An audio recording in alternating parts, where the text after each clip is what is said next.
เสร็จเรียบร้อยแล้วเวลา10:30 นาทีปู่จานเราก็จะสู่มาควาตานโอกาสเวนตานสลากพัดซึ่งก็โดยมัคคณายกจากอำเภอดอยสะเก็ดส่งเข้าประกวดถวายแล้ว11 นาฬิกาก็จะถวายภัตตาหารเพลรับประทานอาหารกลางวันตามอัธยาศัย13 นาฬิกาพระสงฆ์องค์สามเณรเจ้ามวลชนพร้อมกันบนศาลาพระเจ้าสีสองเมืองก็จะประกอบพิธีจุดเทียนธูปบูชาพระรัตนตรัยนาพระเจ้าสารูปเปี่ยมป่าพระเจ้าสีสองเมืองจุดเทียนธูปบูชาพระธาตุเจ้าดอยตุงก็เป็นท่านนายอำเภอเวียงป่าเป้าจะเป็นผู้จุด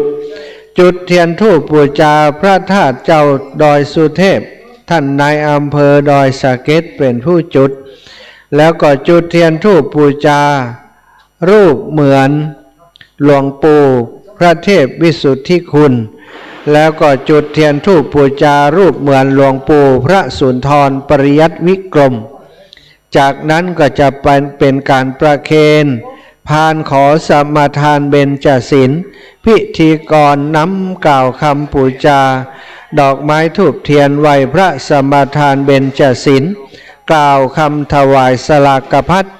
พระสงฆ์อุปโลกถวายเส้นสลากจากนั้นก็ประเคนต้นสลากโจกหลวงและประเคนสลากที่ถวายพระธาตุเจดีย์สีสองเมืองจากนั้นประธานสงฆ์กล่าวสัมโมทนียกถาและนำพระสงฆ์ทั้งปวงอนุโมทนาเสร็จจากนั้นก็พร้อมใจกันทั้งหมดทั้งมวลที่มาร่วมบุญทำสมาธิภาวนาแผ่เมตตาให้สรรพสัตว์ทั้งหลายจบแล้วก็กล่าวคำวันตาหลวงวันตาน้อยเป็นลำดับไป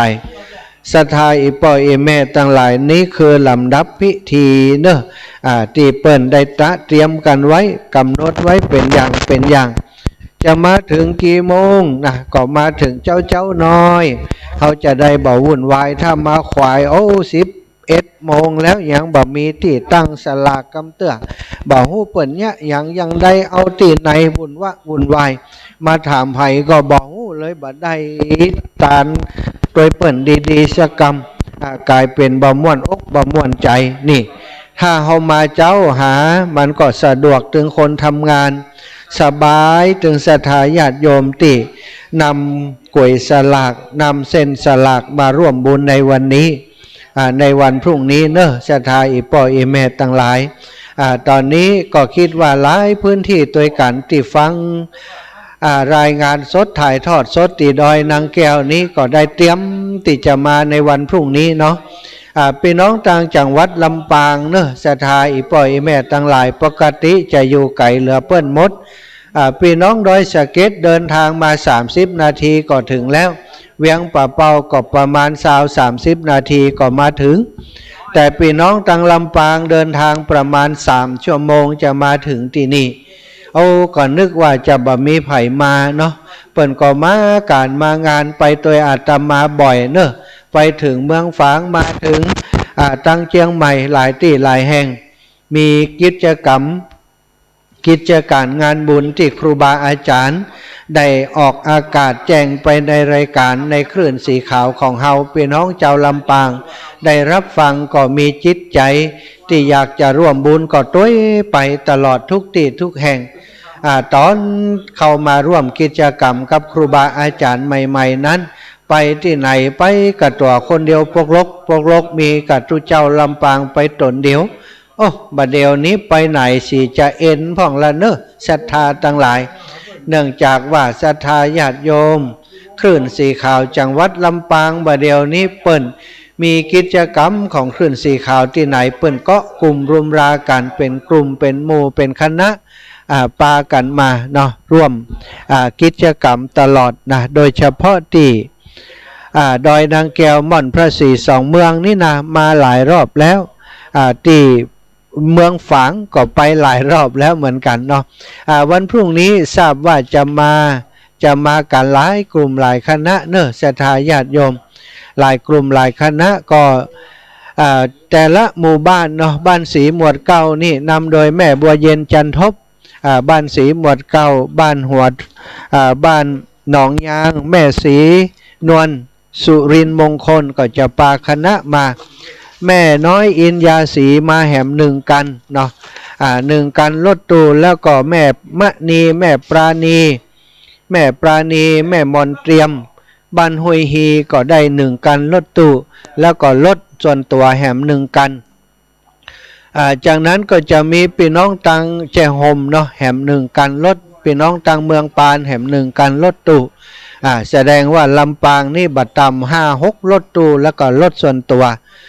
ก็ต้องขอขอบคุณและอนุโมทนาบุญให้อีปออีแม่ทั้งหลายพี่น้องลำปางเนาะได้ฟังน้ำฟังธรรมจากครูบาอาจารย์เปิ้นได้ติดตามรายการคลื่นสีขาวเปิ้นมีกิจกรรมงานบุญเปิ้นประกาศเปิ้นบอกบุญมามีจิตใจศรัทธาเลื่อมใสไปช่วยการช่วยงานครูบาอาจารย์ตลอดครูบาอาจารย์ก็ชื่นอกชื่นใจนะศรัทธาหลวงปู่ดอยนี่บัดเดียวดาราดังของลำปางเนอะศรัทธาญาติโยมตังลำปางนี่ฮู้จักหลวงปู่ดอยนักเหลือเปิ้นหมดว่าบัดเดียวนี้เปิ้นจัดอันดับนะว่าไผที่1ที่2ที่3นี่ปรากฏว่าลำปางนี่ตุหลวงปู่ดอยได้อันดับ1อันดับ2พ่อครูอภิวัตรว่าอันดับ3ตุลุงยองอันดับ4อาตมาภาพอีว่าอันนี้ลำปางนะศรัทธาก็ทำให้ปัจจุบันนี้ครูบาอาจารย์ที่จัดรายการอยู่ด้วยกันตรงนี้ก็มีความสุขใจที่ได้ฟังรายการแล้วได้มีศรัทธาญาติโยมเท่าแก่อีปออีแม่ทั้งหลายที่เป็นแฟนรายการแจ้งให้ทราบว่าฟังรายการอยู่เนื้อเจ้าฟังรายการอยู่นะฟังอยู่ที่ไหนเนี่ยลำปางโทรมาแต่ละวันอาตมานับพอแล้วมีเยอะเนาะโทรไปหาหลวงปู่ก็ดีโทรไปหาท่านอาจารย์โทรไปหาตุลุงยองนี่มีเยอะนะศรัทธาก็ดีใจเนอะที่เฮาได้เกาะกลุ่มรุมราช่วยกันเป็นกระแสบุญเป็นสายทานบุญเป็นคลื่นสีขาวช่วยครับเคลื่อนสิ่งที่เป็นคุณงามความดีร่วมโดยช่วยกันวันพรุ่งนี้มาเนอะที่ยังบ่ได้ตัดสินใจกำเตือเปิ่นทำบุญที่ดอยนางแก้วไข่หันแต่ดอยนางแก้วเป็นอย่างใดพระธาตุสีสองเมืองเป็นอย่างใดมาเลยมาแอวพอมาหันมาหู้มาหันที่เปิ่นทำกิจกรรมที่นี่เนอะศรัทธาญาติโยมแต่ก็อู้กันไว้ก่อนเนอะศรัทธาที่อื่นตัวเนาะพี่น้องทางเชียงใหม่เชียงไฮ้พะเยาแปะน่านพี่น้องทางเมืองฝางพรุ่งนี้ก็จะมาหลายกลุ่มหลายคณะนะเมืองฝางนี่ประมาณ 4-5 รถตู้แล้วก็พี่น้องทางเชียงใหม่ตัวเชียงใหม่แต่ก็ติดโทรเข้ารายการกูเตือนนะอีแม่ก็ไปนะท่านอาจารย์วันผูกป้ากันเนอะนะก็ป้ากันเนอะทางเพศก็จะล้อทายอีแม่มาเนอะวันนี้มาถึงแล้วบ่ต้องเป็นห่วงมาถึงตีนี้แล้วเนาะวันผูกเขาได้มาพบมาปะกันมาถึงพบมีศรัทธาญาติโยมเปิ่นมาให้มาหอมในวันนี้เนอะป่อทองใบเปรมประชาบ้านบ่อสร้างสรรค์กำแพงห่วมบุญมา2,000 บาทอนุโมทนาบุญเนอะอีป่อเนอะและมูลศรัทธาบ้านไหนนี่นางนพเก้านางนพเก้าตายะสุรเดชจ้ะอย่างบอกฮู้เนอะอีแม่เขียนมันติดกันไปหน่อยตาเฮามันอ่านบ่ออกเนอะตามันพอแล้วแกะบ่ออกนพเก้าเนาะแล้วก็สุรเดชสระเดชนะตั้งหลังนะจากเชียงใหม่อุทิศไปให้เจ้าที่เจ้าตางผีบ้านผีเฮือนและปอกเกิดไม่เกิดอนุโมทนาบุญเนออีแม่เนอแล้วก็เด็กหญิงเข็มจิราลือตานเด็กหญิงเบญญาภาลือตานบ้านป่างิ้วตำบล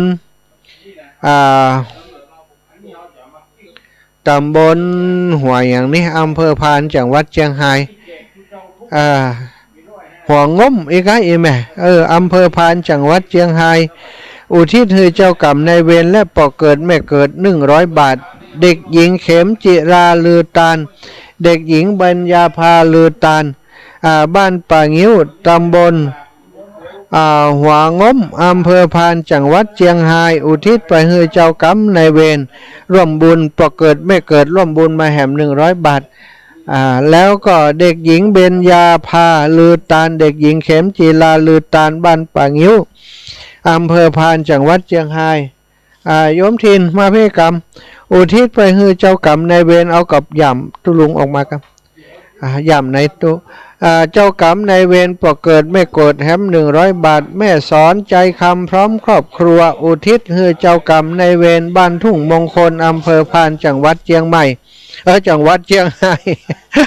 100 บาทไปเอาอำเภอพานไปอยู่เชียงใหม่เห็นแล้วโอ้แม่ยอดธรรมปัญโยอุทิศไปให้เจ้ากรรมนายเวรบ้านทุ่งมงคลอำเภอพานจังหวัดเชียงรายแม่บัวลองถาติบนะอุทิศไปให้เจ้ากรรมนายเวรพี่น้องจากป่างิ้วอำเภอพานจังหวัดเชียงรายโอ้เชียงรายมาก่อนแล้วนี่อำเภอพานบุญนะศรัทธาญาติโยมแล้วตะกี้เนอะมีศรัทธาพี่น้องจากเมืองรถม้าเมืองลำปางได้ฝากปัจจัยอาตมาเนาะโอนเข้าบัญชีธนาคารนับได้แล้วปันป่ายเนอะศรัทธาร่วมบุญสลากพัดจากจังหวัดลำปางมีแม่สุขคำป่าแล้วร่วมบุญมา100 บาทโยมแม่วันนี้เครือคำหล่อร่วมบุญมา40 บาทโยมแม่น้อยทาอาสาร่วมบุญมา40 บาทโยมแม่จันเปงคำมาร่วมบุญมา100 บาทโยมแม่ขจรพวงสำลีร่วมบุญมา100 บาทนางสาวไพรินอุดแก้วร่วมบุญมา100 บาทนางสมจิตอินทรวิจิตร่วมบุญมา100 บาทแม่สมคิดราชบุรุษร้านตองลาดนาร่วมบุญมา200 บาทแม่บัวลอยชัยสวรรค์ร่วมบุญมา100 บาทศรัทธาญาติโยมชื่อไผ่ตกหล่นที่ลำปางเนอะโทรมาแจ้งอาตมากรรมเดี๋ยวจะจดแล้วก็จะจกนะจดโดยจกโดยเอาหอมเหือแล้วก็เอาไปแตนกันที่ลำปางเนอะอันนี้คือพี่น้องตังลำปางสำหรับศรัทธาญาติโยมที่เอาหงตาลมาเนาะวันนี้ตังฝ่ายอำนวยการได้จัดสถานที่ไว้ให้เรียบร้อยแล้วเนอะที่ศรัทธาได้จองได้แจ้งชื่อเสียงเรียงนามมาว่าจะเอาโรงตาลมาก็ได้เขียนชื่อติดไว้ตามปลัมผามเต้นที่ได้จัดสถานที่ไว้ให้วันพรุ่งนี้ก็มาเลือกมาพอว่าชื่อของเฮาอยู่ที่ไหนก็เอาไปตั้งไปวางอยู่ตรงนั้นเนอะส่วนเข้ากวยสลากก็ได้อู้กันไปหลายรอบแล้วเนาะเป็นกฎกติกาเพื่อความสะดวกของคนทำงานและเพื่อความสบายของศรัทธาเท่าแก่อีป่อยอีแม่ตั้งหลายเปิ้นบอกคือเอามา2 กวยก็เอามา2 กวยเนอะถ้าเอามานักบ่มีไผช่วยติ้วช่วยหิ้วขึ้นมาตังบนนี่นะเดินขึ้นมาบันไดก็หลายขั้นหลายซี่อยู่เดินขึ้นมาแล้วจะปิกลงไปเอาก็จะอีดจะอ่อนกับอีป่อยอีแม่เพราะฉะนั้นท่านเจ้าตั้งหลายฟังที่ครูบาอาจารย์เปิ้นแจ้งให้ทราบแล้วก็ขอให้ปฏิบัติตามนั้นเอามาคนละ2 กวยก็2 กวยเนาะกวย1เอาตาลเข้าพระเจ้าศรี2 เมืองเพื่อจะเอาเป็นทุนในการพัฒนาพระธาตุศรี2 เมืองบูรณะปฏิสังขรณ์สิ่งต่างๆเขาต้องมีการพัฒนาอย่างต่อเนื่องต่อไปในอนาคตต่างหน้า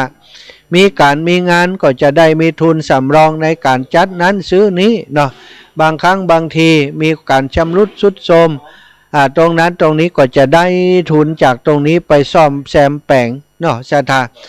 เปิ้นจึงมีกวยสำหรับตาลเข้าเหี่ยกวย1ตาลออกเหี่ยกวย1วันพรุ่งนี้พระสงฆ์องค์สังฆเจ้าที่ตังครูบาอาจารย์ตังฝั่งดอยสะเก็ดและเวียงปะเป้าและได้นิมนต์ไว้ก็จะมาฮับเส้นสลากมากินสลากตาลสลากโดยศรัทธาพี่น้องหมู่เฮาที่นี่คิดว่าจะมากันนักกันหลายเนอะตอนนี้อยากจะเช็คเสียงอยากจะฟังเสียงศรัทธาพ่องว่าโอ้ฟังอยู่ที่ไหนตั้งใดตั้งใจจะมาก่อวันผูกหรือว่าตั้งใจจะอนุโมทนาบุญจะห่วมบุญหอมบุญโดยวิธีใดตันอยู่ก่อท่านอาจารย์อีแม่จะเอาหงตาลไปแต่บัดได้แจ้งไผ่กำเตื้อนะก็สามารถโทรมาในช่วงนี้ได้เนอะ โทรมาเบอร์อาตมาช่วงที่จัดรายการนี้ก็แล้วกัน0808844173เนอะ0808844173เอาสายจากกรุงเทพมหานครมาก็อีแม่ศิรินทิพย์ป้าอย่าโทรมาหาให้มาหาหลานปักต้นเห็นเนี่ย200เดี๋ยวเนี่ยจะโอนเข้าบัญชีพระมหาให้เนื้อเจ้าแม่ศิรินทิพย์200เนาะเจ้าปักเขาต้นนันพระธาตุเนาะเจ้าปักต้นพระธาตุเนาะเอาหอมเข้าเนาะ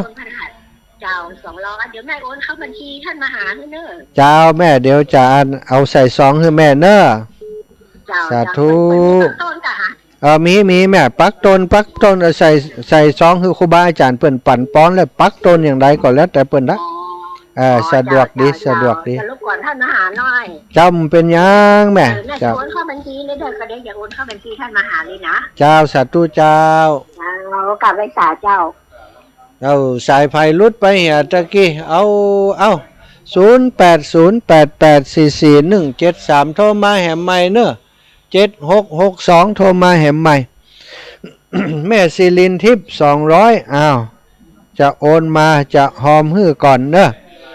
แม่ศิรินทิพย์มา200เรียบร้อยไป1ลายเนาะศรัทธาญาติโยมอีแม่ก็จะไปแต่ว่าบ่ได้แจ้งกำเตื้อจะเอาโฮงตานไป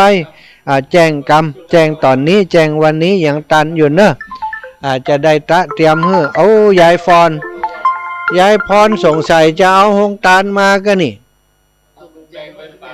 ว่ายังได้ยายพรไม่ใช่ทอดได้ยินแต่ทีนะได้ยินอย่างไดไม่ใช่ทอดพูดน่ะได้น่ากะลูกดอยนางแก้วไปถึงเชียงใหม่แล้วกะดีแล้วเนอะยายพรไปจะเนี่ยแม่น้อยก็ไม่ได้ไปมันเป็นยังเอาละฮับสายอื่นก่อนเนอะฮับสายอื่นก่อนเจริญปอน7662จากที่ไหนเอ่ยบ้านหนองยางพระอาจารย์หนองยางนี่ไผนี่วันผูกตีเจ้าอูกับแม่ศิลวันนั่นน่ะเจ้าจะเหมาโลดไซเนาะเจ้าแล้วทีนี้แล้วเลี้ยงผ้าเจ้าจะใส่เป็นกองไว้ก่อนใส่มาเลยเรียบร้อยมาเลยดีที่สุดเจ้าจะต้มกับนองครับที่เขียน้ำพริกคาอีแม่เจ้าจะเจ้าจะเอาไปนะวันผูกนะกับแม่ศิลวันน่ะน้ำไหลที่ลาโยธาแม่ศิลวันแล้วก็แม่พิธาก็มาล่ะอันนี้พิธากะอันนี้คุณพิธากะบุญที่ลาโยธาคุณนี่เอากระเบื้องบุญที่ลาโยธาเนาะนี่เบอร์เปิ้นเนาะเจ้านี่เบอร์เจ้าแต่วันที่24นั่นเดี๋ยวเจ้าว่างเดี๋ยวเจ้าก็จะไปห่วงด้วยเหมือนกันนะท่านนี่เนาะดีใจเป็นกำลังใจให้กันเจ้าวันผูกเจ้าจะเอาอันเนี่ยไปเลี้ยงพระนะเจ้าสาธุอนุโมทนาบุญเนอะอยู่ดีมีสุขปะกันสาธุอันนี้คุณยอมบุญที่ลาโยธาจากลำปางเนอะพี่น้องลำปางเป็นกำลังใจให้ครูบาอาจารย์นานแน่นวันผูกจะเอาอาหารมาเลี้ยงพระโดยนะได้ยินชื่ออาหารแล้วต้องห้องแล้วเนอะศรัทธาญาติโยมอยู่ตังใดใครจะเอาโรงทานมาแล้วก็บ่ได้แจ้งกำเตือนเนอะแจ้งมากำถ้าอย่างใดถ้าบ่มีตีกำเตือนจะได้จัดเพิ่มเติมฮื้อเนอะเจริญปอนโยมแม่หันแล้วเข้ามาแล้วจ้าแม่คนเรียบร้อยอนุโมทนาแม่ศิรินทิพย์ปุณกะปะกันออกวาสาเพิ่นกันนี่เจ้าถ้าจะนะโอ้จะไปจะได้ก็ใกล้ของเก่ากันมันเจ้ายังเหมือนอยู่เนาะยังเหมือนอยู่เนาะเจ้าสาธุเจ้าเจ้าแม่เจ้าขอบคุณเจ้าสาธุแม่โยมแม่จีรพันธ์บอกว่ายังใดขอพอกำเนิดโยมแม่จีรพันธ์ท่านมาหาเจ้าจองที่ไว้ลงทานไว้ฮือแม่กำเนิดเจ้าตุลุงแดงมีแล้วยังบอกฮู้ของแม่จีรพันธ์หมู่ป้อเนอะแม่จีรพันธ์หมู่ป้อได้ข่าวว่าหลับขว้านะวันผูกหลับหมู แม่จิรพันธ์โมป้ออีกหนึ่งที่มีก็ถ้ามีกำเตือจองไว้เลยเขียนให้เพื่อนจิมครับผมลงทานแม่จิรพรแม่จิรพันธ์แล้วก็แม่บัวรวยบ้านต้นพึ่งปากคาเนาะดีเนอะขอบคุณอย่างเอี้ยสถาจะเอาลงทานมาแต่บ่ได้แจ้งไผ่กำเตือบอกฮือก่อนถ้าบ่อันนี้โต๊ะเฮาบ่ปอเฮาบ่ได้เตรียมไว้เนี่ยพอมาถึงเวลามันก็จะชุกละหุกกันมึ่งกันก้องกันเนี่ยบางทีครูบาอาจารย์ก็ดีอาตมาก็ดีบ่มีโอกาสจะได้ต้อนรับอุจากับอีปออีแม่เฮามาถึงเฮาว่าพอป้ายของเฮาป้ายอยู่ตัดใดเฮาก็เอาไปตั้งตรงนั้นเนาะจัดสรรปันส่วนแบ่งกันแล้วหงตาลนี่ก็เหมือนกันนะเวลาหงตาลหมดแล้วหงตาลใหม่จะมานี่มันก็จะต้องแบ่งตีกันปันตีกันบังพ่องขางเปรียวตีตั้งโต๊ะหงตาลน่ะถ้าขางเห็นนิ่มได้บุญละเนาะไผ่ตีมาหงตาลนี่ช่วยดูแลกันจิมคนนี้มาใหม่ไอ้แม่บ่มีตีวางเอาวางด้วยกันนี่ขยับเข้าของเฮาอันใดตีบ่ต้องขึ้นโต๊ะก็บ่ขึ้นก็ได้เอาวางตั้งหลุมบางคนนี่น้ำนี่จะเอาขึ้นวางเหี่ยกูแพกมันก็จะกินตีเฮาเนาะแบ่งปันกันเนอะบัดเดียวนี้ก็พอได้คนโต๊ะ2โต๊ะนี่ถ้าเฮาจะใจพื้นที่กว้างไปมันก็จะลำบากสำหรับคนจัดสถานที่ศรัทธาญาติโยมเพราะตังบนนี้นั้นเขาจะมาใจไผมันมีศรัทธาที่อยู่ประจำที่นี่เนาะบ่เหมือนในบ้านในจองผู้ใหญ่บ้านก็จะบอกผู้ช่วยสารวัตรแล้วก็คุ้มต่างๆมาช่วยกันแต่ที่นี่บ่มีไผละมีกับตู้เจ้าและจะได้ช่วยกันนี่นะเนาะศรัทธาญาติโยมเนื้อไผจะโทรมาแจ้งเรื่องอะไรอย่างก็ได้โทรจะมาหอมบุญตังอากาศก็ได้ต้องวงเล็บเสียหน่อยหนึ่งนะถ้าหอมก็ถ้าหอมกับหมื่นนี่อาตมาบ่มีฮื้อเนอะ10 20 100นี่ก็ยังโอเคอยู่นะหอมอีแม่ใจอีแม่ตกแล้วใจอีแม่ไข่หอมเปิ้น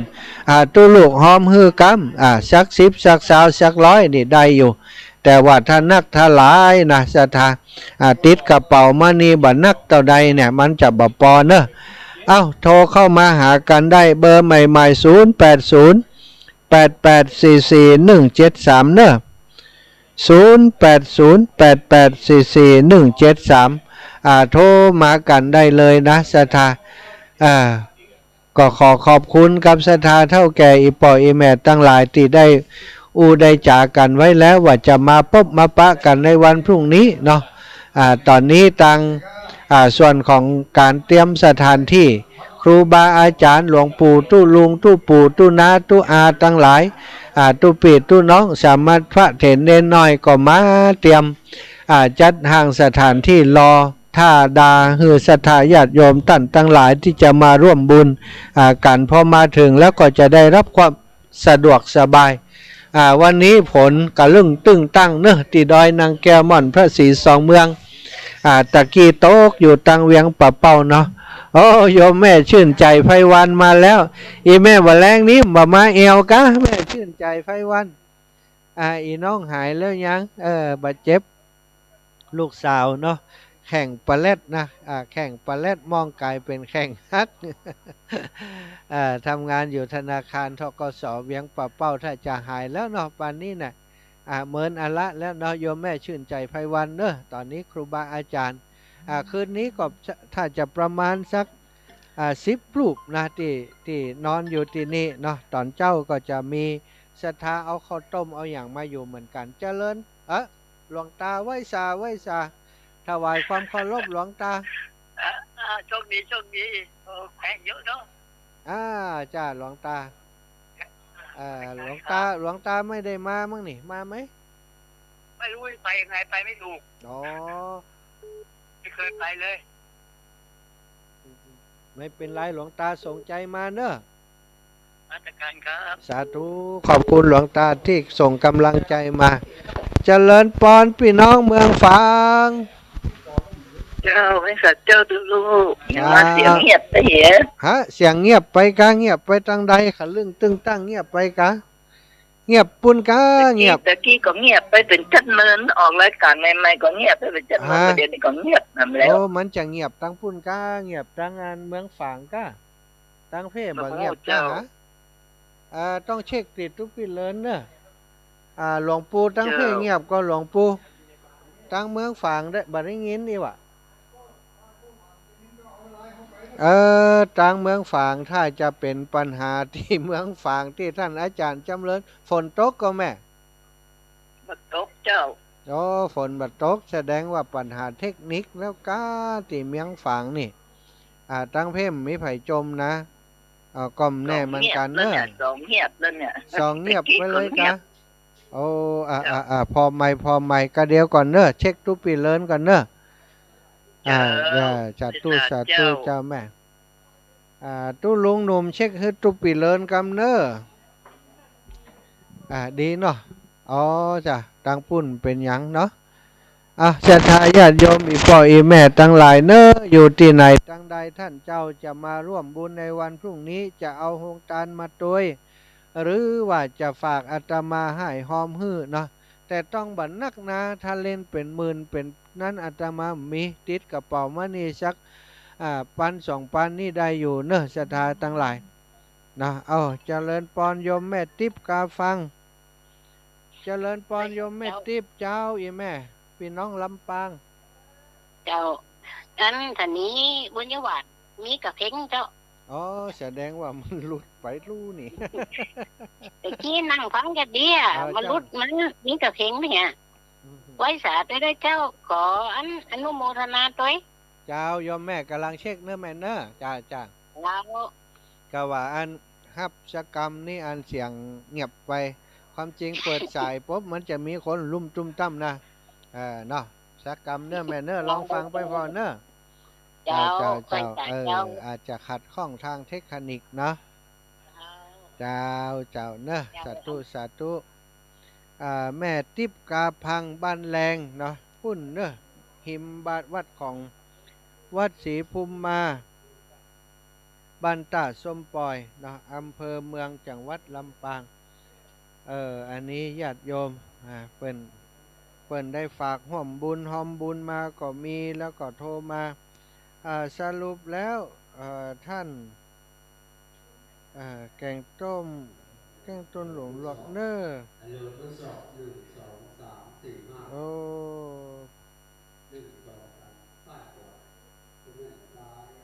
ต้องการสีทาวัดทาโรงเรียนศรัทธาญาติโยมเนาะมีเปิ่นแจ้งมานี่ว่ามีหมู่แก้งนะเขาส่งข้อความมาว่าใครรู้จักวัดหรือโรงเรียนที่ไหนต้องการสีไปทาวัดทาโรงเรียนบ้างทางเบเยอร์บริจาคให้ผู้ต้องการค่าให้ทำหนังสือพร้อมถ่ายรูปสถานที่ส่งไปที่อยู่ตามนี้นะคะคุณทวีศักดิ์ชื่นชมบุญบริษัทเบเยอร์จำกัดถนนบรรทัดทองอีวะพอวัดส่งไปเป็นว่าเป็นแก้งต้มตุ๋นนี่ว่าศรัทธาเนอระวังเนอนี่นะเปิ่นส่งมาฮือแจ้งฮือที่นี่นะระวังเนอกลายเป็นแก้งต้มตุ๋นไปว่าอันสรุปแล้วบอกว่ากลุ่มที่บอกว่ามีสีจะทาวัดทาโรงเรียนนี่เป็นเจ้าของสีเบเยอร์อีนี่บ่ใจของจริงเนอศรัทธาตรวจสอบสำรวจตรวจสอบให้ดีจะมีปัญหาเนื้อแก้งต้มตุ๋นนี่มันก็หาทางต้มตุ๋นหาทางหลอกลวงเนาะบางทีนี่เงินในบัญชีเฮาเสี่ยงหมดนะมันลักสตังจากเงินจากในบัญชีเฮาเสี่ยงหมดเพราะว่าคนหมู่นี้นั้นมันเป็นแก้งต้มตุ๋นแก้งหลอกลวงเนาะโยมแม่ชื่นใจไพวันว่าอย่างใดบอกว่าวันผูกถ้าจะมาอยู่มาตานเข้าสลากกับพัดติม่อนสีสองเมืองดอยนางแก้วที่นี่ศรัทธาญาติโยมหลายคนว่าที่อันม่อนสีสองเมืองเปิ้นเป็นวัดกาอีนะอีพ่ออีแม่ตั้งหลายสถานที่แห่งนี้เป็นสถานที่ปฏิบัติธรรมเป็นอุทยานธรรมเนอะเป็นสถานที่เป็นพื้นที่ของตั้งของป่าไม้เปิ้นเนาะแต่ว่าเปิ้นได้มีการพัฒนาพื้นที่ตรงนี้มาเมินแล้วเป็นสถานที่สำหรับแสวงบุญของพุทธศาสนิกชนทั้งหลายเปิ้นได้สร้างพระเจ้าสีสองเมืองไว้เมินแล้วตั้งแต่ปี2520มีการดำริเริ่มก่อร่างสร้างแปลงก่อตั้ง เกาะกลุ่มรุมลากันทำแล้วก็มาถึงยุคถึงสมัยของครูบาอาจารย์ในรุ่นหลังนี้ได้สืบกำกึดยึดเจตนาที่ครูบาอาจารย์เปิ่นกึดเปิ่นทำกันไว้เอามาปรับปรุงบูรณะปฏิสังขรณ์ร่วมกันกับทางคณะสงฆ์ตึงสองฝากฝั่งตั้งดอยสะเก็ดและดอยเจียงใหม่ดอยสะเก็ดเจียงใหม่และก็เวียงป่าเป้าเจียงไฮ้ศรัทธาอีป่ออีแม่ตั้งหลายปัจจุบันนี้พอสร้างเสร็จแล้วก็จำเป็นที่จะต้องสร้างสถานที่แห่งนี้เป็นบุญญาเขตเป็นเขตที่ทำบุญทำกุศลของศรัทธาญาติโยมก็มีการจัดกิจกรรมเนาะทำบุญกันมาตลอดบ่ว่าเข้าวาสาออกวาสาหรือว่าเดือนจีปีใหม่ก็มีการสละสลงแล้วก็ที่สำคัญก็มีการมีประเพณีตานเปตพีก็ดีเปิ้นก็จัดที่นี่ตานเข้าสลากปีนี้ก็มาจัดกันที่นี่ซึ่งก็มีวัตถุประสงค์เพื่อจะส่งเสริมอนุรักษ์รักษาวัฒนธรรมประเพณีอันดีงามของเจ้าเหนือของเฮาการตานเปตพีเนี่ยทุกที่ทุกถิ่นเปิ้นก็ทำกันที่ดอยดังแก้วของเฮานี้เฮาก็ทำกันเพราะสถานที่แห่งนี้เส้นทางสายนี้ศรัทธาอีป่ออีแม่แต่ก่อนอดีตเดิมที่ผ่านมาก็เป็นปัญหาเกี่ยวกับการเดินทางหนทางมันบัดสะดวกเนาะหนทางมันลำบากบางครั้งบางทีนี่ฝนตกก็ดีฟ้าห้องก็ดีนี่น้ำหลากนี่ทำให้ถนนหนทางปุดขาดแล้วก็การเดินทางนี่หนทางบ่ได้ลาดยางแบบสมัยนี้สถาเป็นลูกลังเป็นลูกลังเป็นตั้งถนนลูกลังเป็นตั้งถนนขี้เปอะขี้ตมบางทีรถก็จัดดีแล้วแต่ว่ามันมึนเนาะขึ้นดอยบ่พดขึ้นดอยบ่พ้นถอยลงมาทำให้ถอยลงห้วยลงห้องลงเหวทำให้คนเสียชีวิตเส้นทางสายนี้ตั้งแต่อดีตจนถึงปัจจุบันนี้ก็ยังมีคนใช้เส้นทางที่ประสบอุบัติเหตุอยู่บ่อยครั้งศรัทธาพอประสบอุบัติเหตุแล้วเนาะส่วนใหญ่เปิ้นก็จะมาอ้างว่าเส้นทางสายนี้เป็นเส้นทางผีสิงพ่องเป็นเส้นทางที่มีผีเอาชีวิตคนพ่องอย่างเปิ้นก็เลยกว่ากันเจริญปอนแม่ยายพร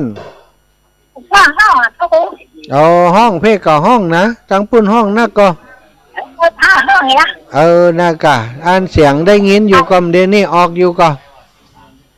นี่ก็ออกก็ออกอยู่เนาะโอเคออกก็ฟังกันไปห้องฝนตกเป็นตัดกันเนาะนะถ้าฝนตกนักๆฝนก็ต้องตัดไปเนอะถ้ามันดับไปก็เป็นอย่างเนาะมันดับไปก็ดับไปเนาะเสร็จเจ้าถ้าฟ้าห้องมันดับก็ดับไปเนอะศรัทธาศรัทธาญาติโยมนะกำเดียวก็จะสลับซับเปลี่ยนกันเนอะ15:48 นาทีก็เดียว16:00 นถึง17:00 นนี้ท่านอาจารย์ท่านตุลุงยองจะได้เข้ารายการต่อจากอาตมาตุลุงยองกับตุลุงแดงกันนี่มาสำรองอยู่นี่เดี๋ยวจะได้ได้จ่ากับศรัทธาญาติโยมเนอะมีอย่างตีบ่แล้วบ่จบเตื้อข้างอย่างไว้พ่องนะกึดอย่างได้ก็เดี๋ยวจะเฮือตุลุงยองตุลุงแดงหรือว่าครูบาอาจารย์รูปอื่นๆได้มารายงานสดจากสถานที่แห่งนี้หลวงปู่ก็อยู่นี่นะศรัทธาเดียวก็จะสลับซับเปลี่ยนกันไปเนาะอาตมาก็เข้ารายการตั้งเครื่องตั้งอย่างให้ครูบาอาจารย์โยมสมจิตอินทรวิจิตรนะตุปีได้หอมเฮือแล้วเนอะลาเนอะหอมเฮือเรียบร้อยแล้วนะเดี๋ยวก็จะเอาสตางค์ถวายที่ครูบาอาจารย์เปิ้นครูบาอาจารย์ก็จะได้เอาไปเป็นกองทุนในสลากพัดครั้งนี้นะศรัทธาอีป่ออีแม่ตั้งหลายที่ได้รับฟังสัญญาณตั้งบ้านตั้งจองที่ได้ยินอยู่นั่น0808844173เนอะ0808844173โทรมากันได้แล้วโทรมากันได้เลยตังลำปางขอเช็คกำเนอตังลำปาง วิทยุวิทยาลัยสงฆ์นครลำปางนะสัญญาณเป็นอย่างใดพ่องตังลำปางถ้าฟังอยู่นะตังลำปางเป็นอย่างใดได้ยินก่อนจ้าตอนนี้ตังลำปางเนอะขอน้องนัดเนาะน้องนัดที่ฟังรายการอยู่น้องนัดเนาะที่ฟังรายการอยู่น้องแอมน้องนัดเนอะน้องแอมน้องแอมน้องแอมน้องแอมน้องแอมน้องแอมใครที่อยู่ลำปางบอกให้ลูกสาวจิมบอกให้ลูกสาวจิมว่าตอนนี้สถานีของเฮามันดับไปเนอะตะกี้สัญญาณมันหลุดนะสัญญาณจากที่ของเฮานี่หลุดไปเนาะตังลำปางครับบ่ได้ตอนนี้สัญญาณโอเคแล้วก็ลำปางก็เกาะสัญญาณฮือกำเนอะตังลำปางเกาะสัญญาณฮือกำตังลำปางน้องนัดอยู่ที่ไหนตังได้เรียนหนังสืออยู่เดินทางอยู่ยังไงเดินทางอยู่ก็ว่ายังใดเนาะตังลำปางเนอะ0808844173ศรัทธาญาติโยมกระเดียวก็จะสลับสับเปลี่ยนนะ16 นาฬิกา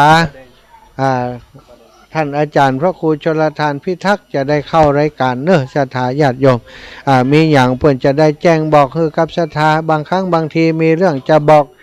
ถุงขยะบปอก็จะได้บอกนะตุลุงแดงนี่ญาติโยมเพื่อนเยอะเนาะสักกรรมก็ตุลุงพร้อมแล้วก็จะได้เข้ารายการมาพบปะกับศรัทธาญาติโยมตอนนี้15 นาฬิกา 52 นาทีเนอะเจ้าลำปางตอนนี้เสียงมันเงียบไปเนาะน้องนัดนี่ถ้าจะเรียนหนังสืออยู่เบาว่างเนาะดูลูกสาวแห่มกำน้องแอม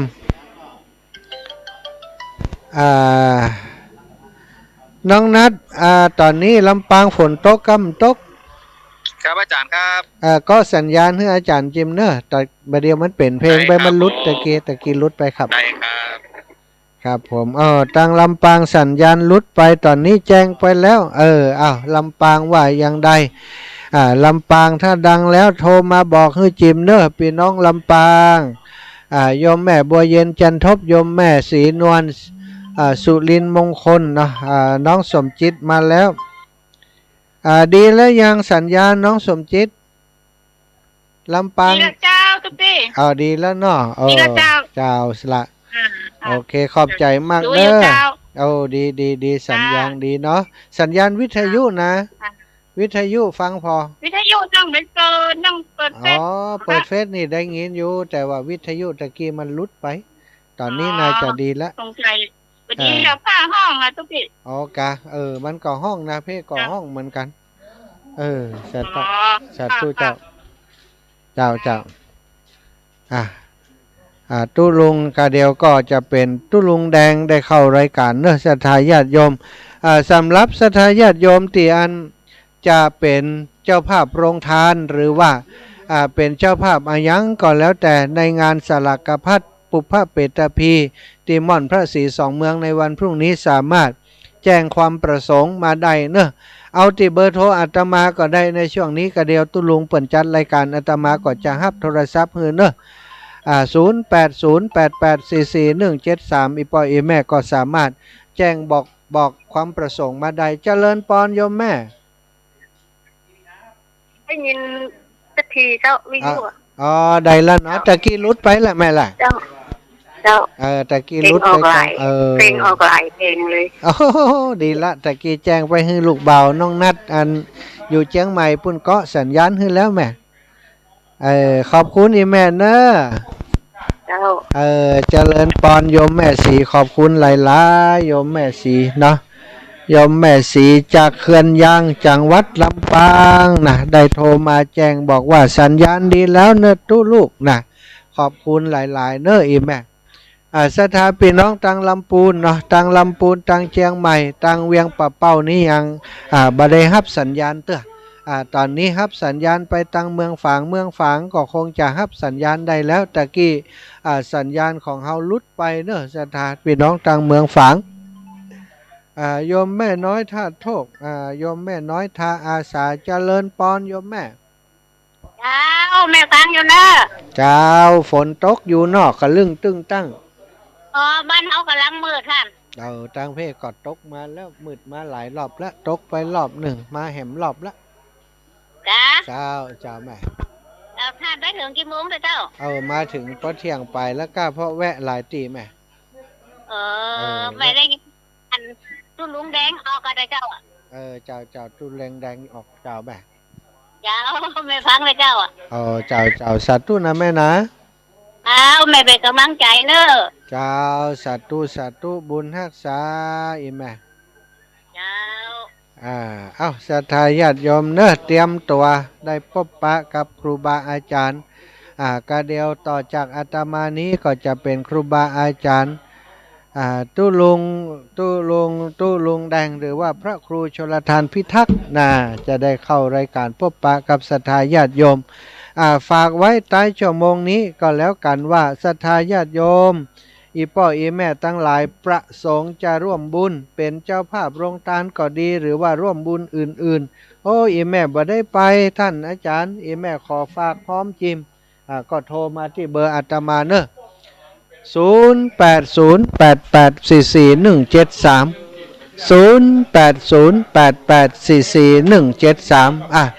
จะได้จดชื่อเสียงเรียงน้ำแล้วก็ถ้าเป็นโฮงทานก็จะได้ถ้ายังบ่มีชื่อกำเตื้อ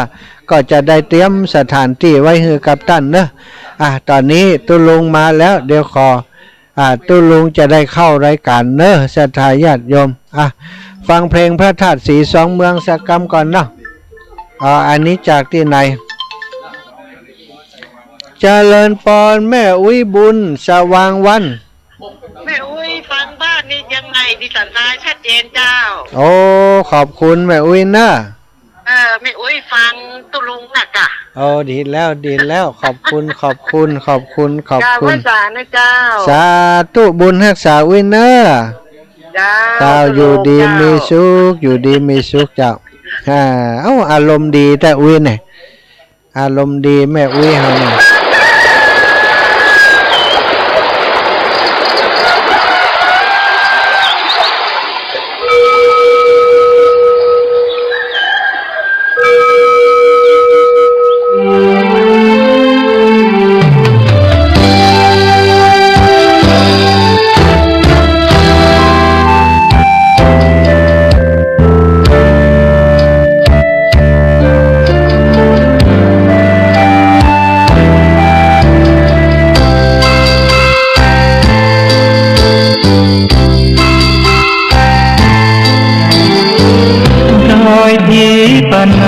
งดงามสูงเด่น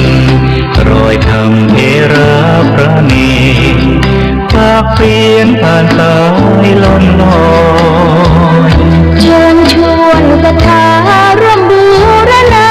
วัดป่าดงดอยยอดภูนางแก้วยังคอยเพราะแสงส่องฟ้าอำไพเพื่อนคำสีขาวพาเราแช่มชื่นเป็นผู้รู้ผู้ตื่นเบิกบานทั้งกายและใจเผยแผ่คำสอนองค์ชินวรพระจารย์กว้างไกลข่าวสารงานบุญที่ใดสื่อออนไลน์ไปถึงญาติโยมพระธาตุเจดีย์สีสองเมืองเปล่งประกายแล้วบนยอดดอยนางแก้วมีโอกาสแวะเวียนไหว้ช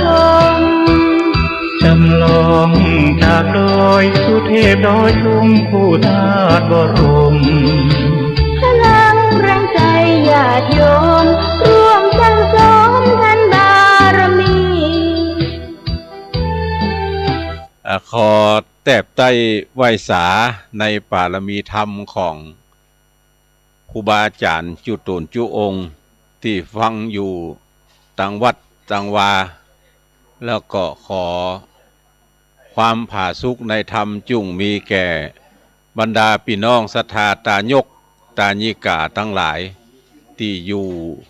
ต่างบ้านต่างจองวันนี้ปะกันรอบสองต กับเจ้าเซลกันเล่นว่า2 ชั่วโมงบัดตันได้อู้ได้จ่าเรื่องการเปิดสายนักสกรรมเพราะว่าเมาอู้เจื้ออื่นไปนักดังนั้นบัดเดี๋ยวนี้ปากันมาจุ่มนุ่มกันที่บนม่อนพระเจ้า42 เมืองดอยนางแก้วเพื่อมาเตรียมการจัดงานในวันพุธก็พระเจ้าพระสงฆ์จำนวน8-9 รูปปากันมาปั้มเปงปารมีธรรมด้วยการนอนบนม่อนพระเจ้า42 เมืองก็เพื่อว่า1เฝ้าเครื่องเฝ้าครัวที่เอามาจัด2ก็เพื่อโพดผายยังสรรพสัตว์ทั้งหลายด้วยการจะสูตรโยโกห้องกันในเมื่อคืนนี้ดังนั้นวันพุธและวันเสาร์ก็เชิญชวนมวลบรรดาพี่น้องศรัทธาตายกตาญิกาจุผู้นายโคนเนอร์ปากันมาปั้มเปงปารมีธรรมโดยการฮื้อตาลการรักษาศีลการเมตตาภาวนาแต่กี้ท่านอาจารย์พระมหาสมชาติก็ได้อู้ได้จ่าได้ประชาสัมพันธ์อนุโมทนาฮื้อกับท่านพี่น้องศรัทธาทั้งหลายไปแล้วส่วนหนึ่งวันพุธก็เชิญชวนมาร่วมกินร่วมทานด้วยกันสำหรับการปฏิบัติในการตานสลากท่านทั้งหลายก็รับทราบดีแล้วทีนี้มีวัดวาอารามต่างๆบางวัดที่จะตั้งต้นเข้ามาร่วมทำบุญสุนทานอันนี้นั่นก็ขอนำเรียนถวายเจ้าวาดเจ้าสำนักสงฆ์ต่างๆโดยว่ามันบ่มีการตานหัววัดบ่มีการตานตอบก็ให้พระคุณเจ้าแต่ละวัดละวานั่นก็ตั้งเป็นต้นสลากมา1 ต้นยอดก็ต้องตั้งปันป่ายขึ้นไปจะเป็นสลากพิเศษหรือห้องกันว่าสลากโจกส่วนสลากทั่วไปอันนั้นอยู่ที่เจตนาของพี่น้องศรัทธาเฮาตั้นทั้งหลายจะนักจะน้อยก็บ่ว่ากันก็อู้กันไปแล้วว่าบ่ฮือเกิน2 ต้นต่อ1 คนต้นหนึ่งก็เอาไปสัจจะที่ฐานเกณฑ์ที่พระธาตุอันนี้เป็นตาลเข้าเขาจะเอาตาลไว้กับพระธาตุเจ้าเจติยะถึง2-3 หลังนี่ได้อนุโมทนาในส่วนกุศลและเจตนาที่เฮา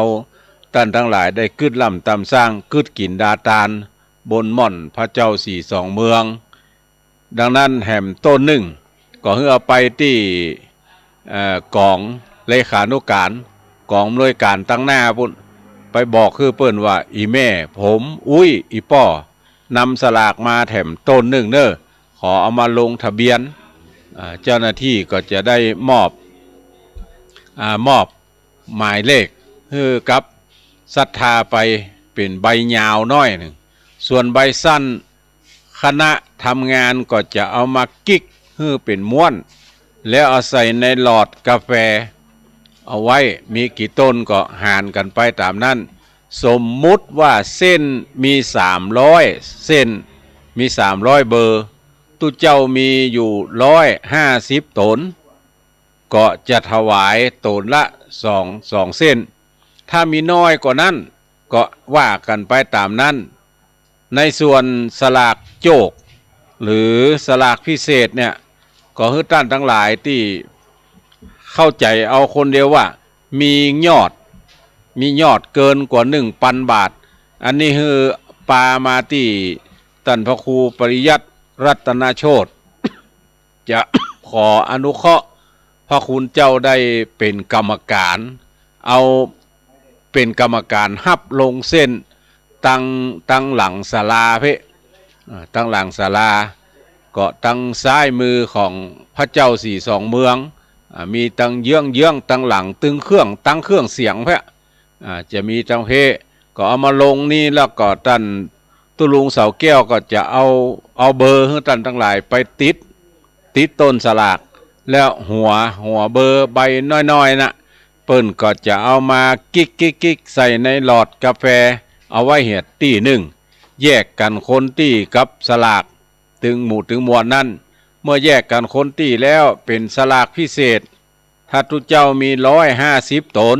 สลากพิเศษมีแค่20ต้น20ต้นนี่ก็จะเอาไว้เหียตี้หนึ่งซึ่งเป็นสลากพิเศษแล้วก็จะเอาเบอร์หัวบัตรเอาหัวบัตรนั้นมากิ๊กไว้เหียตี้หนึ่งแล้วก็จะเอาเส้นแถมเส้นหนึ่งถวายตู้เจ้ากุโตนที่มาในงานนี้แล้วเมื่อได้เวลาก็จะจับเป็นเบอร์ไปเพื่อจับหัวเส้นแหมหัวหนึ่งเนี่ยสมมุติว่าขอเชิญท่านนายอำเภอดอยสะเก็ดเป็นผู้จับฉลากพิเศษที่จะถวายพระเจ้าประสงค์นายอำเภอดอยสะเก็ดก็จับขึ้นมาเส้นกา2เส้นกาก็ว่ากันไปตามนั้นเมื่อจับได้เบอร์อย่างโคศกก็เอามาอ่านหมายเลขสลากเบอร์5ตกแก่วัดนี่เนอะเขาก็นิมนต์ตู้เจ้าออกมาปั่นป้อนง่ายกว่ายกสั่งไปเพราะว่ายกสั่งไปนี่มันยากต่อการจัดการตั้งบนเราตั้งเก้าอี้ไว้เป็นแถวเป็นแนวละถึง2ข้างนี่ก็ตั้งเก้าอี้ไว้เป็นแถวเป็นแนวละนี่นะจะง่ายต่อการดำเนินการก็ยกตู้เจ้ามาหาขวดาน กูเตือนให้เขายกขวดานมาหาตู้เจ้ายกนี่เขาจะยกตู้เจ้ามาหาขวดานปั่นปอนแล้วก็ขยมเก็บยอดเก็บอย่างเก็บหัวเอาไปจุไว้ตีใดตีหนึ่งก่อนจนมันเสี่ยงสลากพิเศษอย่างตะกี้บอกว่าสมมุติมีซาวเนี่ยก็เอาเสี่ยงถึงซาวนึงก่อนเสร็จแล้วก็จะปั่นลงมา เซาะเส้นทั่วไปดังนั้นที่ทุกรูปเป็นพระนักจัดรายการอู้จากับพี่น้องศรัทธาทั้งหลายเป็นแนวเดียวกันคือเป็น กำหนดการอันเดียวกันเป็นกำหนดการอันเดียวกันที่จะได้ประพฤติปฏิบัติไปตามที่เฮาท่านทั้งหลายได้อู้ได้จ่ากันมาก็วันนี้ก็หลายผู้หลายท่านดังที่ท่านอาจารย์พระมหาสมชาติชาตปัญโยได้อนุโมทนาไปตะกี้ว่าวัดหนึ่งวัดใดตัวคนหนึ่งคนใดมาร่วมทำบุญสุนทานแล้วพ่องก็จะได้อนุโมทนาไปตามนั้นทีนี้ต่อนนี้ไปเนี่ยจะจะจ่ากับเฮาตั้นทั้งหลายในเรื่องการสร้างพระ42เมืองแบ่งเป็น3-4ภาคหนึ่งจะเรื่องการสร้างพระ42เมืองภาคที่2จะเรื่องการสร้างศาลาพระ42เมืองภาคที่3จะการสร้างเจดีย์42เมืองภาคที่4ถ้าเวลาตันก็จะการสร้างรูปเหมือนของพระเดชพระคุณหลวงพ่อ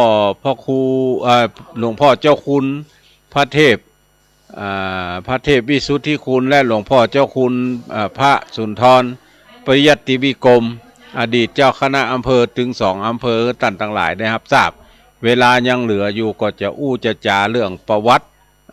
ตินางแก้วออกอากาศให้ท่านทั้งหลายได้ยินได้ฟังในขณะที่ท่านผู้ฟังทั้งหลายฟังอยู่ทางบ้านเนี่ย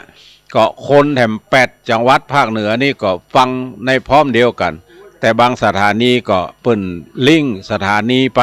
ก็ได้ยินกันหมดบางสถานีก็อาจจะเป็นรายการปกติของเปิ้นก็ยังตีที่จะกับท่านทั้งหลายครั้งแล้วว่าประวัติความเป็นมาของการสร้างพระ42เมืองเนี่ย บนดอยนางแก้วเนี่ยก็ด้วยเหตุว่าเมื่อปี2520พระเดชพระคุณหลวงพ่อพระครูพิสารนครกิจอินสมอภินันโทเจ้าอาวาสวัดเฟยไฮเจ้าคณะตำบลอำเภอเวียงป่าเป้าในสมัยนั้นได้มีความดำริคืออยากจะสร้างพระพุทธรูปเอาไว้จุดสูงสุดของเมืองเชียงใหม่กับเมืองเชียงรายเขตต่อเขตแดนต่อแดนเนี่ยก็โดยมีวัตถุประสงค์ว่าเพื่อเป็นสัญลักษณ์หมายเมืองถ้าไปถึงม่อนพระเจ้านี่เมื่อใดก็จะรู้ว่าเฮาเข้าเขตเชียงใหม่เชียงรายแล้วก็เพื่อเป็นมิ่งขวัญกำลังใจของเจ้าหน้าที่ตำรวจติดตั้งตู้ยามบนยอดดอยนางแก้วสมัยก่อนนี่คนที่อายุ60ขึ้นไปเนี่ย จะหันได้ว่าขึ้นมาสูงขนาดจากตีนดอยนางแก้วถึง2 ภาคเนี่ยเมื่อขึ้นมาถึงจุดสูงสุดแล้วก็จะปะกับตู้ยามบริการของสถานีตำรวจภูธรอำเภอเวียงป่าเป้าได้แยกสาขามาอยู่ที่นี่4-5 นายต่อวันเมื่อคืนแถม4-5 นายเจืออีเป็นต้นก็หลวงปู่อดีตเจ้าคณะอำเภอเวียงป่าเป้าก็จึงมีความดำริว่าใครสร้างพระพุทธรูปเอาไว้เป็นที่ไหว้ที่สาที่สักการะบูชาของคนที่ต้วนเตียวไปมาในแต่ละเขตนี้ก็จึงได้แจ้งวัตถุประสงค์และเหตุผลในการก่อสร้างก็จึงได้ฮือพระรูปหนึ่งไปนิมนต์หลวงพ่อพระเดชพระคุณหลวงพ่อพระครูพระสุนทรปริยัติวิกรมซึ่งในสมัยนั้นดำรงตำแหน่งพระครูสุตตะธนวัฒน์ทรัพย์นลินโทอดีตเจ้าวาดวัดปะงิ้วอดีตเจ้าคณะอำเภอเวียงป่าเป้าได้อู้ได้จากันหลวงพ่อเจ้าคุณพระสุนทรปริยัติวิกรมอดีตที่ปรึกษาเจ้าคณะอำเภอเวียงป่าเป้าอดีตเจ้าคณะอำเภอเวียงป่าเป้าเนี่ยเราได้ไปปะหลวงพ่อพระครูพิสารนครกิตติวัดเฟยไฮเป็นการด่วนเมื่อเดินทางไปถึงแล้วหลวงพ่อพระครูพิสารนครกิตก็ได้แจ้งวัตถุประสงค์และเหตุผลของการเรียกตั๋วเข้าพบโดยเล่ารายละเอียดให้ฟังแล้วพร้อมกับได้ให้อำนาจในการตัดสินใจในการดำเนินการทุกอย่างในระหว่างที่ดำเนินการหลวงพ่อพระครูสุตตะธนวัฒน์ก็จึงได้ติดต่อประสานงานหาลือกับหลวงพ่อพระครูมงคลศรีละวงศ์อดีตเจ้าอาวาสวัดบุพารามอดีตเจ้าคณะอำเภอดอยสะเก็ดครั้งเมื่อยังดำรงตำแหน่งเจ้าคณะอำเภอดอยสะเก็ดสมณศักดิ์ล่าสุดในตอนนี้ก็คือพระเทพวิสุทธิคุณที่ปรึกษาเจ้าคณะภาค7แต่ก่อนมรณภาพนี่ท่านทั้งสองก็จึงได้หาลือกันแล้วก็ร่วมกันพิจารณาหาสถานที่ที่เหมาะสมเพื่อจะสร้างพระพุทธรูปสร้างศาลาสร้างปูชนียวัตถุปูชนียสถานก็ได้เลือกสรรแล้วก็ได้ที่ยอดดอยนางแก้วณจุดปัจจุบันนี้ก็โดยได้ตกลงต่างวาจากันว่าฮือต่างเจียงไฮ้เนี่ยเป็นผู้สร้างศาลาแล้วก็ฮือต่างเจียงใหม่เป็นคนสร้างพระพุทธรูปประดิษฐานแล้วก็สร้างฐานสุกชีคือแต่นแก้วแล้วก็ด้านหลวงพ่อพระครูสุตตะธนวัฒน์ก็ได้ติดต่อประสานงานกับแม่เลี้ยงไพบูลย์ผู้ประเสริฐโยมขหบดีผู้อุปถัมภ์วัดปะงิ้วก็ให้ช่วยบอกบุญผู้มีจิตศรัทธาและพุทธบริษัททั้งหลายกับบริษัทห้างร้านต่างๆร่วมกันบริจาคทรัพย์ตลอดจนช่วยจัดหาวัสดุอุปกรณ์ในการก่อสร้างได้รับการตอบรับเป็นอย่างดีกำลังหลักในการก่อสร้างครั้งนั้นโดยอาศัยแรงของพระภิกษุสงฆ์องค์เนรวัดป่างิ้วและวัดต่างๆในสมัยนั้นเมื่อได้ดำเนินการสร้างศาลาทรงไทยมีขนาด4 เมตร 10 เซนแล้วก็ยาว6 เมตร 20 เซนสูง2 เมตร 50 เซนเนี่ยสร้างเสร็จแล้วหลวงพ่อพระครูสุตตะธนวัฒน์ก็จึงได้ติดต่อประสานงานกับหลวงพ่อพระครูมงคลศรีละวงศ์เพื่อรับทราบหลวงพ่อพระครูมงคลศรีละวงศ์ก็จึงได้ติดต่อประสานงานกับพระครูวินัยทรถนอมทิตายุโกตุเจ้าหลวงวัดแสนฝางฐานานุกรมในพระเทพวิสุทธาจารย์สมณศักดิ์ล่าสุดของหลวงพ่อพระครูวินัยทรถนอมนี่ก็คือหลวงพ่อพระครูประจักษ์พัฒนาคุณเจ้าคณะตำบลจ้างม้อยอำเภอเมืองจังหวัดเชียงใหม่พื้นเพเดิมของหลวงพ่อเนี่ยเป็นคนอำเภอเทิงจังหวัดเชียงรายแล้วก็ยังเป็นสหายธรรมของหลวงพ่อพระครูสุตตะธนวัฒน์ เป็นผู้ดำเนินการจัดสร้างฐานสุกสีความสูง80เซนติเมตรพร้อมกับสร้างพระพุทธรูปปูนปั้นศิลปะรัตนโกสินทร์ปางมารวิจัยมีขนาดหน้าตัก1 เมตรกับ27เซนติเมตรความสูง1 เมตร65เซนติเมตรแล้วก็มีการหาลือกันว่าเขาจะขนานพระนามพระเจ้าองค์เนี้ยว่าจะใดในที่สุดก็ได้ชื่อของพระพุทธรูปพระเจ้าองค์นี้ว่าพระศรีสองเมืองหลวงพ่อพระครูวินัยทรถนอมทิตายุโกเจ้าวาดวัดแสนฝางก็ได้ดูฤกษ์งามยามดีมื้อจันทร์วันดีที่จะอัญเชิญพระพุทธรูปจากวัดแสนฝางไปประดิษฐานบนศาลายอดดอยนางแก้วแล้วก็ปากันทำบุญถวายทานเมื่อปี2525พร้อมกับได้หารือร่วมกันกำหนดวันในการจัดงานทำบุญส่งน้ำเจดีย์ส่งน้ำพระเจ้าสี่สองเมืองทุกวันเข้าพรรษาของทุกปีจึงได้เกิดประเพณีอันนี้มาจนถึงทุกวันนี้ดังนั้นในส่วนเนี้ยหลวงพ่อทั้งสองเนี่ยเป็นอดีตเจ้าคณะอำเภอรวมถึงหลวงพ่อพระครูพิสารนครกิจเนี่ยเป็นผู้ที่กึดล่ำตำสร้างตั้งหลายเหล่านี้ต่อมาวันเสาร์ที่3 กรกฎาคม 2564ก็ได้ทำพิธีการอาราธนายกย้ายพระเจ้าสี่สองเมืองขึ้นประดิษฐานบนศาลาหลังใหม่ที่สร้างขึ้นแทนของเดิมซึ่งจะได้กล่าวต่อไปภายหน้าวันอาทิตย์ที่27 กุมภาพันธ์ 2565ก็จึงได้ดำเนินการจ้างช่างมาปิดทองพระสี่สองเมืองทำฐานสุกสี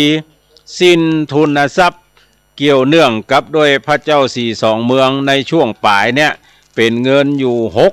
68,000 บาทถ้วนอันนี้เป็นเรื่องราวของพระเจ้าสี่สองเมืองที่ท่านทั้งหลายอาจจะบ่ได้ยินได้ฟังที่ท่านทั้งหลายอาจจะได้ยินได้ฟังมาแล้วอย่างนี้เป็นต้นส่วนหนึ่งต่อไปจะได้อู้ถึงการสร้างศาลาพระสี่สองเมืองเมื่อปี2520อย่างที่ว่าตะเกียหลวงพ่อพระครูพิสารนครกิจก็ได้ห้องหลวงพ่อพระครูสุตตะธนวัฒน์ทรัพย์นลินโทเนี่ยไปอู้ไปจากันก็จึงได้ตกลงโปร่งใจกันดำเนินการสร้างศาลาทรงไทยอย่างที่ว่าตะกี้นะสร้างศาลาแล้วเสร็จวันศุกร์ที่14 สิงหาคมเวลาบ่ายก็ได้นัดหมายคณะสงฆ์เจ้าหน้าที่อุทยานแห่งชาติขุนแจกำนันผู้ใหญ่บ้านมาดูสถานที่เพื่อจักก่อสร้าง ศาลาเจดีย์พระศรีสองเมืองสรุปได้ความว่าการสร้างศาลาตั้งหลายแล้วเนี่ยก็ได้ปกสร้างห้างแปลงยังศาลาหลังเนี้ยดีงามดังที่เฮาท่านทั้งหลายเนี่ยก็ได้หันได้ปรากฏกันอยู่ถึงวันนี้ในการสร้างศาลาพระศรีสองเมืองเนี่ยสิ้นเงินในการสร้างเนี่ย1,226,646 บาท 50 สตางค์อันนี้เป็นรายการกึดล่ำตามสร้างแล้วก็ได้จัดงานปอยหลวงเมื่อวันอาทิตย์ที่20 มีนาคม 2565การจัดงานปอยหลวงนี้ได้นิมนต์หัววัดต่างๆ250 วัดมาร่วมทำบุญสุนทานได้ขออนุเคราะห์แม่แสงเอ้ยสุริยมนหรือแสงเอ้ยประดำแสงเอ้ยประกอนะมาขับจ้อยซอคือในงานเนี้ยอุ่นงานกันม่วนงานสันเล่ากันทีนี้ต่อไปจะได้อู้ถึงเรื่องประวัติการสร้างเจดีย์สี่สองเมืองก็โดยเมื่อปี2541เนี่ยหลวงพ่อพระเจ้าคุณพระสุนทรปริยัติวิกรมเนี่ยได้ดำริที่จะสร้างเจดีย์แถมองค์หนึ่งไว้คู่กับพระเจ้าสี่สองเมืองก็จึงได้มอบหมายให้หลวงพ่อพระครูอนุกิจธรรมโสพลสีทนธรรมสาโลอดีตเจ้า ท่านเจ้าวาดวัดป่าม่วงซึ่งเป็นอดีตรองเจ้าคณะอำเภอเวียงป่าเป้าในสมัยต่อมาก็พร้อมด้วยพระเลขานุการเจ้าคณะอำเภอเจ้าคณะตำบลแม่จีดีเป็นผู้ดำเนินการสร้างเจดีย์และได้แนะนำให้คณะทำงานนะไปดูแบบแผนผังการสร้างที่ท่านหลวงพ่อพระครูเวรุวันพิทักษ์ท่านพระมหาเขื่อนคำจังหวัดลำพูนพอคณะกลับมาก็รายงานผลการไปติดต่อแล้วก็เริ่มลงมือก่อสร้างได้แค่ฐานของเจดีย์กว้าง7 เมตร 70 เซนติเมตรยาวก็เท่าเดียวกันสูง1 เมตรก็ต้องระงับการก่อสร้างลงไปเพราะว่ากรมป่าไม้ในสมัยนั้นได้แจ้งมาว่าบ่อนุญาตให้สร้างเพราะพระราชบัญญัติป่าไม้ก็เลยยุติการก่อสร้างตั้งแต่ปี 2541 เป็นต้นมาลุมาแถมวันพุธที่ 12 สิงหาคม 2563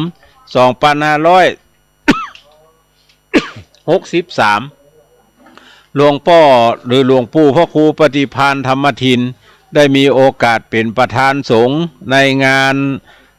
หนึ่งเนี่ยที่วัดดอนจันทร์ก็จึงได้ประชาสัมพันธ์เชิญชวนร่วมกันสร้างเจดีย์42 เมืองพอดีว่าคุณโยมอุปถัมภ์ของท่านอาจารย์พระครูอภิวัตธนวิกรมคือคุณเชิดพงษ์กิ่วแก้วคหบดีที่มาร่วมงานในข่าวครั้งนั้นสนใจในการสร้างบุญก็จึงได้หารือกับญาติพี่น้องอันมีหลวงพ่อพระอินทร์ผลอินทพโลคุณแม่จันฟองกิ่วแก้วผู้ช่วยศาสตราจารย์สมพรปินทยาทันตแพทย์พงเพชรกิ่วแก้วและคุณน้ำเพชรกิ่วแก้วคุณพฤกษาทิติทาวินโชคบริษัทจำกัดพัชระอินทรีทานสปอร์ตบริษัทจำกัดเขมรัตน์ทานสปอร์ตคุณเชิดพงษ์กิ่วแก้วจึงได้แจ้งความประสงค์และประสานงานผ่านท่านอาจารย์พระครูอภิวัฒนวิกรมเพื่อขอทราบข้อมูลและขอดูสถานที่พื้นที่ในการก่อสร้างลุต่อมาวันศุกร์ที่ 14 สิงหาคมเวลาบ่ายก็ปากันมาดูสถานที่การก่อสร้างเจดีย์42 เมืองได้นัดหมายคณะสงฆ์อุทยานกำนันผู้ใหญ่บ้านมาร่วมวางแผนการก่อสร้างขนาดความกว้างฐานมันมีอยู่4 เมตร 50 เซนติเมตรความยาว12 เมตร 50 เซนติเมตรความสูงไปทางไหนล่ะความสูง13 เมตร 90 เซนติเมตรส่วนเจดีย์42 เมืองเนี่ยก็มีพระธาตุเจ้าดอยตุงจำลองกับพระธาตุเจ้าดอยสุเทพจำลองทางเจ้าภาพจะดำเนินจัดการจัดจ้างเองทั้งหมดพร้อมกับโดยว่าจ้างศาลาแต่ว่าจะให้มวลชนทั้งหลายเนี่ยมีส่วนร่วมในการก่อสร้างทุกขั้นตอนลุต่อมาวันพฤหัสบดีที่ 9 กันยายน 2564 เวลา 12:29 นาทีก็ได้มีพิธีปูจาเต้าจตุโลกบาลทั้งสี่ต่อโดยพิธีบวงสรวงขอที่ดินกับพญานาคเวลา 15:39 นาที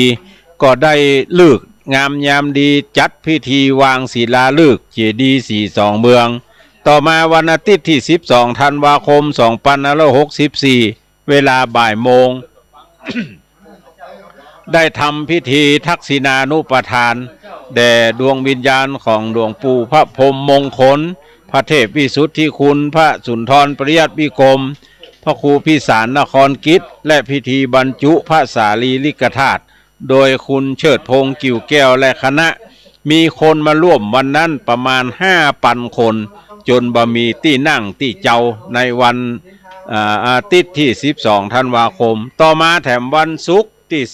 18 มีนาคม 2565 จัดพิธีพุทธาภิเษกพระเจ้า42 เมือง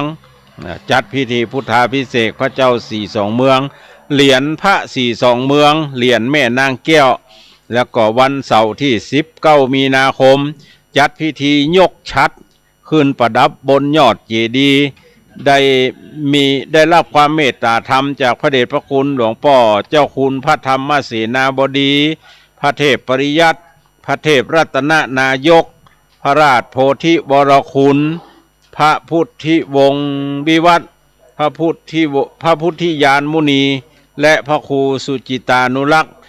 พระครูนิวิตศรีละสังวรพระมหาสุบรรณมหาคัมภีโลเจ้าวาดพระสงฆ์สามเณรเจ้าบ้านตั้งหลายแถมก็นับดูแล้วร่วม5,000มาร่วมงานนายอำเภอเวียงปะเป้าในสมัยนั้นก็มาร่วมงานนายอำเภอพานเจ้าภาพและแฮมหลายคนกลางคืนก็จัดให้มีการสมโพธิพระธาตุเจ้าเจดีย์วันอาทิตย์ที่20มีนาคมการจัดงานปอยหลวงได้นิมนต์หัววัด250วัดมาร่วมทำบุญสุนทานสิ้นทุนทรัพย์ในการก่อสร้างเจดีย์อยู่3,267,900กับแถม50 บาทอันนี้เป็นรายการเนื่องโดยการสร้างพระเจ้าการสร้างศาลาการสร้างเจดีย์เป็นต้นแล้วก็ได้ได้จากันเนี่ยจะได้ผู้มีคุณูปการทั้ง2รูปที่มีบทบาทนักที่สุดคือการสร้างเฮาเนี่ยจะได้เป็นที่ล้ำลึกก็ปี2565เนี่ยหลังจากทำบุญปอยหลวงศาลาเรียบร้อยแล้วก็ปอยหลวงพระเจ้า42เมืองปอยหลวงมหาจินาธาตุเจ้าดอยตุงจำลองดอยสุเทพจำลองเนี่ยหลวงปู่พระครูปฏิภาณธรรมทินท่านพระครูปริยัติรัตนโชติท่านพระครูบวรธรรมาภิรามท่านพระครูอภิวัฒนวิกรมท่านพระครูชนลทานพิทักษ์ก็ได้รวมตัวกันกับคณะทำงานหารือเรื่องการสร้างรูปเหมือนของหลวงปู่เจ้าคุณพระเทพวิสุทธิคุณ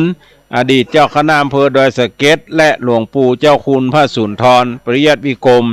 อดีตเจ้าคณะอำเภอเวียงป่าเป้าก็จึงได้นำเรื่องนี้เสนอต่อคณะสงฆ์ถึง2อำเภอเพื่อพิจารณาให้ความหันชอบแล้วก็มอบหมายให้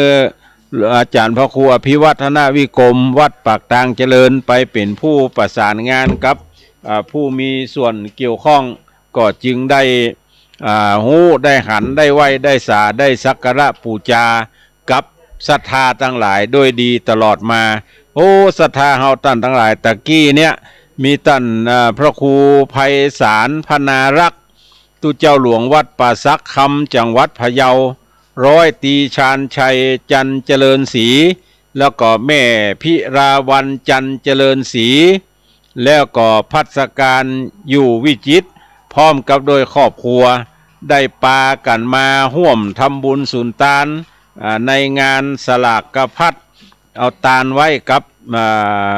สถานที่นี้เป็นปัจจัยอยู่320 บาทก็ขออนุโมทนาขอบคุณกับทุกท่านที่ได้ร่วมทำบุญสุนทานแต่เจ้าท่านอาจารย์พระมหาสมชาติชาตะปัญโยก็ได้อ่านรายชื่อของพี่น้องศรัทธาทั้งหลายที่ร่วมทำบุญบริจาคผ่านมาแล้วครั้งหนึ่งก็วันนี้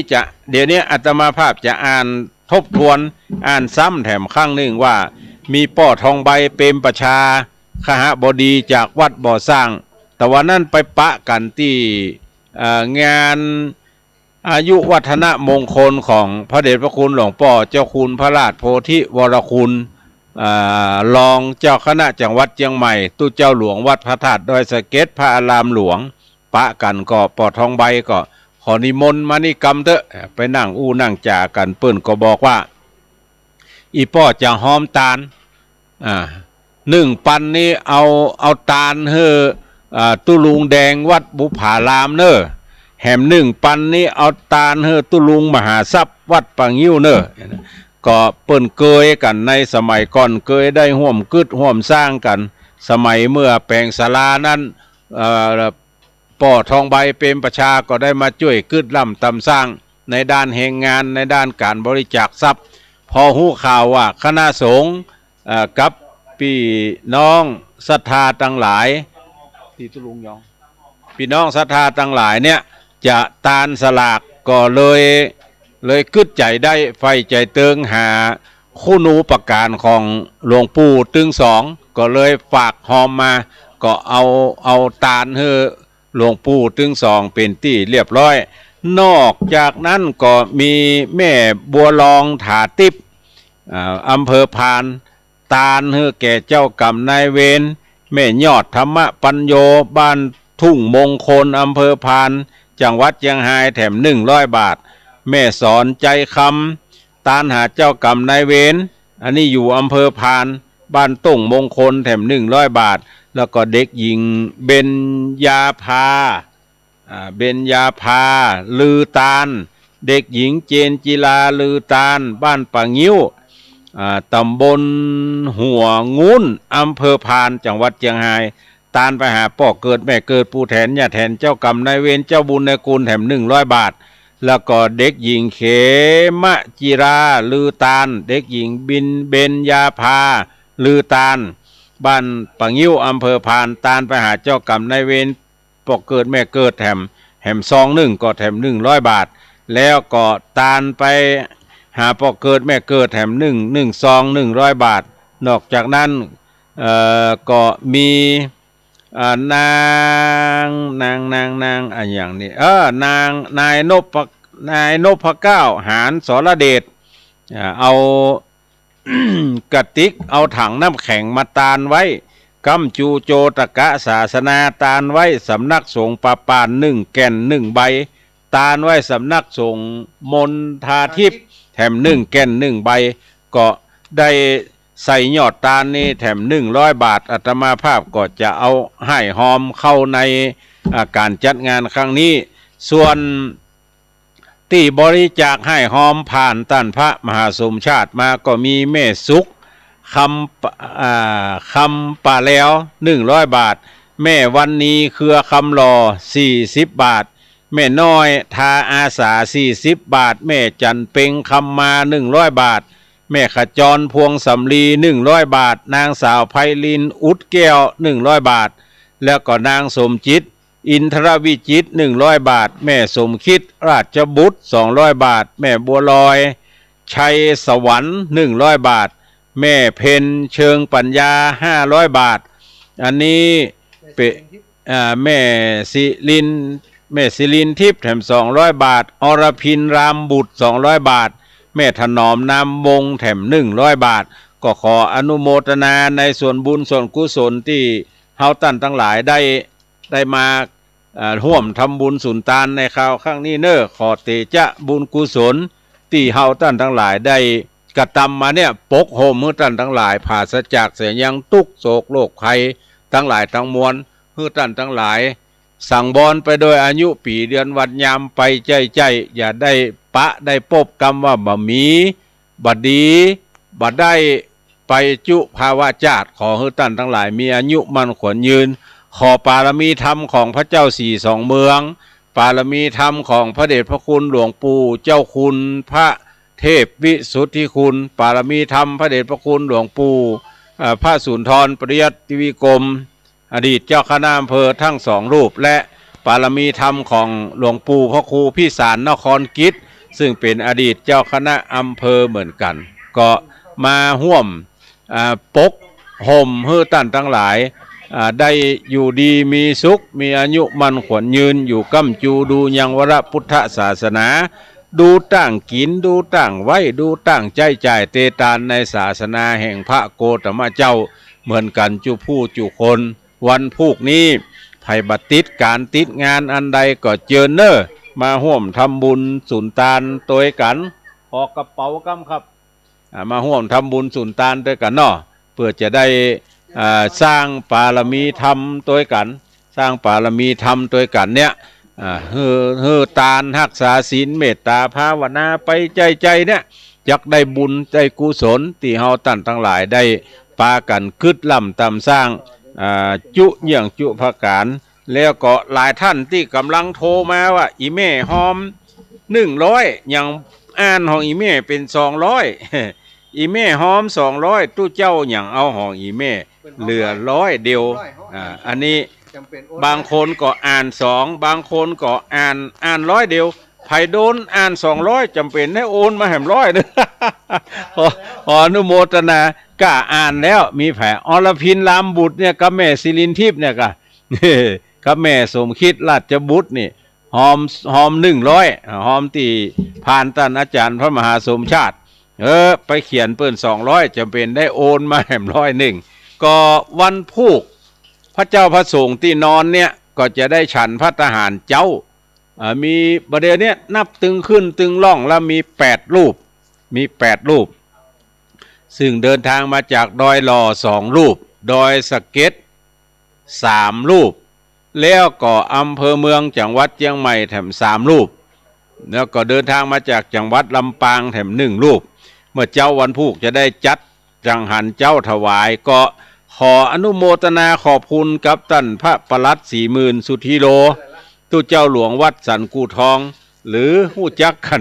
ในนามครูบา40,000อันที่ใครหัวนี่มันจะอย่างเงี้ยเปิ้นหอม100อ่านเปิ้น200จะเป็นได้หอมมาแบบเนี้ย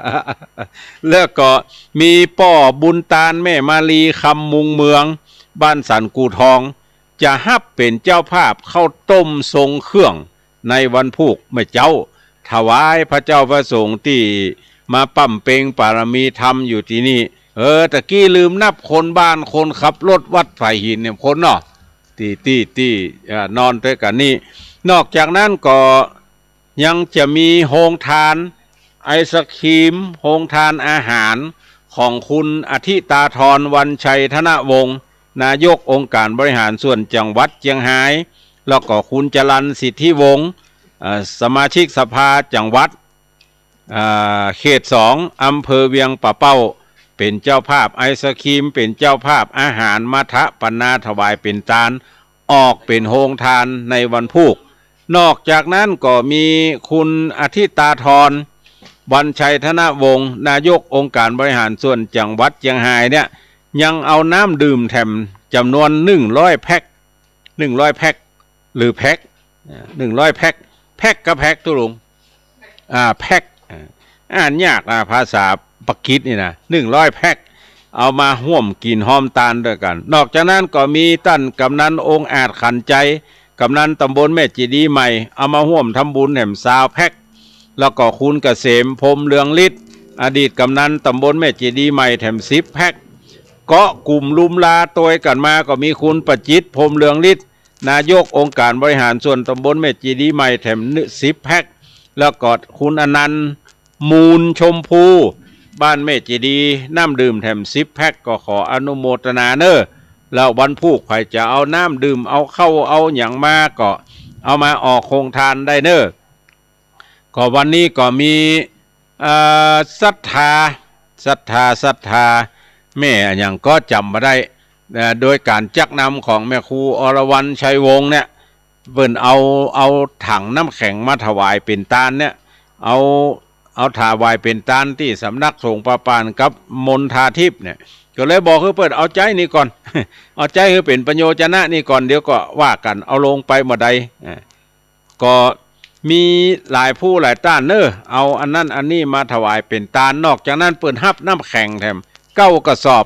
เอาน้ำแข็งไว้บนเนี่ยหนาวก็หนาวกลางพอจะกลับเนี่ยจะกินน้ำแข็งแถม9กระสอบเสี่ยงหุหมูเนี่ยเพราะนั้นวันพุธมาช่วยกันช่วยกันกินน้ำแข็งเสี่ยงดึงเข้ากระสอบนี่กำต่อจากนั้นก็มีคุณพันประพรปัญญาพร้อมโดยเจ้าหมู่เจ้าจุ๋มบ้านประเมือดอำเภอสันทรายจะเป็นเจ้าภาพก๋วยเตี๋ยวแถม1 ปันกับแถม500ถ้วย1 ปัน500ถ้วยเสี่ยงบ่เสี่ยงหมดบ่หมดเหลือบ่เหลือวันพุธฮู้กัน1 ปัน500ถ้วยก๋วยเตี๋ยวนอกจากนั้นก็กองทุนพระศรี2เมืองก็จะเป็นเจ้าภาพก๋วยเตี๋ยวแฮมเอาก๋วยเตี๋ยวไว้ตั้งหน้าโฮง1เอาก๋วยเตี๋ยวไว้ตั้งข้างภาคซ้ายมือพระเจ้าศรี2เมืองแถมตะวันออกเนี่ยทั้งเหนือเนี่ยทั้งเหนือโฮงตะวันออกโฮงและส่วนตั้งใต้นี่เป็นของท่านนายก องค์การบริหารส่วนจังหวัดเชียงรายจะเอาไว้ตั้งนั้นนอกจากนั้น ได้ได้จากันเรื่องกาแฟกาแฟเป็นซองเนี่ยกาแฟทีอินวันนี่นะ1 ใน 3นะมีฮั่นหมดอ่ะนะก็เอามาจะเจ้า1 ถุงก็เสี่ยงไปเกิงละข้างแหมเกิงก็คงจะกุมมาตอนอยู่วันพุกนี้จะมีเจ้าภาพกาแฟสดก็คุณณัฐพงศ์คุณกุลชยาจันเที่ยงบ้านปางไฮจะเป็นเจ้าภาพกาแฟสดในวันพุกนอกจากนั้นก็มีสถานียำซาวอย่างมั่วยำซาวนี่นะก็ว่าเอาซาวอย่างมายำก็ว่าจื้อมันมาได้ยำละ20 บาท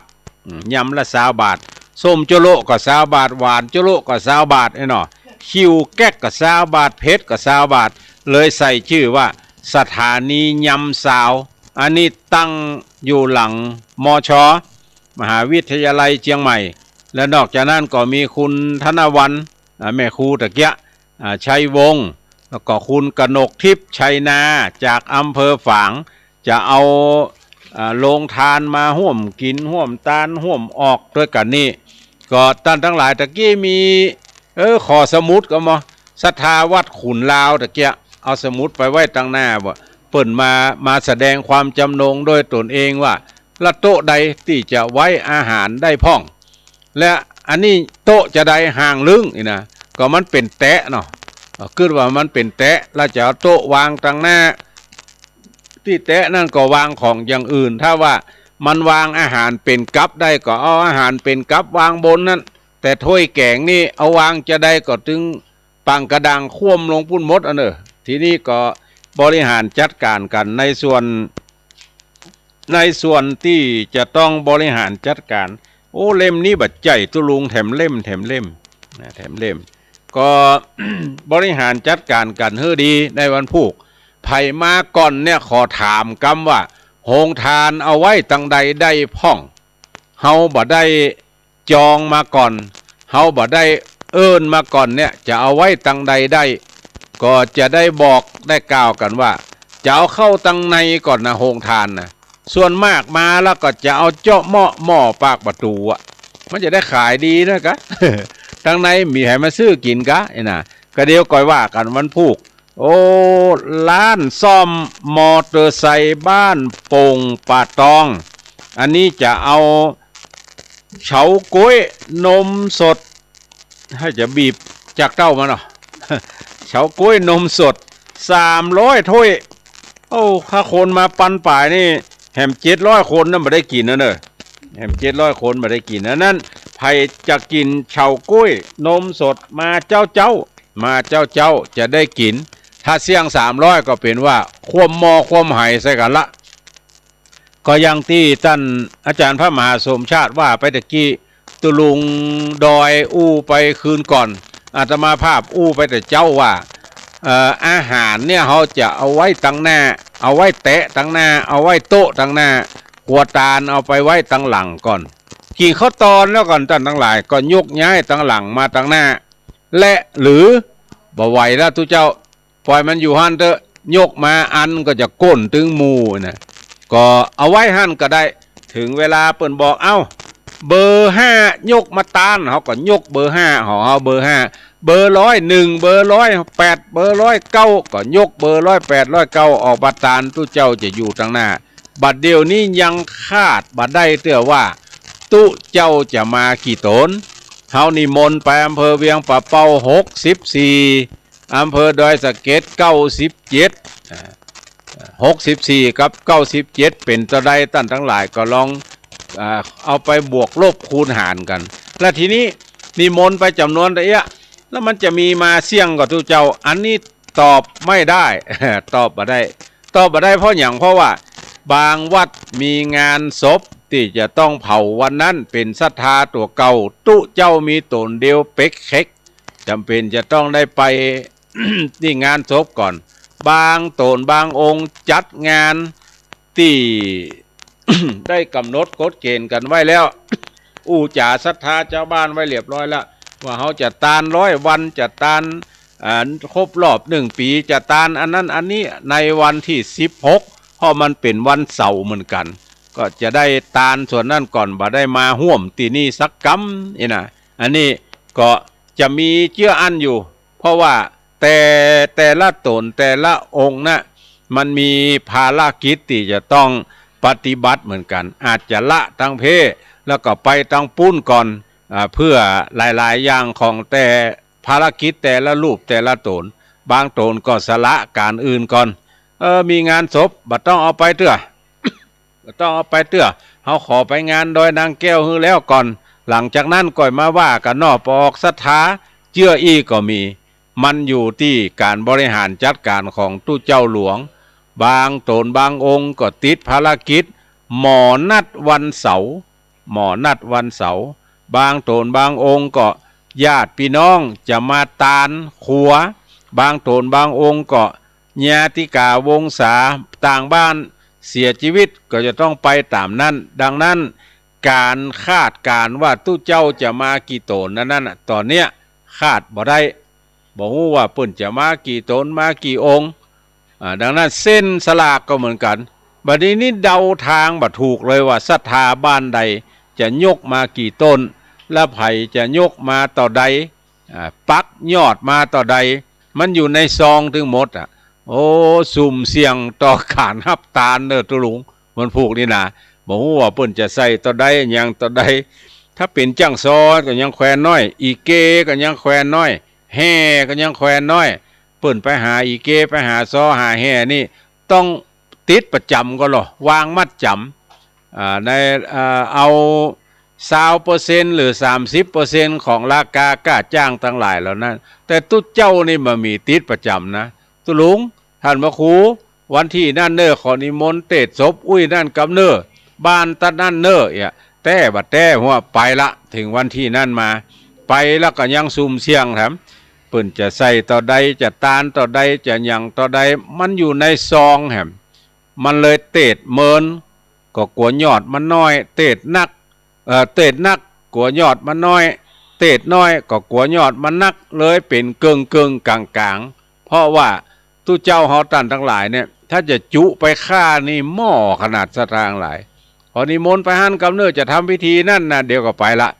ไปเดี๋ยวค้อนจดก่อนเนี่ยก็ได้ละเนี่ยห้องไปบุบไปฆ่านี่หม้อขนาดตู้เจ้าแต่จังซอหมู่แห่อีเกเนี่ยต้องไปเซ็นสัญญากันก่อนล่อตกลงกันก่อนว่าไปแห่บ้านนี้ไปซอบ้านนี้เป็นเงินจำนวนต่ออีเนอขันตั้งอันยังของกินเข้าแหมกี่คาบอยู่ในเจ้าภาพถึงหมู่ถึงมวลเนอนี่นะอันนี้อู้จ่ากันก่อนแต่ตู้เจ้าเนี่ยบัดได้อู้ได้จ่าตกลงราคาอันอย่างสักจังเขาจะหาโคศกไปอู้งานใดงานหนึ่งเนี่ยก็ยังมีราคากล้าจ้างกล้าตัวกันอยู่ว่าจะจ้างไปในทิศทางใดในจำนวนเงินต่อใดเนี่ยแต่ว่าตู้เจ้านี่บ่ได้คิดนากันเอาไว้ดังนั้นวันพูกท่านพี่น้องศรัทธาท่านทั้งหลายเนอะบ้านขุนลาวก็ดีบ้านปังอันก็ดีบ้านปังน้ำทุก็ดีบ้านแม่หวานบ้านเนี่ยตำบลป่าเมียงตำบลแม่เจดีย์ใหม่แม่เจดีย์เก่าอำเภอเวียงป่าเป้าอำเภอดอยสะเก็ดเนี่ยไผ่กึดใจได้ไฟใจเติงไข่มาตาลตัวเปิ้นส่วนหนึ่งไข่มาหันลายโตนนะทุกเจ้าศรัทธาก็หลายคนว่าเขาก็แค่หันเหมือนกันนะวัดก็บาดใจอันหยังก็บาดใจเนี่ยแล้วจะตานสลากเขาจะเอาสลากที่ไหนมาตานทุกเจ้าแล้วเขาจะเอาทุกเจ้าที่ไหนมาฮับตานเขาไก่ไปพอวันพูกคือมาพอเนื้อตันทั้งหลายคือขึ้นมาพอว่าเปิ้นจัดการกันเชื้อใดจัดการกันเชื้อใดท่านทั้งหลายที่เป็นผู้สูงอายุแล้วขอแนะนำให้ขึ้นขั้นใดเพิกตังใต้เพิกตังเจียงใหม่เพราะว่า1มีหาวกลาง2มันบ่พอจริงขึ้นเจือนอยู่ซะหน่อยขึ้นหมอกม่วนเนี่ยอิดก็เจ้านะแต่ว่าถ้าได้กวยอันนักมาเนี่ยบัดแนะนำให้อุ้มขึ้นตังนี้เพื่อเอาคนกู้เดียวเซียวเปื้อนกันขึ้นมาก่อนเนี่ยคนมาอยู่หน้ากว้านตีลอกที่เป็นจักขัวจักของขึ้นเนี่ยโอ้เจดีย์หลังนี้นะท่านทั้งหลายอาศัยลอกตัวนี้ถึงหมู่ถึงมวลเนอเอาหินเอาทรายเอาปูนขึ้นมาเนี่ย อาศัยพลังของชุมชนมวลชนศรัทธาทั่วไปชมรมกำนันผู้ใหญ่บ้านผู้ช่วยสารวัตรแพทย์แล้วก็ตั้งสมาชิกสภาเทศบาล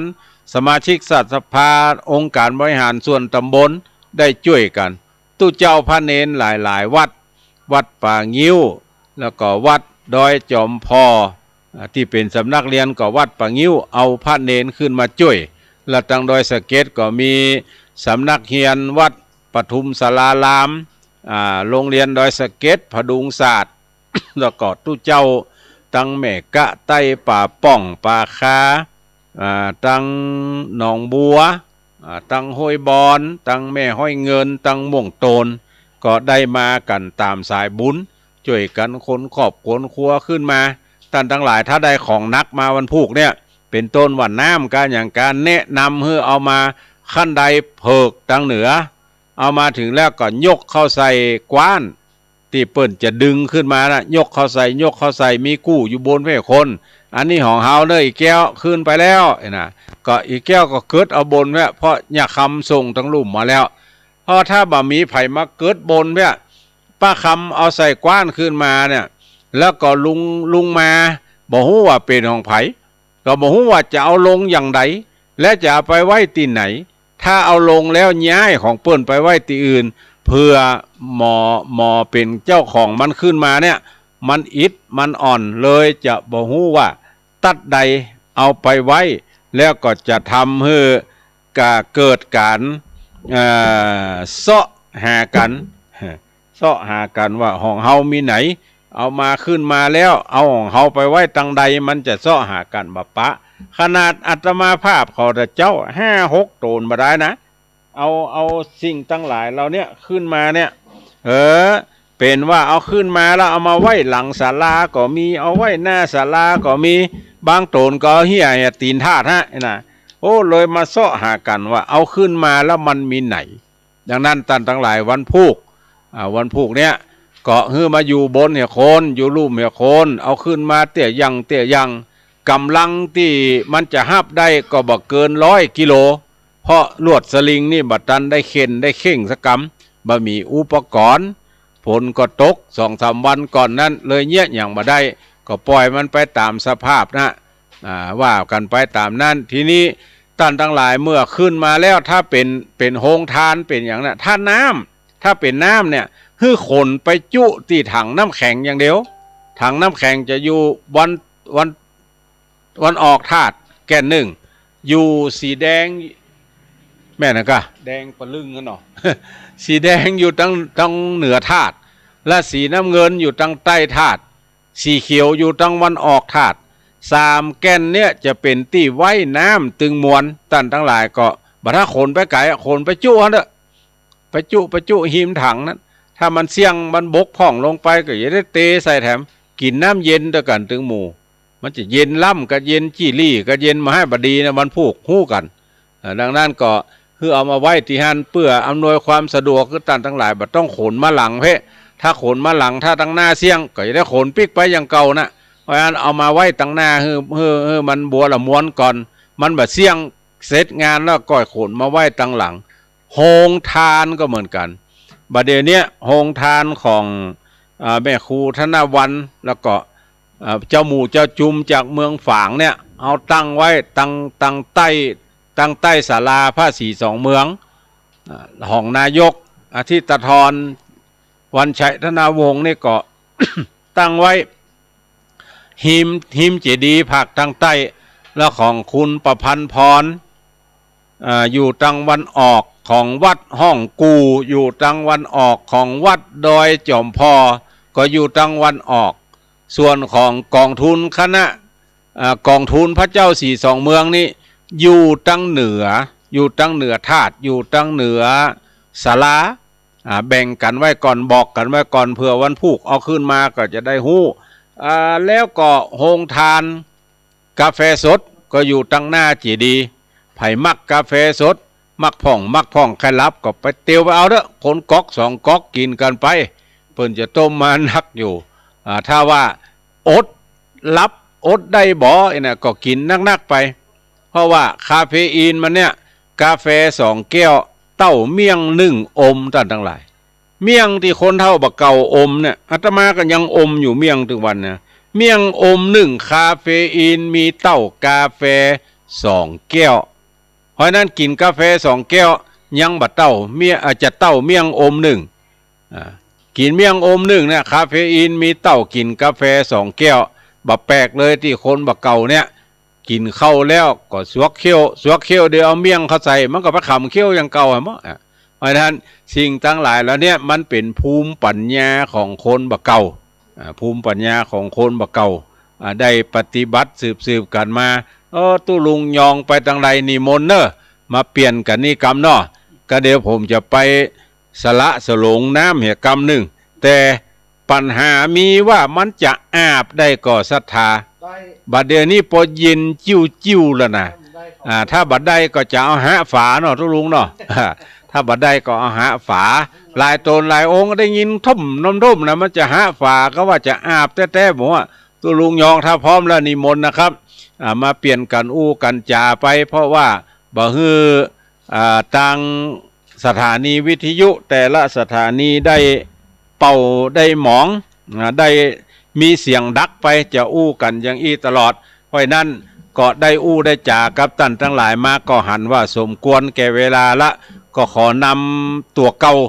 จากรายการนี้ไปอาบน้ำเหตุกรรมหนึ่งจัตตาโลธรรมาวัฏทันติอายุวันโนสุขังปะลา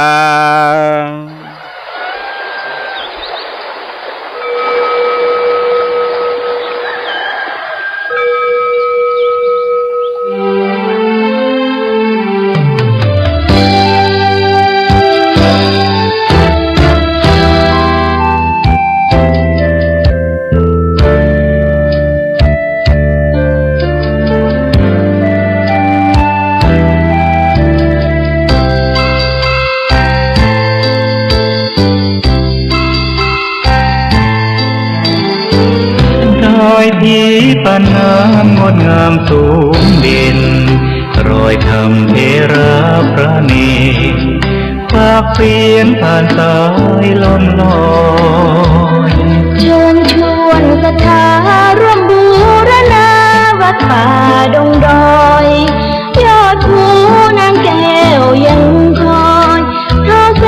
งส่องฟ้าอำไพ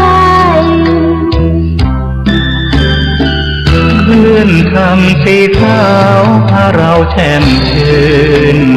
เป็นผู้รู้ผู้ตื่นเบิกบานทั้งกายและใจเผยแผ่คำสอนองค์ชินวรขจรกว้างไกล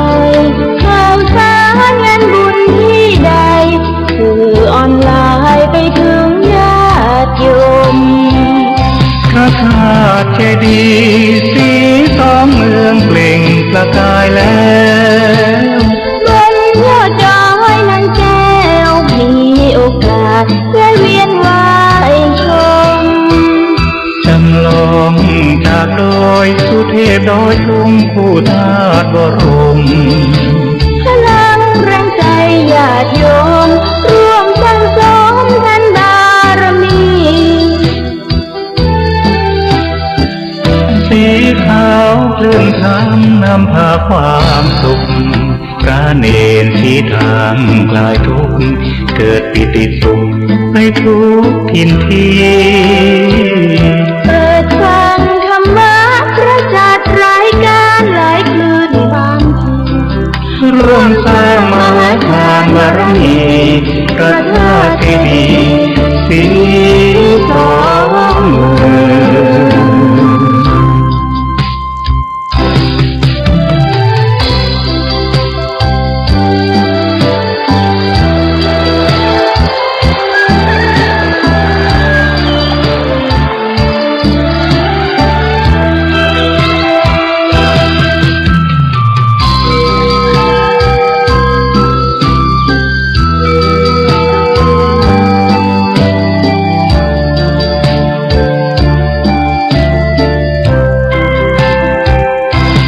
ธาตุเจดีย์สีสองเมืองเปล่งประกายแล้วบนยอดดอยนางแก้ว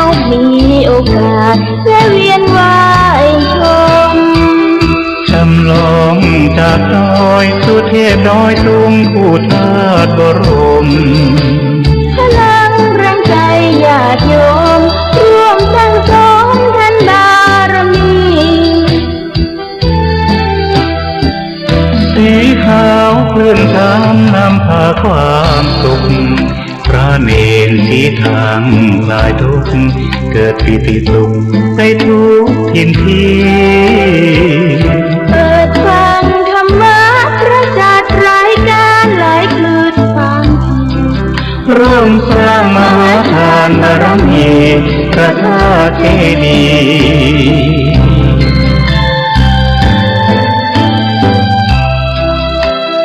สีส้ม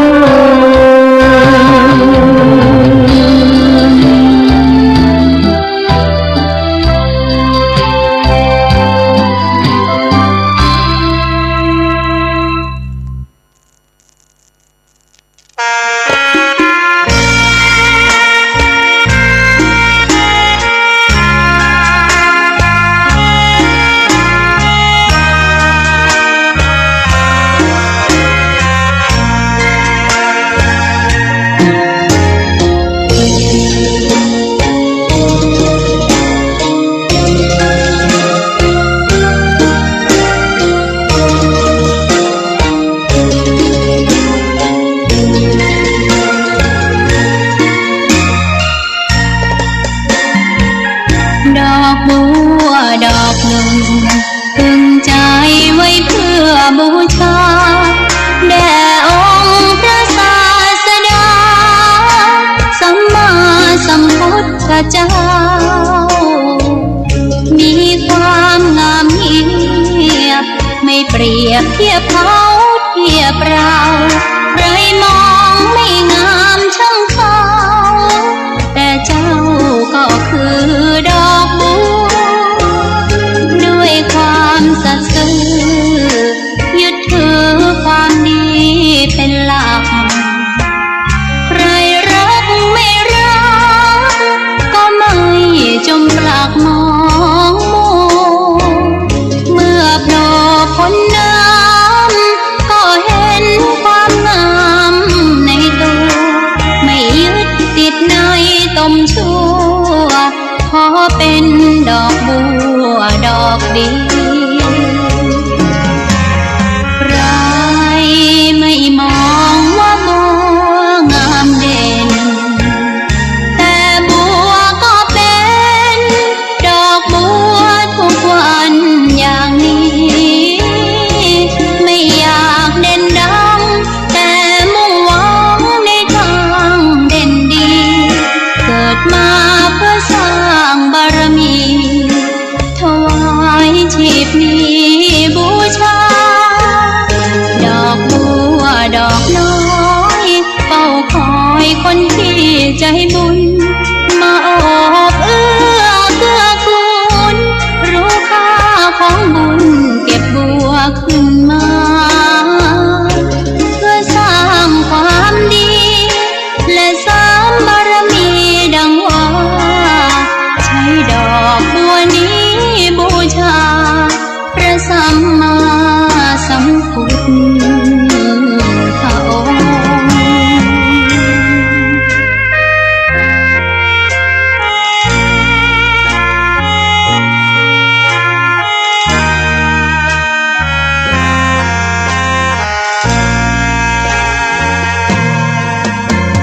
ใครไม่มองว่าบัวงามเด่นแต่บัวก็เป็นดอกบัวทุกวันอย่างนี้ไม่อยากเด่นดังแต่มุ่งหวังในทางเด่นดีเกิดมาเพื่อสร้างบารมีถวายชีพนี้บูชาดอกบัวดอกน้อยเฝ้าคอยคนที่ใจบุญมาโอบเอื้อเกื้อกูลรู้ค่าของบุญเก็บบัวขึ้นมาเพื่อสร้างความดีและสร้างบารมีดังว่าใช้ดอกบัว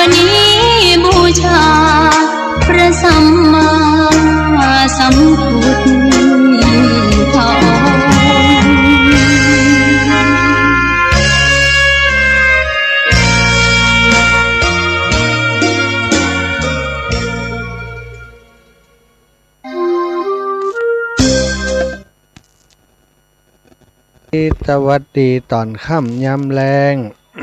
ขณะนี้เวลา 17:05 นาทีศรัทธาญาติโยมช่วงนี้ก็อยู่ในช่วงที่เฮายังถ่ายทอดเสียงจากดอยม่อนพระศรีสองเมืองดอยนางแก้วจังหวัดเชียงรายเนาะเชียงรายกับเชียงใหม่ติดกันนี่ศรัทธาญาติโยมซึ่งเป็นสถานที่ที่จะจัดงานบุญประเพณีปุพเปตพีสลากพัดประจำปี2566ที่ม่อนพระศรีสองเมืองดอยนางแก้วซึ่งศรัทธาญาติโยมก็ได้ฟังเรื่องราวต่างๆที่มาที่ไปความเป็นมาของการมาพัฒนาสถานลันธรรมตรงนี้ม่อนพระศรีสองเมืองที่นี่คือเป็นสถานลันธรรมในการสร้างสมบุญญาบารมีสร้างบุญสร้างกุศลของสมณะศรัทธาครูบาอาจารย์พระสงฆ์องค์สามเณรเจ้าและศรัทธาญาติโยมทั้งหลายงานที่ได้เริ่มก่อร่างสร้างแปลงได้หอบตุมเปากันมาเกี่ยวกับการพัฒนาการสร้างการบูรณะปฏิสังขรณ์สิ่งต่างๆอันเป็นที่สักการะบูชาของหมู่เฮาเจ้าพุทธทั้งหลายลูกๆหลานๆของครูบาอาจารย์ที่เปิ้นได้ก่อร่างสร้างแปลงพัฒนาสถานที่แห่งนี้มาก่อนนั้นได้ดำเนินการมาอย่างใดศรัทธาได้ฟังจากท่านอาจารย์ท่านพระครูชลทานพิทักษ์จบลงไปเนาะท่านพระครูได้ไปพักผ่อนส่งน้ำปลาตัวเก่าไปส่งน้ำก่อนเนออีวะนะกว่าอันน้ำเย็นตึกอะละก็เอาหดผาอันน่ะศรัทธาบัดเดี๋ยวนี้ที่บ้านเฮาอากาศอาจจะร้อนนะบางที่ถ้าบ่มีฝนตกก็อากาศร้อนเลยละแต่บางที่ฝนตกก็อากาศจะเย็นลงมาหน่อยแต่คงบ่เย็นเท่าที่ดอยนางแก้วม่อนศรีสองเมืองนี่เนออีป่อยอีแม่ทั้งหลายที่นี่บัดเดี๋ยวนี้หนาวแล้วนะเนาะ อากาศเย็นแล้วตุลุงนั่งจัดรายการก็บอกว่าหนาวจะอาบน้ำไหวกว่านี้อีกนะถ้าอาบน้ำไหวแล้วก็ไม่ไผว่าอย่างก็ตุลุงก็นอนในเต้นคนเดียวเนาะ คนละเต้นตอนนี้นับได้กี่ตนตุลุงนับแต่กี่มีกี่ตนตุลุง8เนาะใครย้อมแหมคนเป็น9เนาะศรัทธาญาติโยมที่ฟังอยู่ต่างบ้านเนี่ยเวลามีงานหน่วยอันเคลื่อนที่เร็ว หน่วยเคลื่อนที่เร็วหน่วยเตรียมสถานที่หน่วยจัดรายการตั้งวิทยุรายงานสดจะต้องมาติดตั้งอุปกรณ์ให้พร้อมวันนี้ก็กราบในเมตตาท่านพระครูสมุวิสุวัตวรกิจโจท่านอาจารย์สมภารเจ้าวัดฝายหินผอ.สถานีวิทยุ 104.50 เมกะเฮิรตซ์วัดฝายหินก็ได้นำทีมงานซึ่งก็มีตู้ลุงหนุ่มตู้ปีหนุ่มปีนานทินแล้วก็ลูกเนน2 รูป 2 องค์ได้มาช่วยงานเตรียมเกียมดาสถานที่ตั้งเครื่องเสียงนะที่เฮาได้ถ่ายทอดรายงานสดนี่ก็มีคอมพิวเตอร์โน้ตบุ๊กของอาตมาภาพเครื่องหนึ่งของตังวัดฝายหินอุปกรณ์ต่างๆของตังวัดฝายหินแห่งส่วนหนึ่งมาติดตั้งสำรองกันไว้จัดรายการกันอยู่บนดอยม่อนพระศรีสองเมืองที่นี่ต้องขอกราบในเมตตาท่านพระครูสมุวิสุวัตวรกิจโจที่ส่งทีมงานได้มาช่วยงานครูบาอาจารย์เฮาจัดงานจัดการอย่างต่างๆบ่ได้มีหนังสือบ่ได้มีคำสั่งศรัทธาญาติโยมเฮาก็มากันตามจิตอาสาตามปีตามน้องเนาะได้ร่วมงานการเผยแพร่ด้วยกันมาท่านพระครูอภิวัตธนวิกรมก็ดีท่านพระครูสมุวิสุวัตวรกิจโจก็ดีครูบาอาจารย์ทุกรูปทุกองค์ใจสั่งกันถึงนั้นศรัทธาใจถึงใจกันครูบาอาจารย์จะมีการติงานที่หั่นที่นี่ทีมงานก็เตรียมตัวแล้วเนาะเตรียมตัวเพื่อจะมาช่วยงานกันเฮามีอุปกรณ์เครื่องใช้ไม้สอยต่างๆที่จะเอามาช่วยกันได้ก็เอามาความจริงถ้าไปรับจ้างเปิ้นถ่ายทอดงานแต่ละที่แต่ละแห่งพร้อมกับออกอากาศให้เปิ้นตัวนี่นะศรัทธาชั่วโมงหนึ่งหลายตังค์เนอะนับกันเป็นหมื่นพุ่นนะ1 ชั่วโมงนี่นะแต่ว่าครูบาอาจารย์เปิ้นบ่ได้คิดเป็นแบบธุรกิจเนาะ คิดเพื่อจะเป็นการเผยแพร่สนับสนุนกลุ่มที่ทำงานเพื่อการเผยแพร่มาช่วยการช่วยงานกันโดยบ่คิดเงินคิดทองถ้าจะมีการน้ำหมูกน้ำมันฮือพ่องกาบริการซ่อมนั้นซ่อมนี้ฮือพ่องเปิ้นก็ยินดีเนี่ยก็มอเอะเนื้อศรัทธาญาติโยมอาตมาและครูบาอาจารย์ก็เหมือนกันมาจัดการจัดงานมัตระเตรียมฮือเปิ้นก็บ่ได้หวังว่าจะได้รับการจ้างรางวัลอย่างขอฮือการงานของครูบาอาจารย์ที่เขาทำงานอยู่ด้วยกันนี้เป็นไปโดยความเรียบร้อยเป็นไปโดยความสวัสดิภาพมีความภูมิฐานนะมีความภูมิฐานจัดการจัดงานอย่างครั้งหนึ่งโอ้คนมีไผมายอมแยมมันก็จะทำให้ครูบาอาจารย์เวลาจัดการจัดงานมามีกำลังใจศรัทธาอันนี้เวลาเปิ่นจัดการจัดงานเขามาจัดรายการในสถานที่ในพื้นที่จัดการจัดงานอีป่ออีแม่ตั้งหลายได้ฟังเรื่องราวต่างๆในบริเวณที่เตรียมจัดงานก็ดีในคณะที่เปิ่นทำบุญกินตานกันในช่วงของกลางวันที่มีงานนั้นก็ดีก็ด้วยการถ่ายทอดจากสถานีวิทยุส่งไปถึงบ้านถึงจองของท่านก็ได้อนุโมทนาบุญอยู่ต่างบ้านต่างจองได้บุญตัวกันไปอีป่อยแม่ตั้งหลายวันนี้เนาะครูบาอาจารย์เพิ่นได้แจ้งได้บอกได้กล่าวอายังที่บ่อู้กันไปบ่เคลียร์บัดแล้วเตื้อก็อธิบายให้ฟังแหมเนาะตะกี้ท่านอาจารย์พระครูชลทานพิทักษ์ก็ได้อธิบายละเอียดเกี่ยวกับหงตานจะอยู่ตรงไหนสลากที่จะต้านเข้าก็ดีอยู่ตรงไหนจุดใดอาจจะงงอยู่บางพ่องบ่เคยมานี่คำเตื้อแต่บางพ่องที่เคยมาแล้วก็พอจะเดาออกว่าอยู่ตรงไหนหงตานอยู่ตรงไหนที่จะต้านเข้าของเข้าพระเจ้านี่อยู่ตรงไหนตรงไหนวิธีพิธีจะทำจุดใดที่ไหนแต่ถ้าอย่างใดก็ตามวันผูกมาคนมันนักมันหนาโอ้บ่ฮู้ว่าจะเนี่ยจะใดจะวางจะใดของเนี่ยเพิ่นจะต้องวางที่ไหนตัดใดอีน่ะก็สามารถ มาสอบถาม จากครูบาอาจารย์เป็นที่เปิ้นอยู่ในพื้นที่นั้นๆเปิ้นจะได้แจ้งบอกคือกับหมู่เฮาทั้งหลายว่าทำอย่างใดอยู่ที่ไหน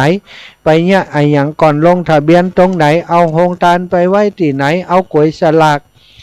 ตานเข้าไว้ที่ไหนไปลงจืดที่ไหนเอาเส้นวางที่ไหนศรัทธาก็ถามกันเก้าเอาจะให้จะหอมอย่างใดก็บอกกันมาวันผูกนี่ไผ่บัดต้องโทรมาหอมเนอะบัดตันนะเต้ากุดนะอาตมาช่วยการช่วยงานเพิ่นด้วยสตังก็จะมดนะบัดได้หอมเมื่อไผ่ได้กระจืมได้เนาะนะฉะนั้นไผ่จะหอมนี่อู้กันบะค่ำยามแรงนี่ฮะอีแม่ฝากหอมเนอะสตังหอมมดถึงไหนก็ถึงหั่นเนอะเพราะว่ามันจะต้องเอาสตังในกระเป๋าใส่เฮือน่ะเสาะยืมเต็มนี่เขาก็ไปใจเฮือยืมนะอีปล่อยแม่ทั้งหลายเขากว่าห้อมแตนน่ะเพื่อจะได้ถ้าสตังหมดเชียงกระเป๋าแล้วก็จะบอกว่าหมดแล้วนี่นะถ้าหมดแล้วก็จบข่าวไข่หอมปันใดก็ไม่ได้หอมละเนาะถ้ามาหอมกับเส้นบ่ได้ใส่ซองเฮือมันก็เป็นน้ำแล้วเนี่ยสตาก็โทรมาตอนที่ หัวค่ำย้ำแรงอย่างอีกก็ได้เนอะแต่ว่าตอนนี้มันตาเตือนนะอู้ไปสักน้อยก่อนถ้าเปิดสายก็โทร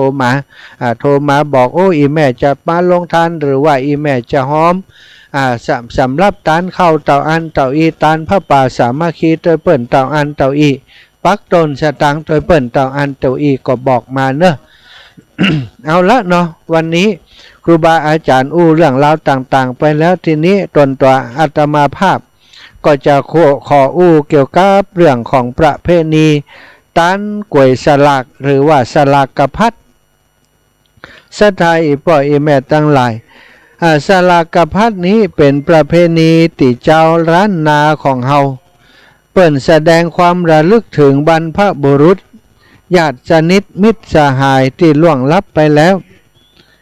ติดตายจากไปแล้วเนี่ยเป็นพ่อเป็นแม่เป็นญาติกาพี่น้องเป็นคนเกี่ยวข้องต่างใดก็ตามที่เปิ่นล่วงลับไปแล้วที่มีบุญคุณต่อเฮามาก่อนที่เคยคบหาสมาคมกันมาก่อนละลึกถึงเขาเจ้าทั้งหลายก็ทำบุญอุทิศส่วนบุญส่วนกุศลไปฮือเปิ่นผ่านตั้งวิธีการตานแบบตานกล้วยสลัก ศรัทธาญาติโยมจะได้ยินว่าเดือน12เนี่ยนะคือยะให้ใส่สวนยะให้ใส่นาแล้วเปิ่นก็มาตานเข้าสลากตันกวยสลากตันเป็ดตะพีเพื่อจะอุทิศบุญกุศลนี้ไปให้กับญาติทั้งหลายเพื่อจะขอเอาบุญเอากุศลที่ทำเนี้ยส่งไปให้ญาติทั้งหลายญาติทั้งหลายเมื่อได้รับส่วนบุญส่วนกุศลแล้วก็จะได้มาอนุโมทนาแผ่เอาบุญเอากุศลนั่นมาส่งให้ศรัทธาญาติโยมบางพ่องบางคนก็โอ้ลูกหลานนี้นะมันหู้บุญหู้กุลเฮาโลเฮาฮือให้ฮือนามันไปเฮาเคยเลี้ยงดูมันก็บ่ละบ่ตอดบ่ทิ้งเฮาถึงเดือนกี่ปี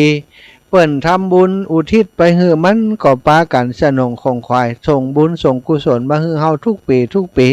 โอ้ปีนี้มันเนี่ยนาเกาไหล10ไหลก็ขอฮือพืชพันธุ์ธัญญาหารอุดมสมบูรณ์เนอะฮิก็ขอฮือปันมาหาก็ฮือปันใดปุพพะเปตตาพีก็ทำเพื่อวัตถุประสงค์อย่างอีฉะนั้นเนี่ยเจ้าเหนือเจ้าล้านนาของเฮานี่ก็คึดอย่างศรัทธาญาติโยมเนี่ยให้ใส่ส่วนแล้วก็มาทำบุญกุศลทำบุญสุนทรทานมากินมาทานเพื่อหวังว่าบุญที่ทำไปนั้นจะส่งไปให้ญาติพี่น้องและญาติพี่น้องที่ล่วงลับไปแล้วเปิ้นจะแผ่ส่วนบุญมาให้หมู่เขาทั้งหลายได้พืชพันธุ์ธัญญาหารที่อุดมสมบูรณ์ตามคติตามเหตุตามห้อยที่เปิดทำสืบต่อกันมาเนาะศรัทธาทั้งหลายซึ่งประเพณีแบบนี้นั้นทางภาคกลางเปิ่นก็มีนะมีเปิ่นห้องว่าทำบุญศาสตร์นี่นะศาสตร์เด่นภาคใต้ก็มีเนาะภาคใต้นี้อันจะเป็นอย่างก็นะทำบุญตายายอีกอย่างหุเทกระจาดกินชิงเปรตนะภาคใต้นี่เป็นว่าทำประเพณีชิงเปรตเนี่ยก็จะทำเอาอาหารเอาอย่างมาตานเอามาวางใส่เอาวางบนโต๊ะบนอย่างเนี่ยวางบนโต๊ะบนอย่างไหว้ตานพระสงฆ์เรียบร้อยพอตานแล้วส่งรับเรียบร้อยแล้วต่อจากนั้นก็เปิ่นจะเปิดโอกาสให้คนทั้งหลายเนี่ยที่มาร่วมงานนั้นน่ะไปลู่กันเอานะเหมือนกับอันเปรตที่มาขอส่วนบุญนะเปิ่นว่าประเพณีชิงเปรตภาคใต้ก็เหมือนกันเนอะมีอาตมาเคยอยู่ที่ภาคใต้ก็ม่วนนี้เหมือนกันนะศรัทธาไปหันประเพณีของเพื่อนเนี่ยอาหารการกินอุดมสมบูรณ์ช่วงนี้ผลหมากหลากไม้บางอย่างมันออกเนาะอย่างเป็นทุเรียนก็ดีมังคุดลังสาดลองกองเนี่ยมันออกนะเปิ่นก็เอามาเป็นอาหารที่ใส่กระจาดเทกระจาดทางภาคกลางเทกระจาดศาสตร์เดือน10เนาะแต่ทางเหนือเรียกว่าสลากกพัดนะสลากกพัดนั้นมีกี่อย่างมีอย่างใดพ่องมีอย่างใดจ้ายนะก็จะเล่าสู่กันฟังเนอะคำว่ากล้วยสลากเนาะกล้วยสลากนี้จะต้องเป็นกล้วยที่สานมาจากไม้ไผ่เป็นรูปทรงกระบอกหรือว่าแบบฉลอมนะที่ในหนังที่ฉลอมเข้าไปในกรุงเทพกรุงไทยเนี่ยจะทากล้วยสลากนี่บ้านเฮาคนบ้านเฮาฮู้จักดีแต่คนไทยนี่มึนตึบเนอะถ้าว่าฉลอมอีเขาฮู้ถ้าว่ากล้วยสลากอีนี่เขางงกล้วยสลากนี่สานจากไม้ไผ่เป็นกระบอกรูปกระบอกทรงกลมเหมือนกับฉลอมข้างในกรุด้านในด้วยใบตองสำหรับบรรจุข้าวสารอาหารแห้งผลหมากหลากไม้ของที่จำเป็นดอกไม้ถูกเทียนโดยเจ้าบ้านจะนำกล้วยสลากของแต่ละคนไปร่วมกันที่วัดเพื่อทำพิธีทางศาสนากล้วยสลากบ้านเฮานี้ส่วนใหญ่ในสมัยก่อนอดีตแต่ก่อนเก่าเนี่ยเปิ่นสารกันเอาเนาะแต่ละบ้านเปิ่นก็สารจ้างกันหมดศรัทธาแต่ปัจจุบันนี้อาจจะบ่มีคนสารจ้างอยู่นักแล้วก็มีคนที่เปิ่นสารจ้างสารเป็นอยู่ก็สารขายเอาถ้าเฮาต้องการเฮาใครได้ก็ไปสั่งเปิ่นอีป้อสารกล้วยสลากให้เจ้าสัก10เนอะนี่นะเปิ่นก็จะสารฮื้อแล้วก็ราคากำแพงศรัทธา5 บาท10 บาทนี่นะเนาะคนเฒ่าเปิ่นสารฮื้อนะบางเตือก็สารฮื้อได้เนี่ยอยากให้ลูกให้หลานได้ทำบุญเมื่อสารเรียบร้อยได้รูปได้ทรงเรียบร้อยเปิ่นก็เอาใบตองตองกล้วยของเขาก็ได้ตองตึงก็ได้ตองยังที่มันอดทนแข็งแรงหน่อยมันดูงามหน่อยเอาบุทางในกล้วยเพราะกล้วยมันจะเป็นตานะถ้าเขาบุกล้วยบุอย่างไว้ บัดเดียวนี้ก็นิยมเอากระดาษพ่องบุนะสตากระดาษหนังสือพิมพ์กับกระดาษอย่างมูนี้ดึบุเอาก็มีแล้วเปิ่นก็เอาข้าวต้มข้าวหนมที่เปิ่นไปเปิ่นแปลงเปิ่นทำเองนั้นใส่เข้าไปข้าวต้มข้าวหนมกะบางทีก็มีบะเป้ากล้วยอ้อยมะโอกะอย่างการเนี่ยใส่เข้าไปเพื่อจะเป็นเหมือนกับสำรับนะสำรับหนึ่งเพื่อจะเอาตาลไปฮื้อกับญาติทั้งหลายเรียกว่ากล้วยสลักกล้วยสลักก็เป็นลักษณะอย่างที่บอกนี้ข้างในกล้วยมีอะไรอย่างพ่องก่อนแล้วแต่บางคนที่เปิ่นมีกำลังทรัพย์นักเสาะหาของที่มันมีค่าใส่เข้าไปแหมสบู่ยาสีฟันเนาะของใจอย่างต่างๆเนี่ยก็ใส่เข้าไปในกล้วยสลักหั่นใส่ไปเรียบร้อยก็มัดเหียเขียนชื่อติดเหียนี่ใส่ซองเข้าไปเหียซองในหน้าซองนั้นก็เขียนข้าพเจ้าศรัทธานายนั่นนางนี่เนาะมีจิตเจตนาจะตานไปฮื้อไผเปิ้นก็เขียนไว้เลขที่อย่างนี้เปิ้นก็จะเตรียมไว้นะศรัทธาเลขที่1ถึงเลขที่15วางตรงนี้นี่เลขที่15ถึงเลข40วางตรงนี้เนี่ยเปิ้นก็จะเขียนไว้เป็นล็อกอย่างในหมู่บ้านเฮาเปิ้นก็จะเขียนบางทีอาจจะเขียนเลขที่บ้านเลขที่1ถึงเลขที่15ก็อย่างเดียวกันเนี่ยนะแต่เป็นเลขที่บ้านไผเลขที่บ้านเลขที่คุ้มหรือว่าบางทีบัดเดียวนี้เขียนเป็นคุ้มคุ้ม5คุ้ม6คุ้ม7คุ้ม8คุ้ม9ก็ว่ากันไปอยู่คุ้มนี่เนอะเปิ้นจะเขียนเป็นคุ้มถ้าได้เส้นฉลากแล้วก็ไปช่อหาคุ้มถ้าไปถึงคุ้มก็เอิ้นหาเอาบ้านเลขที่นี่คุ้ม6อยู่ตั้งใดคนที่จื่อนั้นคุ้มนั้นก็จะยกมืออยู่นี่เจ้าอีน่ะเนี่ยคือฉลากสลากกับพัดติอูถึงนี้ ทีนี้เมื่อได้กล้วยสลากแล้วจากนั้นก็จะมีการนำกล้วยสลากนั้นไปที่วัดสถา เอากล้วยสลากนั้นไปที่วัดก็ไปตั้งแต่ตอนเจ้าเลยละไปแต่ตอนเจ้าไปพอวัดซุ่มของตัวเองอยู่ที่ไหนก็เอาไปตั้งเอาไปวางไว้ที่เปิ่นจัดไว้ฮื้อแบ่งกันตั้งแบ่งกันวางคุ้มนี้มีกี่หลังคาเฮือนก่อนก็เอาไปตั้งไปวางไว้เอาสำรับไปตั้งไว้พอเอาสำรับไปตั้งไว้เรียบร้อยแล้วเปิ้นก็เอาเส้นสลากเส้นสลากที่มีเปิ้นจะมี2เส้นซะท่าเส้นหนึ่งนี้เอาไปรวมกันที่ในวิหารอีกเส้นหนึ่งนั้นเปิ้นก็เอามาไว้ที่เจ้าของกล้วยสลากนั้นเอาไว้กับกล้วยหั่นนี่ซะท่าถ้าเปิ้นไปเช่นสลากที่ไปอยู่ในวิหารแล้วนะเปิ้นก็เอาไปศูนย์กันเอาไปรวมกันมีพระสงฆ์เท่าใดเนาะมาปีพระสงฆ์เท่าไรเปิ้นก็แจกกับพระสงฆ์ตามจำนวนสลากที่เข้าไปบางครั้งเปิ้นก็กันไว้สำหรับตานเข้าพระเจ้าเหียนี่พอเรียบร้อยแล้วก็มีการ ศูนย์สลากมีการโปรยสลากศูนย์เรียบร้อยมาจัดมาแบ่งเรียบร้อยแล้วก่อนจะถึงพิธีหมู่นั้นเนี่ยเปิ้นก็จะมีการกฎเกณฑ์เว้นตานเหตุตัวเหมือนกันเนาะสถาพอแจกเรียบร้อยพระสงฆ์องค์สังฆเจ้าเปิ้นก็อุปโลกสลากนะอุปโลกเส้นสลากอุปโลกเส้นสลากแล้วเปิ้นก็จะฮื้อศีลฮื้อปอนกับศรัทธาญาติโยมทั้งหลายตึงหมู่ตึงมวลโดยพระมหาเถระอยู่ในงานนั้น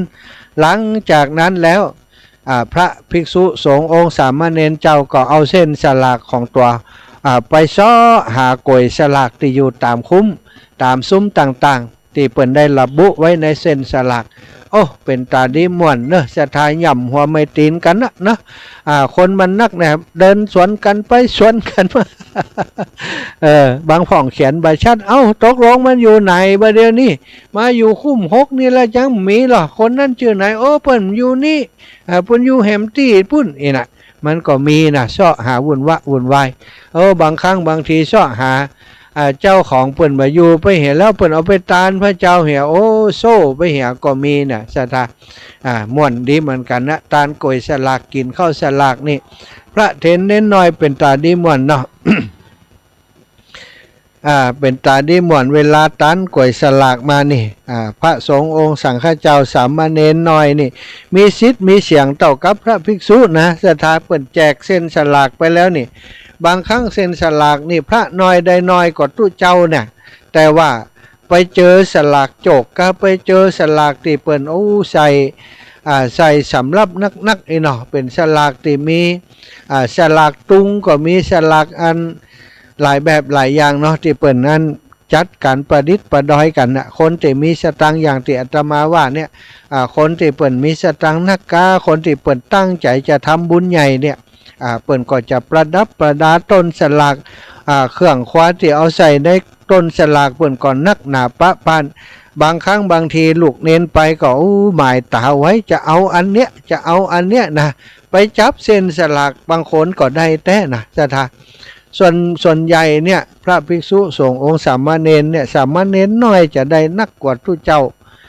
ทุเจ้าทั้งหลายตั้งแต่ได้สาวอย่างเน้นน้อยนี่กำพันกำ500นะก็เป็นที่น่าอัศจรรย์ใจเนาะเทวบุตรเทวดาเปิ่นอินดูเน้นน้อยหรอเปิ่นถึงได้มีเข้าสลากเน้นน้อยก็จะได้โจกนักกว่าเปิ่นน้อย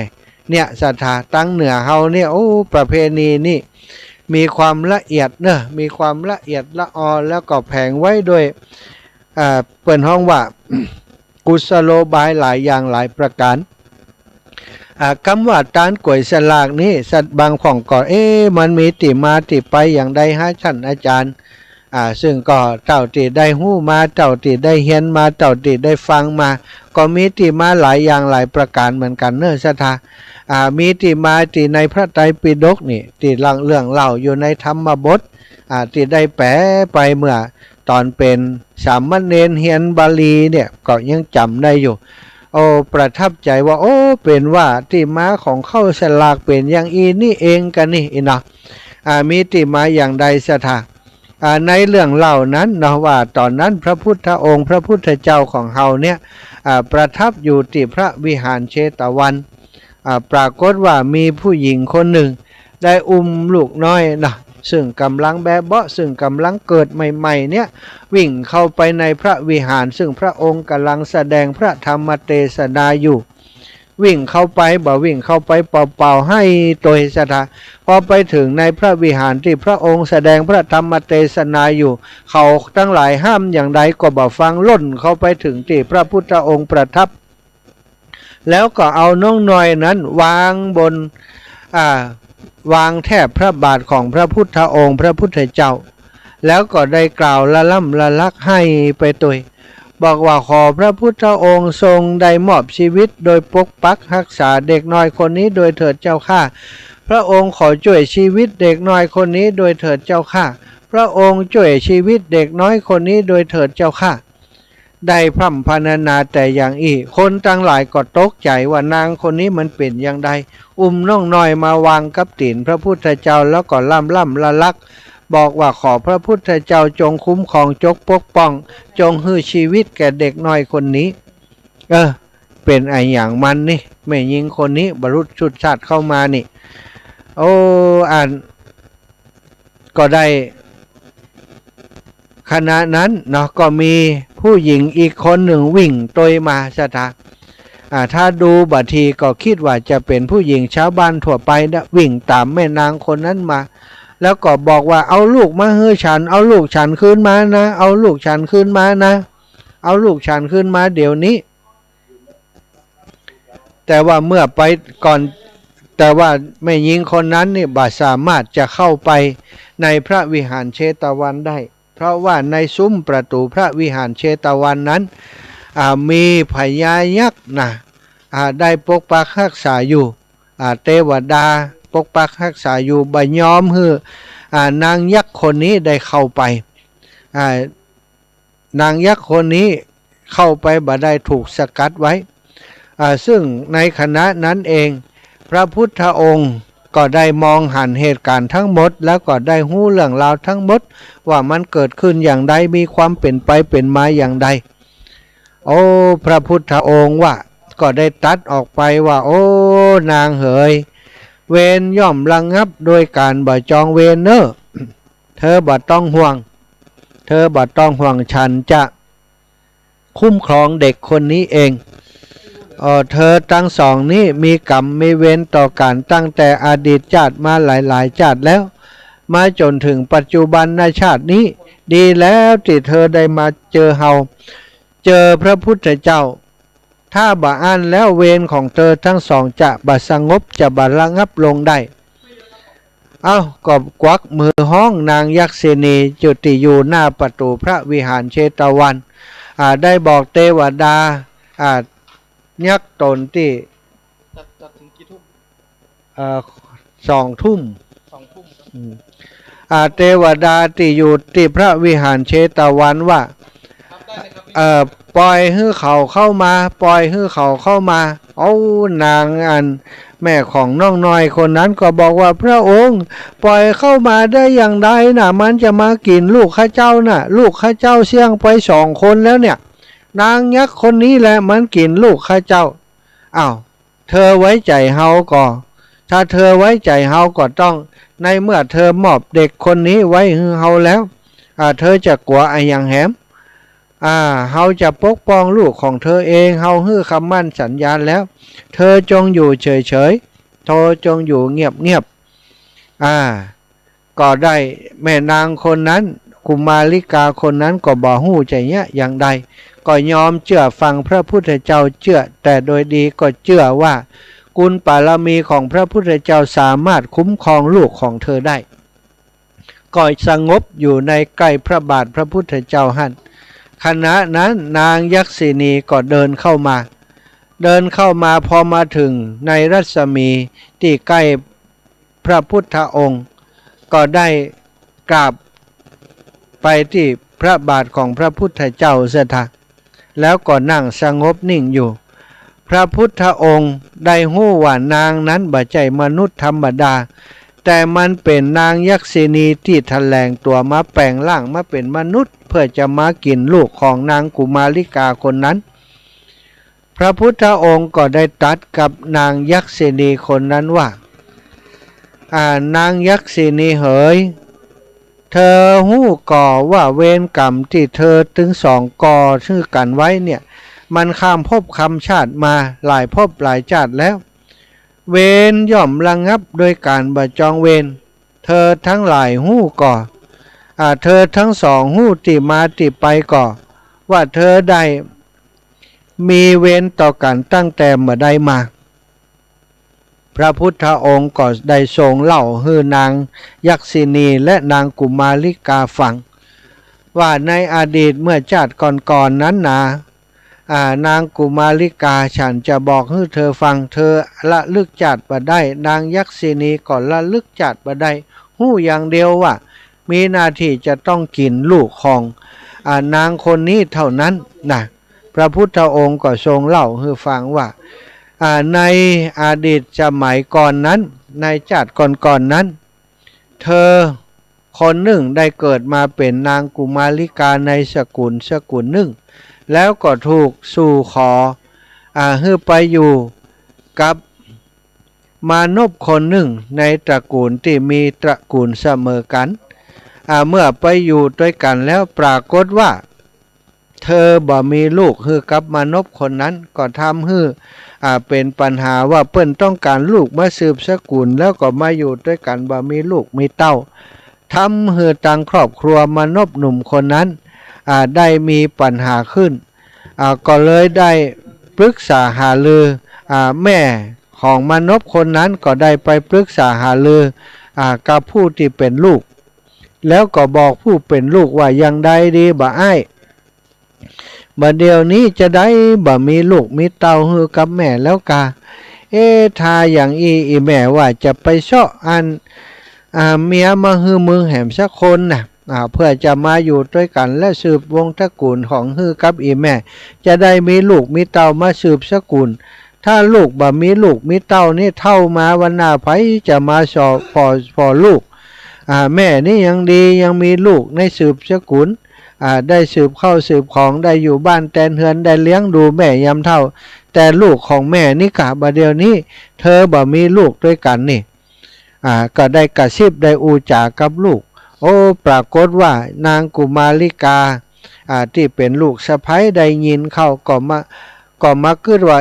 วันหนึ่งวันใดเนี่ยผัวของเฮาสามีของเฮาก็คงจะต้องเชื่อฟังแม่ของเปิ้นจะต้องไปเสาะหาคนอื่นมาอยู่ในเฮือนเนี้ย กับเฮาถ้าอย่างอีนั้นเฮาไปเป็นคนเซาะแห่บดีกะอีวะสถาแม่หญิงคนนั้นผู้ที่เป็นหมันก็ได้ไปเซาะหานางกุมาริกาคนหนึ่งซึ่งเป็นญาติที่เป็นคนที่หู้จักเป็นเปื่อนฝูงกันเนี่ยก็คิดว่าโอ้ถ้าใดแม่หญิงคนนี้มาถ้าเฮาไปเป็นคนไปเสาะหามาเองนี่มันจะอยู่ถ้อยฟังคำมันจะเชื่อฟังเฮาคำเฮามันคงจะฮื้อเกียรติเฮาอย่างอีเป็นต้นถ้าปล่อยฮื้อแม่สามีไปเสาะไปหามานั้นมันคงบ่จะอยู่ในอำนาจของเฮาคงบ่อยู่ถ้อยฟังกรรมเฮาเมื่อคิดได้อย่างอีแล้วนางคนนี้ก็ไปเสาะขออย่างที่ว่านั้นก็ไปป้าเปื่อนของเขาคนที่หู้จักกันแล้วก็ไปเล่าให้ฟังโอ้แม่หญิงคนนั้นหู้กิตติทรัพย์ของสามีของนางดีว่าเขาเป็นคนขยันหมั่นเพียรแล้วก็เป็นคนที่หน้าตาดีเป็นคนสุภาพสุขุมลุ่มลึกก็เลยสนใจก็คิดว่าเปื่อนของตัวเองนี่คงจะมีความจริงใจแต่คงบ่อันก็คงจะบ่มาหาเขาก็เป็นคนเป็นหมันถ้าเขามีลูกด้วยกันแต่ก็จะได้ดูแลเปื่อนของเขาโดยว่าก็ได้ไปก็ได้ยอมฮือตั้งครอบครัวของสามีนางกุมาริกาคนนั้นมาสู่ขอเมื่อสู่ขอเรียบร้อยก็ได้ไปอยู่ในบ้านของร่วมสามีเดียวกันกับเปื่อนของตัวเองเนี่ยสถาอยู่ต่อมาก็ปรากฏว่าได้มีต้องแต่เพราะเธอเป็นหญิงที่บ่เป็นหมันซะท่าเมื่อมีต้องขึ้นมานางกุมาริกาซึ่งเป็นเมียหลวงนั้นก็ได้สังเกตเห็นว่าโอ้มีต้องแล้วก็ได้หันอาการแพ้ท้องของเปื่อนก็เลยหู้ว่ามันต้องตั้งท้องแน่นอนพอหู้อย่างอันปบศรัทธาญาติโยมที่เคยคิดว่าโอ้ถ้ามีต้องเราจะช่วยกันดูแลอีเนี่ยพอหันแม่นางคนนั้นมีต้องจริงก็ได้กึดไปแหมอย่างว่าถ้าแม่นางคนนี้มันมีต้องมันเกิดขึ้นลูกขึ้นมาแล้วตั้งแม่เท่าก็จะฮักมันคนเดียวตั้งสามีก็เช่นเดียวกันก็คงจะประคบประงมฮักนางคนเดียวถ้าอย่างอีนี่เขาก็จะบ่มีคุณค่าอย่างเขาใจเนี่ยอย่างใดดีฮะบ่ฮือนางคนนี้มันได้เกิดลูกออกมาได้เขาจะต้องหาทางจัดการเหี่ยก่อนความจิตลิษยาก็เกิดขึ้นศรัทธาก็ได้วางแผนโดยการบอกว่าโอ้ดีแล้วน้องเธอได้มีลูกแล้วต่อจากนี้เธอจะต้องบำรุงเด็กน้อยในครรภ์นะต้องกินยาบำรุงอย่างอี้ละอ่อนในครรภ์จะได้เจริญเติบโตก็เอาอาหารให้แม่นางคนนั้นไปกินศรัทธาอาหารที่ว่าก็อาจจะเป็นยาบำรุงเนาะอย่างบ้านเฮาแต่ปรากฏว่าได้แอบใส่ยาที่มันเป็นการคับลูกในท้องออกนั่นน่ะยาอันตรายนั่นยาคับลูกในท้องออกแม่นางคนนั้นก็โดยความใส่ซื่อก็กินนึกว่าได้บำรุงท้องที่ไหนได้ปรากฏว่าทำให้นางได้แท้งลูกครั้งที่หนึ่งก็เป็นอย่างอันพอครั้งที่สองมีน้องน้อยแหมก็บอกแหมก็ปรากฏว่าถูกแม่นางคนนั้นเอาปรุงยาทำแท้งไปให้กินแหมก็แท้งลูกครั้งที่สองแหมก็เลยได้คิดว่าโอ้แม่หญิงคนนี้เห็นจะบ่มีเจตนาดีต่อเฮายาที่เฮากินเฮาไปนั้นบ่ใช่บาบำรุงหรอนี่มันเป็นยาทำลายน้องน้อยเฮาหรอนี่ถ้าเฮาต้องแหมกรรมเฮาจะบ่บอกคือมันแล้วอีวะศรัทธาก็เลยพอต้องแหมมาก็บ่บอกคือแข้งคลิเหมือนกับบ่ท้องเหี่ยเหมือนกับมันอยู่ปกติเนี่ยแต่ว่าต้องมันใหญ่ขึ้นมาสุดท้ายก็บ่รอดสายตาของแม่นางคนนั้นไปได้เพราะอยู่บ้านหลังเดียวกันเนาะศรัทธามันก็ต้องหันสักวันกะพอนางคนนั้นหันก็โอ้ยังใดเนี่ยน้องต้องยังไดบ่บอกคือพี่นี่โอ้ยังใดบ่เดียวนี้น้องน้อยในต้องสงสัยบ่แข็งแรงแล้วกะนางคนนั้นก็บอกน้องบ่กินแล้วกว่าว่าอันที่น้องกินเข้าไปเนี่ยมันจะทำให้ลูกน้องแท้งแหมนะแม่นางคนนั้นก็ใจหาวิธีต่างๆหลายอย่างหลายประการจนสุดท้ายก็ได้แอบใส่ยานั้นลงไปในอาหารที่แม่นางคนนั้นกินเข้าไปก็ทำให้น้องน้อยที่อยู่ในท้องซึ่งใหญ่แล้วได้5-6 เดือนแล้วศรัทธาเกิดแท้งพอทีนี้น้องน้อยมันใหญ่แล้วเนี่ยมันแท้งมันก็ออกบ่ได้เนาะ มันเป็นตัวแล้วตายในท้องศรัทธาเอาทำให้ออกมาบ่ได้เมื่อตายในท้องก็ทำให้แม่ที่เป็นเจ้าของท้องนั้นสมัยก่อนมันบ่มีการผ่าตัดศรัทธาก็ทำให้น้องน้อยตายในท้องและสุดท้ายความทรมานก็เกิดขึ้นกับผู้เป็นแม่เมื่อน้องน้อยตายในท้องติดแท้งออกมาได้นั้นก็ทำให้นางผู้เป็นแม่นั้นก็ต้องตายโดยน้องน้อยไปโดยเพราะแท้งมันบ่ออกซะทางก่อนที่นางจะตายนั้นก็ได้ผูกอาฆาตไว้ก็บอกว่าขอให้ข้าเจ้าเนี่ยทักตายไปแล้วเกิดมาเป็นอย่างก็จ้างเตอะขอให้ได้กินลูกของนางคนนี้โดยเตอะเพราะว่ามันได้ฆ่าข้าพเจ้าว่าซึ่งเมื่อนางตายลงไปแล้วก็คนทั้งหลายก็ได้สอบสวนว่ามันเกิดเหตุการณ์อย่างขึ้นบรรดาญาติพี่น้องของนางคนนั้นก็เล่าให้สามีของนางฟังว่านางนี่ถูกเมียหลวงของท่านนั่นแหละวางยาทำให้แท้งถึง 2-3 ครั้งแล้วก็ต้องเสียชีวิตเพราะความอิจฉาริษยาจากภรรยาหลวงเมื่อสามีได้ฟังอย่างอันก็มาคาดคั้นเอา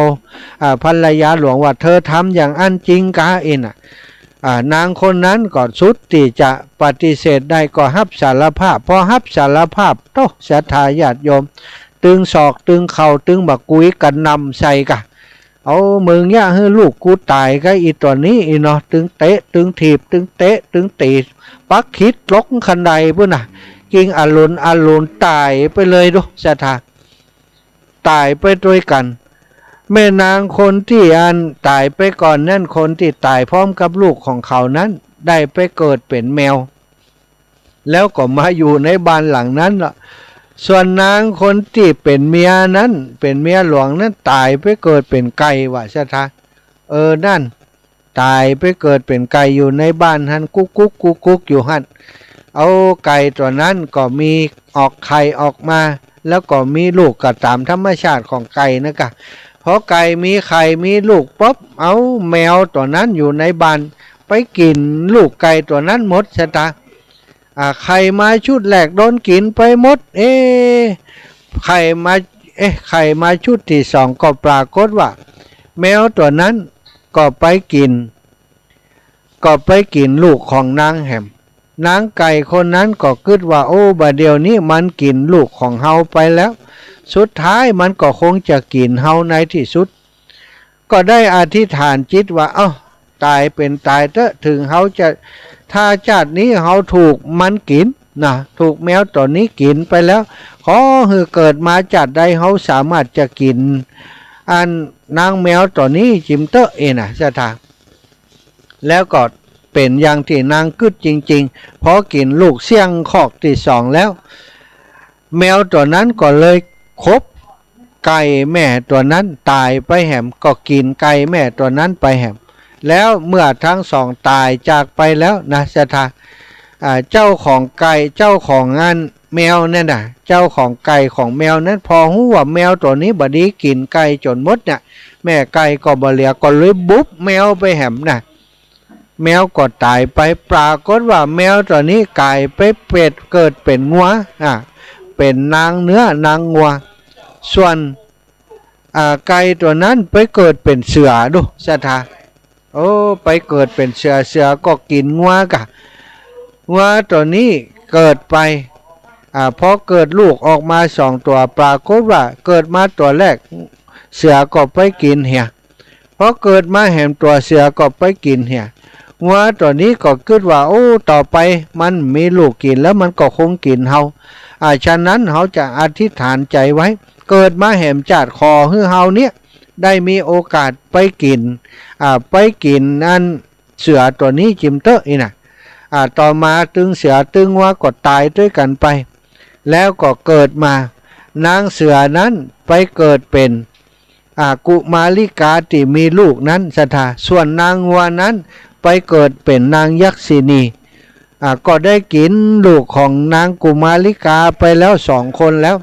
คนนี้จะเป็นคนแหมคนหนึ่งที่จะได้กินแต่ว่า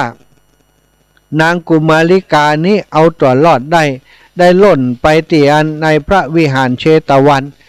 ไปที่พระพุทธเจ้าแสดงธรรมอยู่เมื่อพระพุทธองค์ได้ทรงเล่าเรื่องนี้คือถึงสองคนฟังถึงสองคนนั้นก็ถึงพลัดกันพลัดกันเป็นเจ้ากรรมพลัดกันเป็นนายเวรกันมาหลายภพหลายชาติศรัทธาญาติโยมก็ได้สำนึกได้หู้ซึกถึงบาปกรรมเวรที่ได้สร้างต่อกันมาตั้งแต่เริ่มต้นก็ได้หันว่าอันนี้เป็นเฮาถึงสองคนนี่มีความผิดเหมือนกันดูนี่เฮาได้จองเวรจองกรรมต่อกันมาจนถึงบัดเดียวนี้รู้นี่ได้หันภาพทุกอย่างทุกประการที่พระพุทธองค์ได้ทรงเล่าให้ฟังนางทั้งสองคนก็มิตรจิตใจอ่อนโยนลงพระพุทธองค์ได้ตรัสให้เธอทั้งสองฟังว่าตั้งแต่อดีตการนานมาแล้วเวรทั้งหลายนั้นย่อมบรรระงับโดยการจองเวรแต่เวรทั้งหลายนั้นจะระงับโดยการที่บ่มีการจองเวรซึ่งกันและกันเท่านั้นเธอทั้งสองต้องการให้เวรนี้ผูกเวรสืบกันไปอยู่หรือว่าต้องการจะให้เวรนั้นระงับดับลงในชาตินี้เธอทั้งสองก็บอกว่าต้องการให้มันระงับดับลงในชาตินี้อันก็ดีแล้วนางยักษินีเธอจะหับศีลห้าอย่างได้ก่อศีลห้ามีอย่างพ่องเจ้าข้าก่อนหนึ่งห้ามฆ่าสัตว์สองห้ามลักทรัพย์สามห้ามประพฤติผิดลูกผิดเมียเขาสี่ห้ามพูดเท็จห้ามดื่มสุราเมลัยนี่ห้าอย่างเนี่ยถ้าเธอหับศีลได้เธอก็จะเป็นผู้ที่บ่มีเวรจะบ่ได้จองเวรจองกรรมต่อกันตกลงแล้วเธอต้องการแบบไหนนางยักษินีก็ได้หับปากหับกรรมกับพระสัมมาสัมพุทธเจ้าว่านางจะเป็นผู้ที่รักษาศีลพระพุทธองค์ก็ได้ประทานศีลให้กับนางยักษินีตนนั้นพร้อมกับนางกุมาริกาคนนั้นได้รับศีลเสมอกันเมื่อทั้งสองรับศีลเรียบร้อยพระพุทธองค์ก็ตรัสว่านางกุมาริกาเธอจงรับลูกไปนางกุมาริกานั้นก็ได้รับลูกของนางไปจากนั้นพระพุทธองค์ก็ได้ทรงตรัสว่านางกุมาริกาต่อไปนี้ลูกของเธอก็เหมือนลูกของหญิงผู้เป็นนางยักษินีคนนี้เธอจงมอบลูกของเธอให้นางยักษินีคนนั้นเถิดนางกุมาริกานี้มีประวัติศาสตร์มา2 ครั้งแล้วเคยมอบลูกให้กับหญิงนางยักษินีนี้ไป2 ครั้งถูกกินลูกต่อหน้าต่อตาเกิดความสยดสยองขนพองกลัวว่าจะเกิดเหตุการณ์อย่างเก่าแหมก็เลยได้บอกให้กับก็ได้กราบทูลพระพุทธองค์ไปว่าข้าพระองค์คงบ่สามารถมอบลูกให้กับนางยักษินีคนนี้ได้พระพุทธองค์ก็ว่าตอนนี้นางยักษินีได้เป็นผู้มีศีลแล้วเธอเองก็เป็นผู้มีศีลแล้วห้ามฆ่าสัตว์นั่นนางยักษินีต่อจากนี้จะบ่มีการฆ่าสัตว์อีกแล้วเธอจะเป็นผู้มีเมตตากรุณามุทิตาอุเบกขาแล้วเหมือนกับตัวเธอเองก็เช่นเดียวกันเธอยังบ่ไว้ใจนางยักษินีเตื้อกาถ้าเธอยังบ่ไว้ใจนางยักษินีแล้วจะมีภัยที่จะให้ความคุ้มครองไว้ใจนางยักษินีได้แหมพระพุทธองค์ได้ตรัสถึง3 ครั้งเธอจะเชื่อฟังเฮาหรือว่าบ่เชื่อนางกุมาริกาพอได้ยินพระพุทธองค์ได้ตรัสเช่นนั้นตรัสยืนยันว่าลูกเธอจะปลอดภัยก็เลยได้มอบลูกให้แก่นางยักษินีเมื่อนางยักษินีได้อุ้มลูกน้อยของนางกุมาริกาคนนั้นเธอก็ร้องห่มร้องไห้ออกมาด้วยความตื้นตันใจปีติใจว่าตอนนี้เธอได้สำนึกผิดแล้วก็มีคนให้อภัยแก่เธอแล้วคือนางกุมาริกาคนนี้เองเธออุ้มลูกน้อยขึ้นมาในอ้อมกอดของเธอมีความรู้สึกว่าเด็กน้อยคนนั้นก็คือลูกของเธอมีความรู้สึกเป็นเช่นนั้นจริงๆได้ร้องไห้แล้วก็กอดหอมจมซื้อน้องหน่อยคนนั้นเหมือนกับแม่คนหนึ่งปฏิบัติต่อลูกของนางเองนางกุมาริกาได้หันเช่นนั้นก็เบาใจดีใจศรัทธาแล้วพระพุทธองค์ก็ทรงตรัสบอกว่าต่อจากนี้ไปกุมาริกาเธอจงพานางยักษินีคนนี้ไปอยู่ที่บ้านที่จองของเธอเนอะแล้วนางยักษินีคนนี้นี่จะเป็นคนที่ทำให้เธอ ได้หิมาก้าขึ้นได้ประกอบอาชีพการงานเจริญรุ่งเรืองเหตุการณ์จะเป็นอย่างใดนั้นเธอก็จะหู้ไปตั้งนาเองแต่เธอจงเชื่อมั่นว่าประโยชน์ที่เธอจะได้จากนางยักษินีคนนี้ที่จะไปอยู่กับเธอนั้นมีมากมายมหาศาลก็แล้วกัน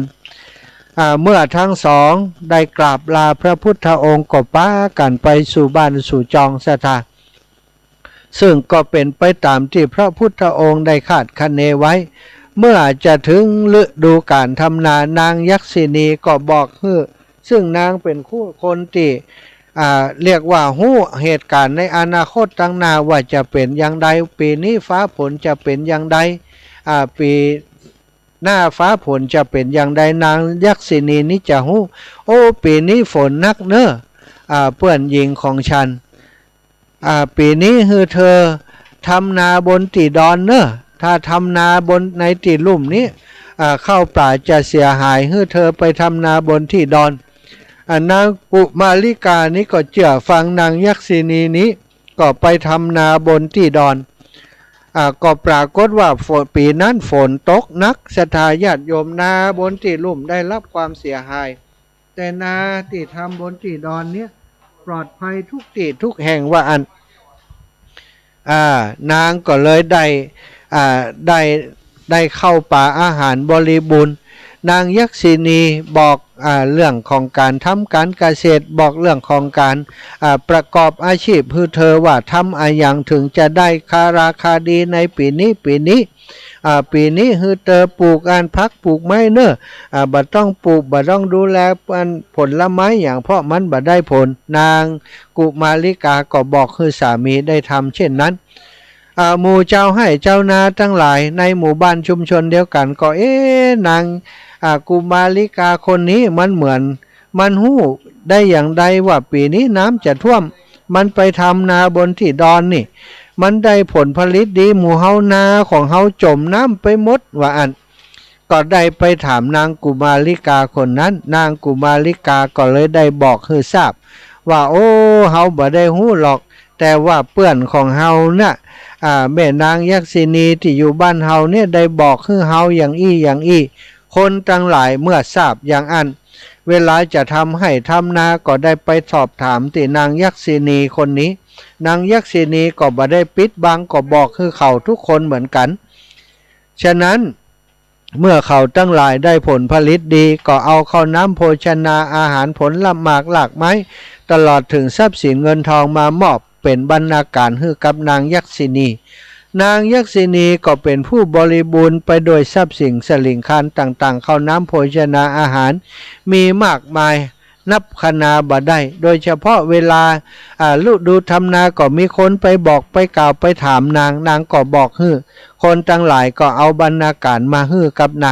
นางบ่มีอย่างติขาดเลยโอ้ทำถือว่าเป็นเหมือนกับเป็นคนร่ำรวยขึ้นมาเลยก็ว่าได้สถารวยตึงเปื้อนที่เป็นกุมาริการวยตึงนางยักษินีตอนนี้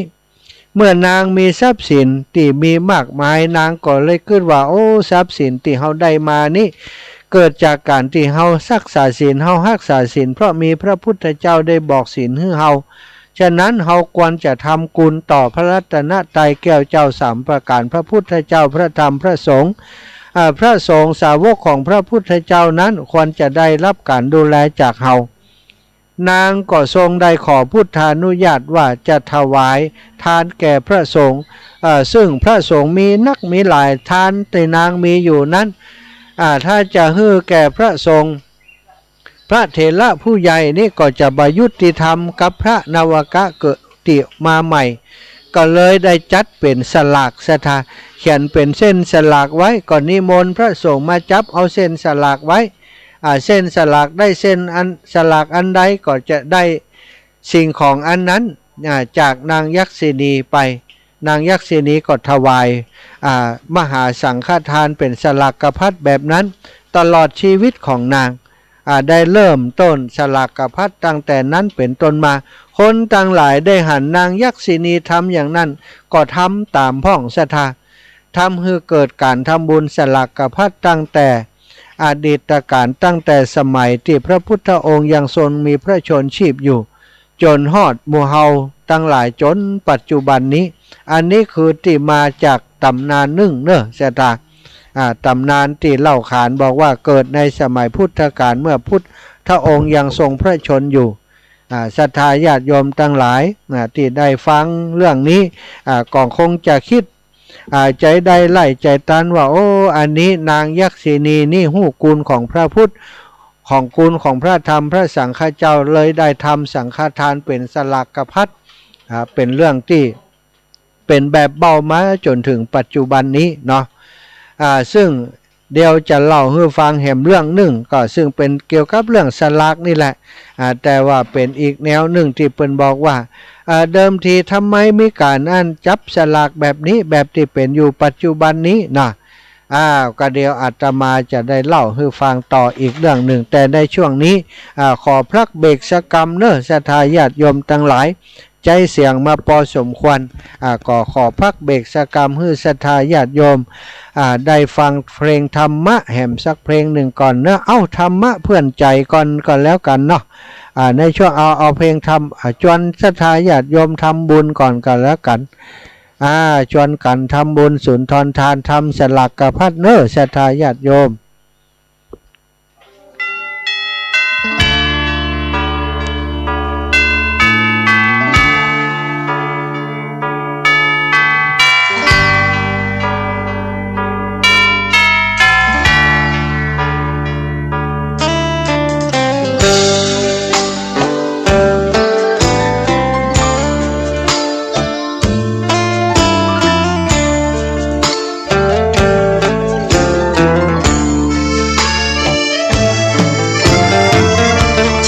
ชวนทุกท่านเข้าวัดเข้าวา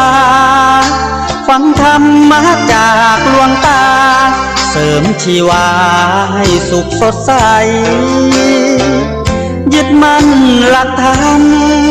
คำสอนไว้ให้ขึ้นใจความดีรีบทำกันไว้หญิงชายอย่าได้นายนี้เชิญชวนทุกท่านเข้าวัดเข้าวาทำบุญด้วยจิตศรัทธาบุญพาให้เราสุขีจะทำการใดนำใช้ในสิ่งดีทำบุญให้ทานวันนี้ไม่มีใครว่าใครชังสมัยก่อนประทับใจปู่ย่าตายายวันพระไม่เคยเบื่อหน่ายจำได้ไม่ลืมสักครั้งเหตุใดวันนี้มีคนเข้าวัดน้อยจังอยากให้เหมือนก่อนอีกครั้งฝากความหวังกับคนรุ่นใหม่เชิญชวนทุกท่านเข้าวัดเข้าวารับศีลรับพรหลวงตาเสริมคุณค่าให้กับจิตใจกระทำความดีเรื่องนี้ไม่ต้องอายใครว่างจากการงานเมื่อใดเชิญชวนท่านไปทำบุญ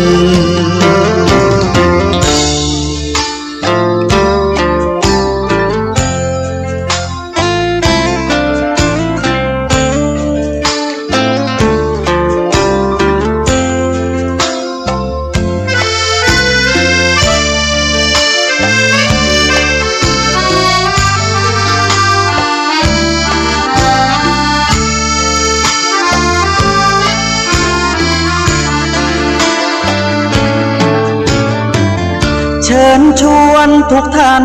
เข้าวัดเข้าวารับศีลรับพรหลวงตาเสริมคุณค่าให้กับจิตใจเป็นสัญลักษณ์ของความเป็นไทย เราจงร่วมใจยืนตรงเคารพธงชาติด้วยความภาคภูมิใจในเอกราชและความเสียสละของบรรพบุรุษไทยประเทศไทยรวมและเชื้อชาติไทยเป็นประชารัฐผ้าไทยของไทยทุกส่วน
กถ้อยคำเข้าถึงจิตใจฟังรายการวิทยุเสียงใสส่งถึงใจไปสู่ปลายนาสารธรรมน้อมนำมองพระศาสดาบอกผู้คนทั่วลาหันมาเข้าวัดฟังธรรม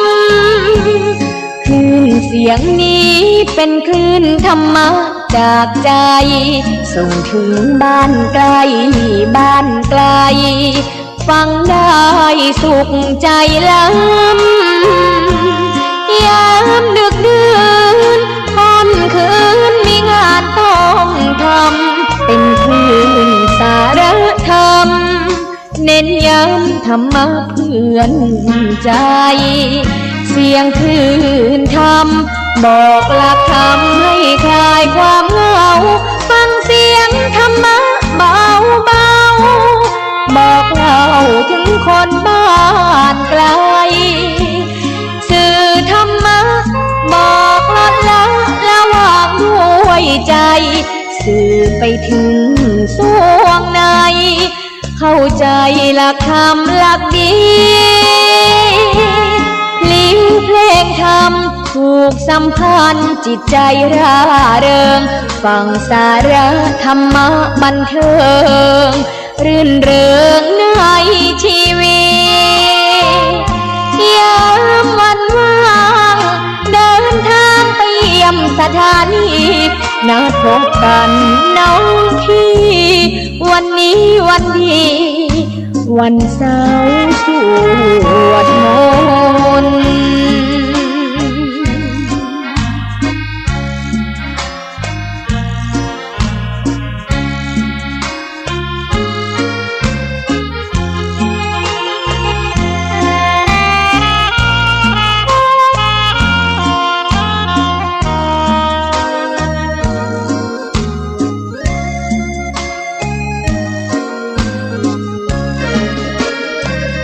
เสียงคลื่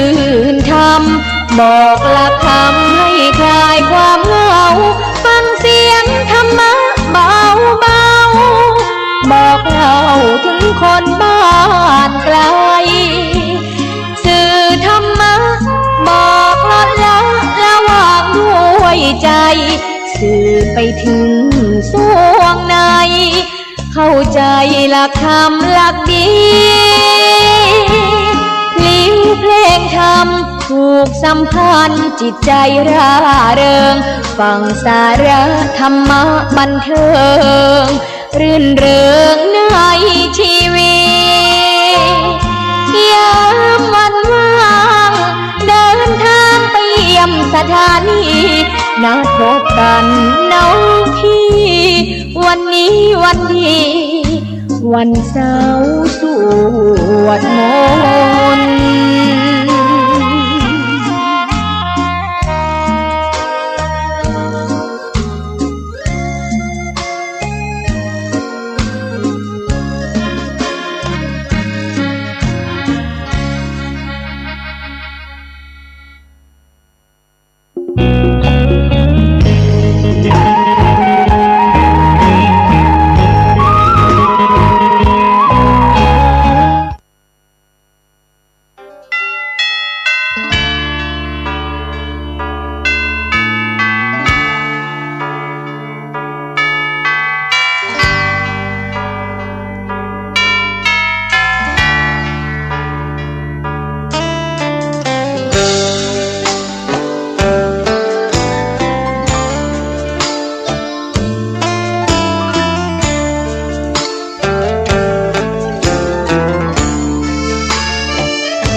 ชวนทุกท่านเข้าวัดเข้าวา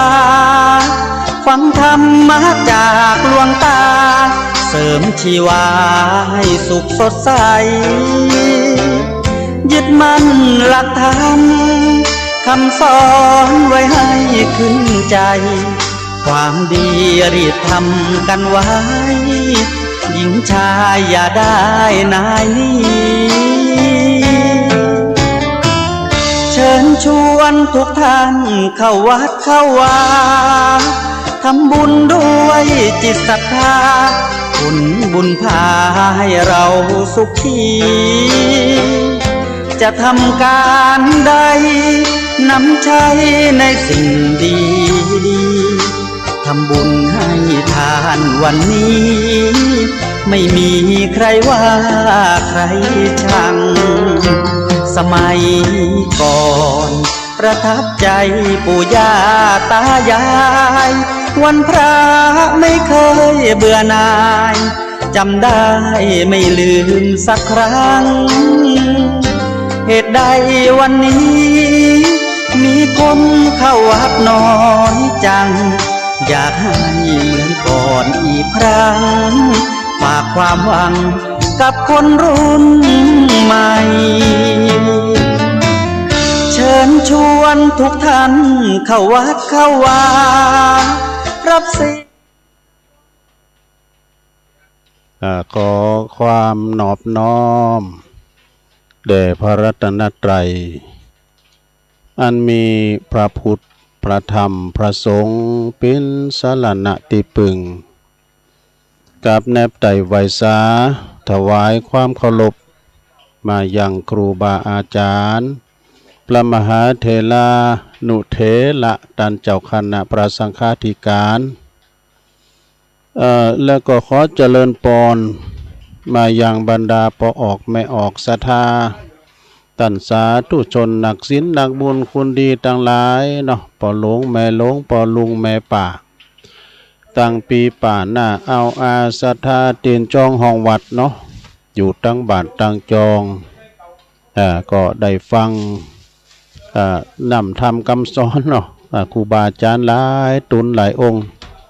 ช่วงนี้ตุลุงได้มาขันรายการนี่ก่อนเนอะอาจารย์มาหาเปิ้นว่าจะมาชั่วโมงที่2วันนี้เปิ้นก็มอบหมายถวายเวลาให้ตุลุงให้ก่อน มาอู่มาจ้ามานาอู่นักจ้าในขณะนี้ก็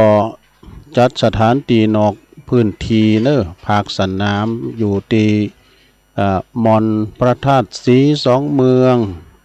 ทำกลางฝนอ่อยหน่อยๆเนี่ยมันจะตกหลายมันก่อนเนอะสถาฝนตกมาหน่อยๆนิดๆหน่อยๆแต่เจ้ากลางวันก็นักมากรรมก็เดินทางกันมากับอาจารย์ท่านพระครูอภิวัฒนวิกรมมาถึงนี่ก็จับเพลพอดีมาอันพระเจ้านะมาถึงก็ชันเพลก็มีครูบาอาจารย์หลายตุนหลายองค์ตีเปิ้นใดมาอยู่ที่นี่ก่อนแล้วเนาะครูบาแดงเขาหลายก่อนหลายตุนฉะนั้นก็ศรัทธาญาติโยมหลายวันนี้ก็ปิ่นวันห่างวันดาโคที่เขาจะมีงานหลวงปู่ด้อยว่ามหาสลาก แต่เป็นงานบุญใหญ่พอเนาะเป็นงานทดลอง1 ปีนะว่าเขาจะลองกินสลากหากไม่เปิดอุทิศบุญกุศลให้กับตังบุรพาชนบุรพาจารย์และก็อนุรักษ์วัฒนธรรมฮิตเก่าห้อยเดิมของเฮาที่เคยประพฤติปฏิบัติกันมานะการเข้าสลากภัตตาหารฉะนั้นก็ศรัทธาญาติโยมวันพุกนี้ก็เป็นวันตานกุ้ยสลากแล้วเนื้อก็ปากันมาตั้งแต่เจ้าก็จะมากันหลากหลายตีบางพองก็จะมาตานกุ้ยสลากบางพองก็จะมาเอาโคมาตานแต่เปิ้นก็บอกว่าเปิ้นก็ตานสัก2 กุ้ยนะ2 กุ้ยหรือบางตานเปิ้นมีกุ้ยก็เขียนจืออย่างมานะฉะนั้นศรัทธาญาติโยมวันพุกนี้ก็มาปะกันเด้อก็กึ่งวันปลายตามตีอาจารย์ท่านพระครูชลทานก็ดีท่านมหาสมชายก็ดีแจ้งบอกกำหนดการไปนะเป็นตีเรียบร้อยฉะนั้นตุลุงมาวันนี้ก็ที่โอกาสว่ามาอู่มาจ้านะ ตามที่อาจารย์พระครูอภิวัฒนวิกรมแปลว่าตุลุงเข้าไอ้น้อยก็เดียวก็ท่านมหามัดต่อเนี่ยจนถึง2 ทุ่มบนนอกสถานเนาะในวันนี้ศรัทธาญาติโยมทั้งหลายวันพุกจะเป็นงานบุญใหญ่ ตุลุงก็ต่างอกต่างใจว่าเอาอันนี้มาไว้เกินเนี่ยสายมันไม่ค่อยตึงเลยสายมันไม่ค่อยตึงเสียบแบตไว้นี่ก่อนเนาะต่างอกต่างใจว่าจะเอาอันมรดกธรรมพื้นเมืองนี่มันง่ายดีซะนะในช่วงที่ว่าวันนี้ก็เดินออกละตุลุงจะเอาธรรมมาเทศน์ให้ศรัทธาได้ฟังเป็นธรรมมรดกธรรมเป็นธรรมง่ายๆธรรมมาลายโผดโลกเนี่ยนะแต่เจ้าก็ฟังครูบาอาจารย์ได้บรรยายกันว่าละการทำเทศธรรมมาลายโผดโลกนี่ก็จะได้แผ่พายย้ายบุญไปหายังหมู่ดังผีไตเก่าเนามึนนี่กันเนาะเจ้าอาจารย์พระครูก็ว่าเปิดปล่อยเพศปล่อยผีเดิน12ทำเตอก็ถนนสายนี่ก็ดีนะเปิดประสบอุบัติเหตุตายไปก็ดีก็ขอได้รับส่วนบุญส่วนกุศลเด้อบทเต่าแต่นั่นก็ต่างงานบุญนั้นยอดพระธาตุสีสองเมืองหรือว่าดอยนางแก้วนี่ก็เป็นมีประวัติการเนาะประวัติการผ่านมาเพื่อว่ามีประวัติที่จริงนี่ก็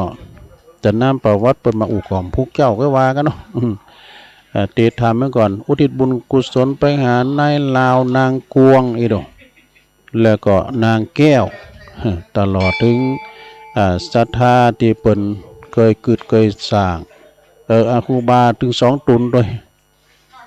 ตั้งตีครูบาอาจารย์ที่เปิ่นได้ริเริ่มมาทั้ง2 ตุนตลอดถึงคณะศรัทธาญาติโยมถือว่าเป็นธรรมกันโลมกันเตดกันโลมเปิดอุทิศบุญกุศลแผ่พายย้ายบุญไปหายังญาติกาวงศาที่เขาเจ้าตั้งหลายลงดับขันไปเนาะเป็นการเดียวว่าอนุรักษ์มรดกธรรมไฟก็ไม่เคยแจ้งเด้อแต่ที่จริงนี่ก็ทำมันก็เตียนง่ายก็มันยาวเนาะฉบับนี่มันพอยาวฉบับเรียกว่าฉบับถุงยามเป็นธรรมกล่อมธรรมย่อยนี่นะประมาณนะก่อนอื่นนะก็ขอประกาศครับวันนั้นไปที่วัดป่าไผ่บ่อทองนี่เปิ้นโลมทำบุญอันนี้โลมเปิ้นฝากตัวลูกเนี่ยไปงานพระครูอภิวัฒนวิกรมก็มีคุณแม่ลำดวนเป่งโทบันป่าไม้แดงหมู่เก่าทำบุญท่านพระครูอภิวัฒนวิกรม12แล้วก็แม่อุ้ย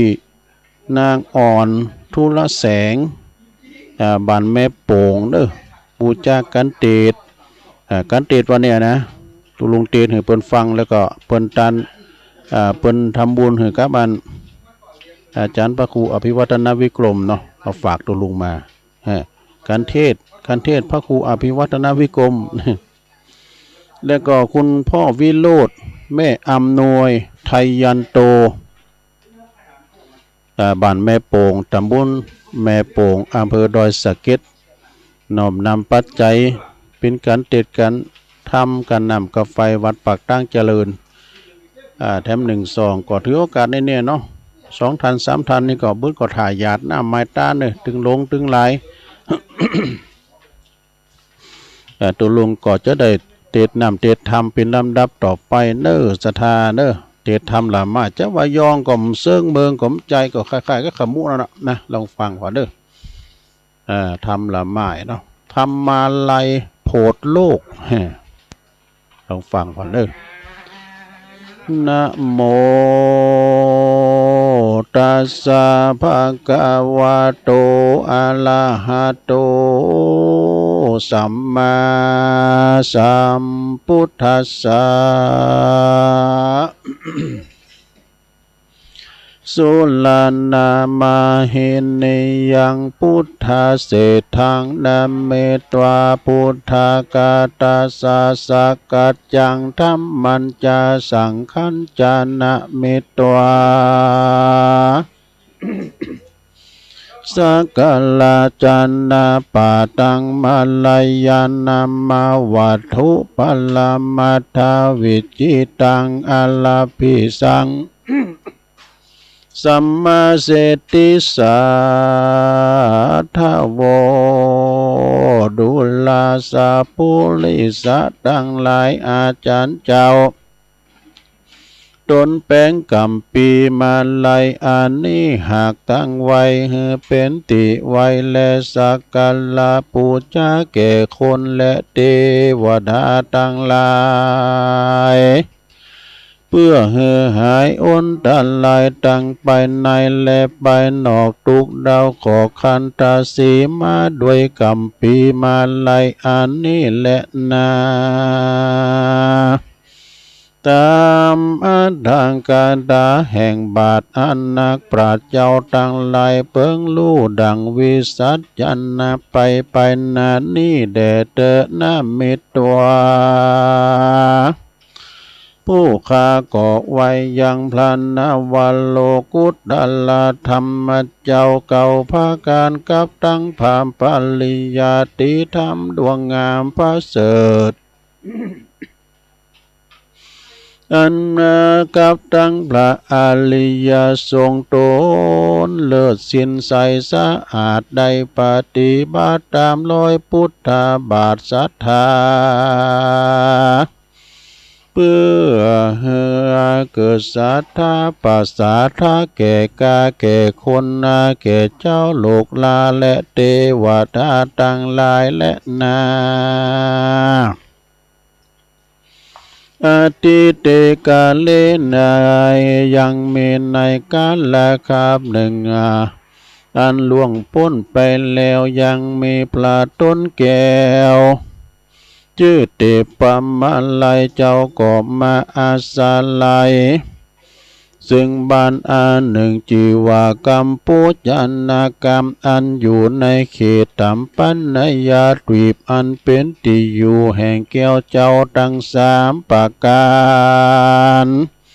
เอกันเทวสังยังเมในวันหนึ่งมหาเถรเตปะมาลัยก็จักเสด็จไปไกล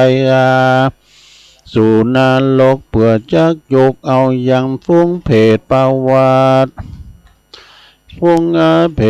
ศปาวิสิตวาเจ้าก็ไปสู่ยังเขตยมมายมพิบาลวันนั้นแลเมื่อยามมาเมื่อพญายมมาลาดหานแล้วก็ไว้ต้นแก้วเตปะมาลัยแล้วก็จากำไปว่าข้าแด่เจ้าตนบุญมากเจ้ากูลูกจากปฏิษขิดได้มานั่นจาจุมปูติปาตะโกมหาเทนเจ้าเตปะมาลัยก็ขันกำไปเลี้ยวหลีบว่าเราลุกจากจุมปูตีบเมืองคนมาย้อนมีกรรมพาทหนาไขโพดอย่างฝูงสัตว์อันต้องโตดอยู่ในอบายและนายมาลาจาอาหาตินั่นปรายายมมาลาดก็ยกมืออภิวาทวันตาวาคาแด่ปลาตนบุญนาตนนาบุญนาองค์อาจอันว่ามนุษย์จะจุมปูเขายังดูกะทำบุญมีมากรู้ว่าเขากะทำบาปมีหลายอันจาเตสตาอนาอายะเตสตาอันว่ามนุษย์จะจุมปูเขายังดูกะทำบุญมีมากรู้ว่าเขากะทำบาปมีหลายอันจาอันว่าสัตว์ทั้งหลายนานามนมากกันว่าเขาตายละขาบจากเมืองคนก็พาเอาตัวตนมาสู่ในอบายก็ยังมีหลายหมากล้นเขาบ่ดาเขาก็พาทหารใครพ้นจากทุกโทษได้อาสาเวยสุขจ้อยโจดเจยบานด้วยเตจะบุญสมปันแห่งพระเป็นเจ้าขอเมตตาภายโพด หนุ่มมาทวานั่นเดเตอ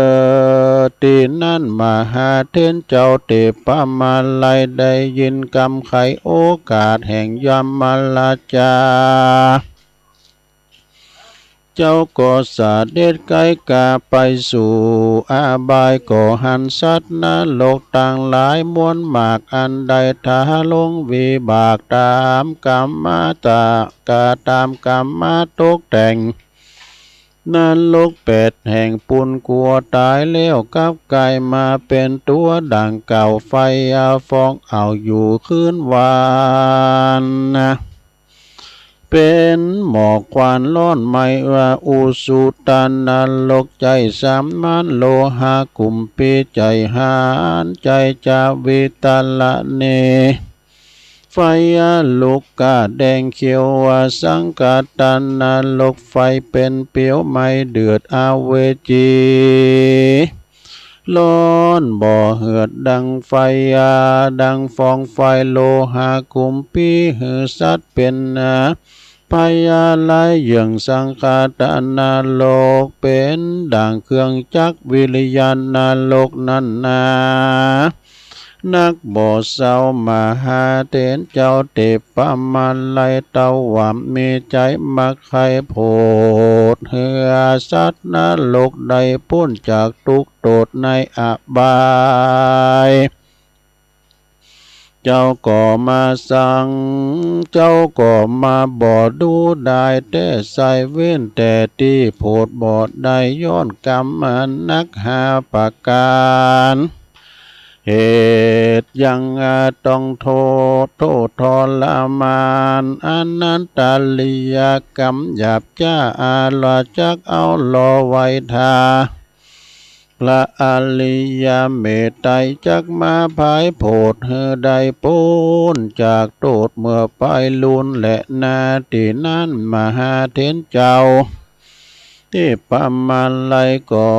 สะเด็ดไกลกาไปสู่ยังนาทีอยู่แห่งยามลาจาเจ้าก็ใครขียาเฮลูกข่าวจุอันหันแลที่นั้นโยมพิบาลที่ลาดก็ยกมืออภิบาทก้มเกาไว้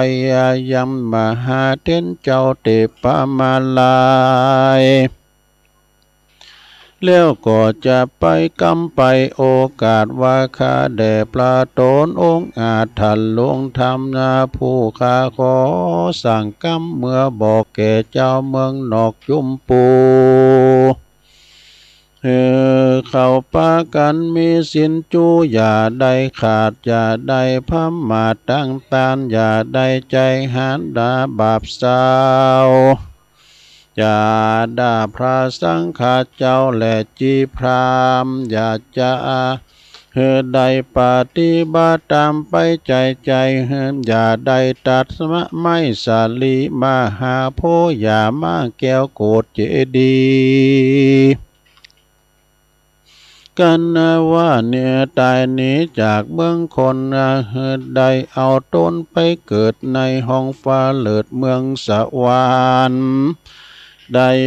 อย่าได้ปากันผันมาสู่ยังที่อยู่อเวจีอันตุขีล่ำโลนจักหลอดพ้นนั้นยากย้อนกรรมวิบากตามมานั่นแลนาเทโลอันว่ามหาเถรเจ้าเตปะมาไลกันว่าได้ยินกรรมไขแห่งยับมาลาจาก็รีบเสด็จมาด้วยลวงอากาศก็มาสู่อาวาสวิหารตนก็มีวันนั้นแลนาปุณณเทวาเสกันหลอดวันลุนลุงเจ้ามหาเถรเจ้าก็มาถือเอาอย่างบาททันลงพาขาดเป็นปริมณฑล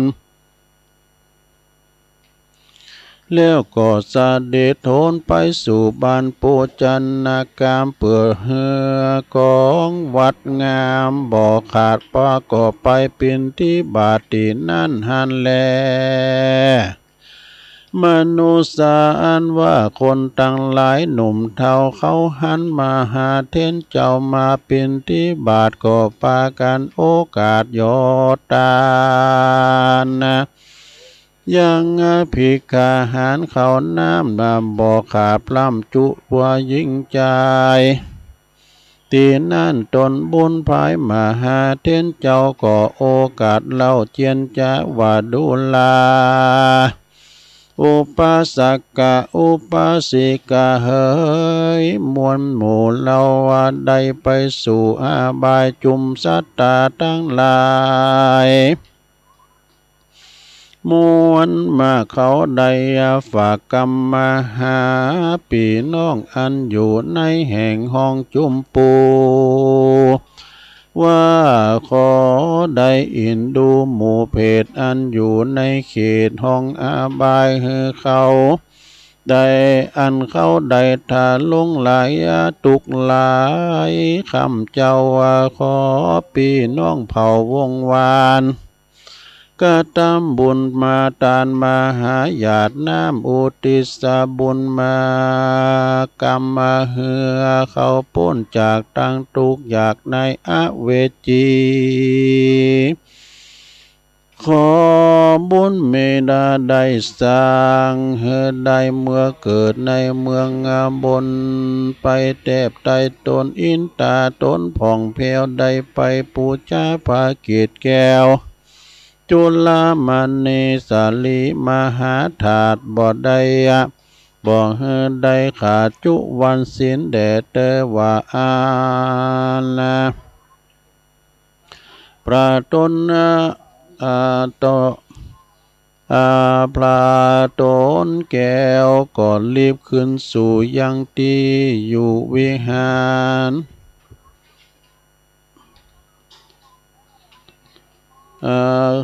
ปฏิบัติไปใจใดอย่ามาก็มีหันแลนาพระตนแล้วก็รีบขึ้นสู่ยังที่อยู่วิหารต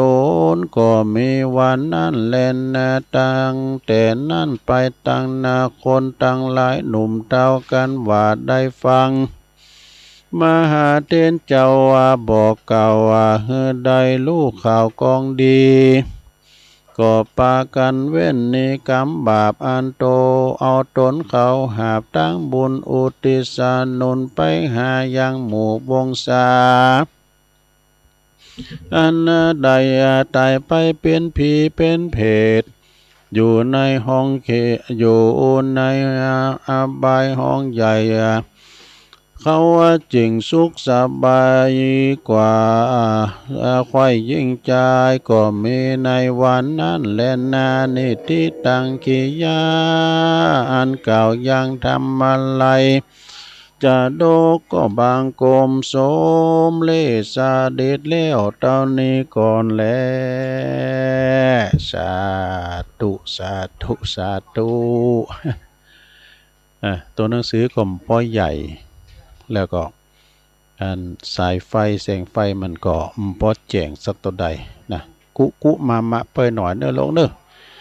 ก็เอามาแก่คัดขันเวลาให้ท่านมาหาได้พักผ่อนสักกำเดียวก็จะมาเข้าแถมนะเนาะศรัทธาญาติโยมทั้งหลาย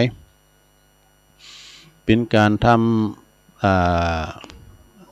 ออกอากาศนอกสถานที่ตัวลุงนี่ก็บ่ไข่เหมือนเปิ้นเพราะว่ากันมันมีเสียงรบกวนหน่อยนี่มันไม่ค่อยออกถ้าว่าได้กำไม้ไปอย่างหนึ่งอันนี้มันผักสันน้ำอย่างนี้นี่ก็มันเหมือนอยู่ในห้องสี่เหลี่ยมเฮาเนาะดูต่างหน่อย อันนี้ก็ครูบาอาจารย์บัณฑิตนักปราชญ์อยู่ตั้งหลังเปิ้นก็เที่ยวไปเที่ยวมาเฮาก็เกรงใจเปิ้นก็มีเนาะศรัทธาญาติโยมทั้งหลายขันรายการผู้เคยผักสนามดีๆนะเอาปอนทำไม่เกินเด้อปอนธรรมที่ได้ประกาศไปแต่เจ้านะปอวิโรธแม่อำนวยไทยยันโตบันแม่โป่งก็ดีแม่อุ้ยนางอ่อนธุรแสงบันแม่โป่งก็ดีแล้วก็แม่ลำดวนเป่งโทบันป่าไม่แดงหมู่เก่านะเอาปอนพร้อมกันตึงลงตึงลาย ถ้าเอาปอนแล้วตุลุงก็สรุปทำและเปิดสายสัก3-4 สายเดี๋ยวท่านมหาจะมาเข้าออกก่อนรายการเนอะออกก่อนรายการสักครึ่งชั่วโมงนี่ก็เอาละนะพูกว่าก้อยว่ากันแฮมสัพปิติโยวิวัจจันตุสัพพะโลโกวินาศตุมาเตภวัตวันตรายโยสุขีติคายุโกภวะอภิวาทานาสีลิสานิจัง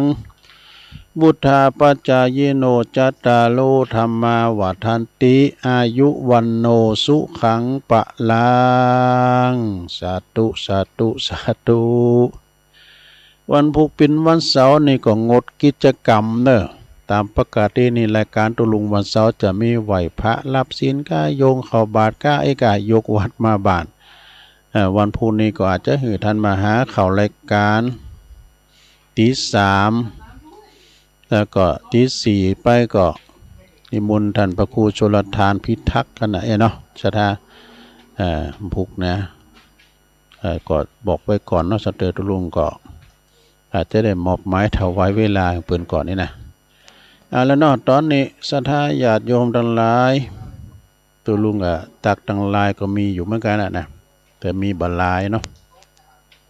ก็จะลองเช็คคืนเช็คสายแล้วศรัทธาจะโทรมาก็ลองโทรมาสัก3-4 สาย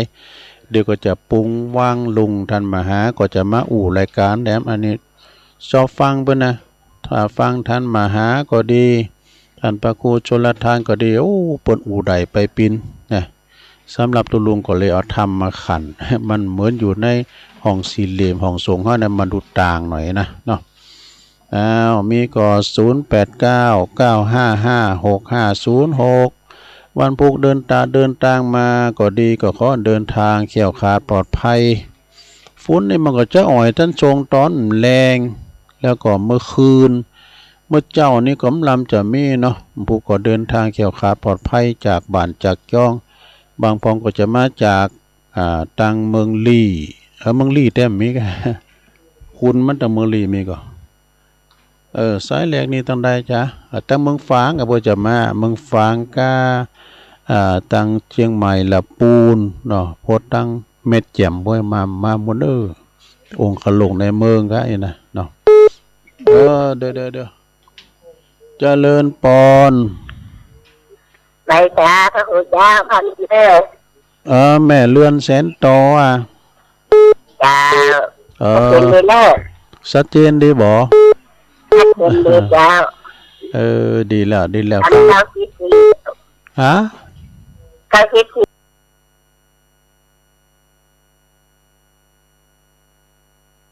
เจริญปอนแม่เลื่อนแสนโตเจริญปอนครับกราบนมัสการครับปีอ้ายปั่นปัดจันเนาะ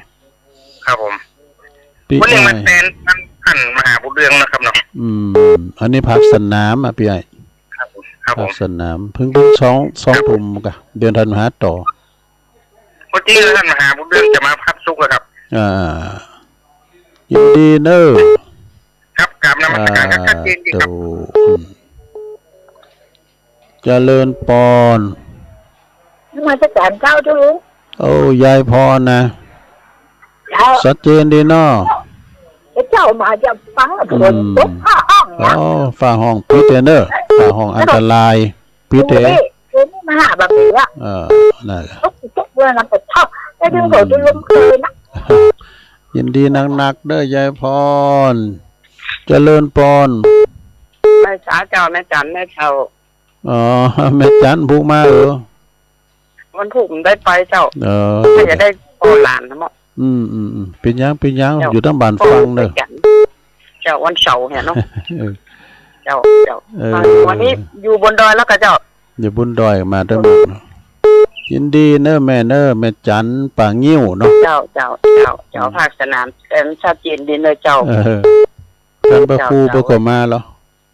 พระครูวัดป่างิ้วก็มาเจริญปอนเจ้า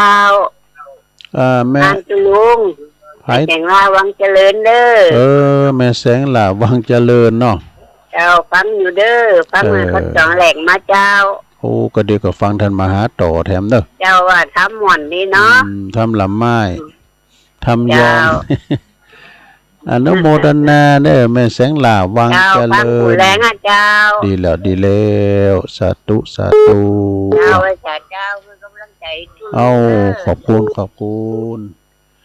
เจริญปอน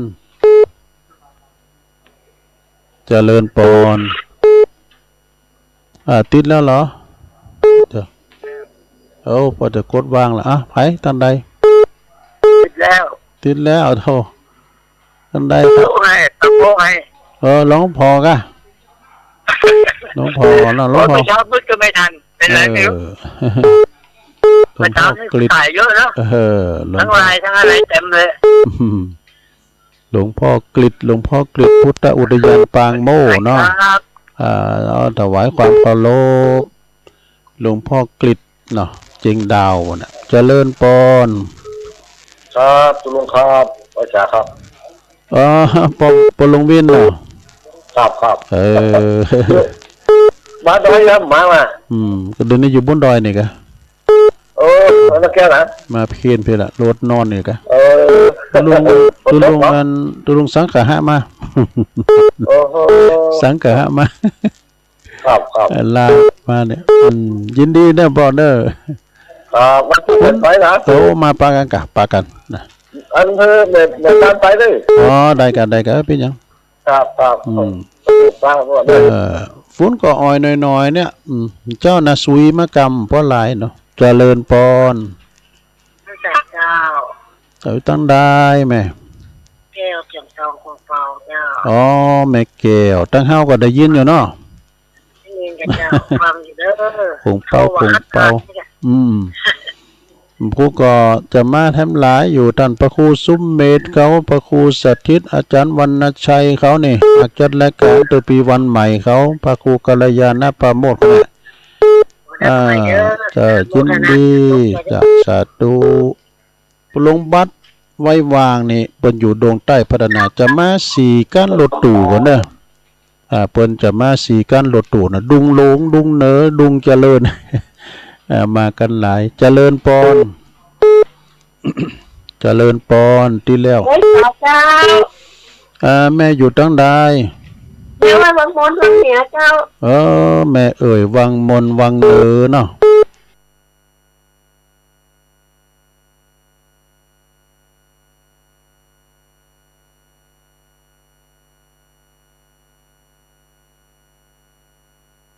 จะมานะตุ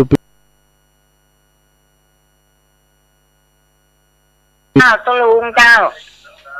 แม่อยู่ตั้งใดดีน้ำรัดเจ้าดีละอยู่ดีมีสุขเนอบุญหักษาไม่ตรงดีน้ำรัดแม่ละโจละหูละอยู่ดีมีสุขก็เดี๋ยวฟังท่านมหาต่อทำเนอท่านมหาจะต่อเนี่ยวันพรุ่งนี้ก็จะมีช่างฟ้อนเหมือนกันนะอันนี้อาจารย์แม่ครูธนวันชัยวงศ์ว่าพรุ่งนี้จะเอาฟ้อนเปิดทางฟ้อนทางงานวัดปัจจันดอนจันบุนะท่านพระครูปลัดณัฐพงศ์ควยเอามากันแล้วก็วัฒนธรรมประเพณีอย่างหลายอย่างอยู่ก้าจะมีการสวดธรรมจักรอยู่จ้าจะได้จ้ะเนาะลองฟังกันเนาะละเอาทั้งสองสายเดี๋ยวท่านมหาจะมาต่อตัวลุงจะเริ่มก่อนเอาไปกับเจ้าตัวลุงต้องได้นะแม่แม่ห่างแม่ห่างแม่หล่าแม่ห่างฟุ้นอ่อยหน่อยเดียวย่างแล้วเลยนะก็นี่ก็ตกงั้นแล้วตกพอหลายตกสุยโยมแม่มันได้ไปเนอะมันเป็นยังไปเป็นตัวฝากแม่ติ๊บไหมจ้าฝากแม่ติ๊บไปเนาะเจ้าเจ้าโอ้โหติ๊บยังไงเนอะดีกันยินดีเนอะเอาไว้วันเสาร์ถ้ารู้ไหมเป็นการทำได้กันได้สาธุเนอะยินดีเนอะเจ้าไว้เจ้าอันนี้แม่หล่าแม่ห่างเจริญปอนสมควรบ้านปกครองทำอยู่เนอะสมควรอย่างยิ่งวันนี้พัดข้าวมาวันนี้นะวันฝนด้วยแต่งฉันล้าปักเหี้ยวปักไม่จีดีเนี่ยตัวผู้ก็เป็นเรื่องบอกได้ไปพอดีคุณ คุณจะเลี้ยงตัวตีอยู่ยินดีอ่อนเนอเป็นหยังอ๋อสาธุสาธุทำมุ้งทำการตลอดบดจุยใครบดจุยอ่ะยังจุยทำมุ้งตลอดอ่ะแค่ถ้าคือกำลังใจคือใจขอที่เขาขอบคุณขอบคุณอนุโมทนาเนอครับไปสาครับเอาละต่อไปก็คงจะได้เวลาแล้วเด้อตุลุงขอวัดวังลุงไว้ดีกันเนาะท่านมาฮะเปิดมารอถ่าละวันผูกไว้ปะกันดีๆภาคสนามเนาะศรัทธาญาติโยมทั้งหลายขอบคุณกูเสงกูสายเนอศรัทธาเนอที่มาโทรมาก็ดีที่เปิ้นรับฟังก็ดีก็ฟังกันไปจุดถึง2 ทุ่มต่อจากนี้ไปก็ท่านมหาจะเข้าต่อเนาะตุลุงก็ขอความสุขความเจริญในธรรมจุ่มบังเกิดแด่ศรัทธาญาติโยมทั้งหลายเนอะทุกคนทุกท่านเนอะจัตตาโลธรรมาวาทันติอายุวันโนสุขังปะลัง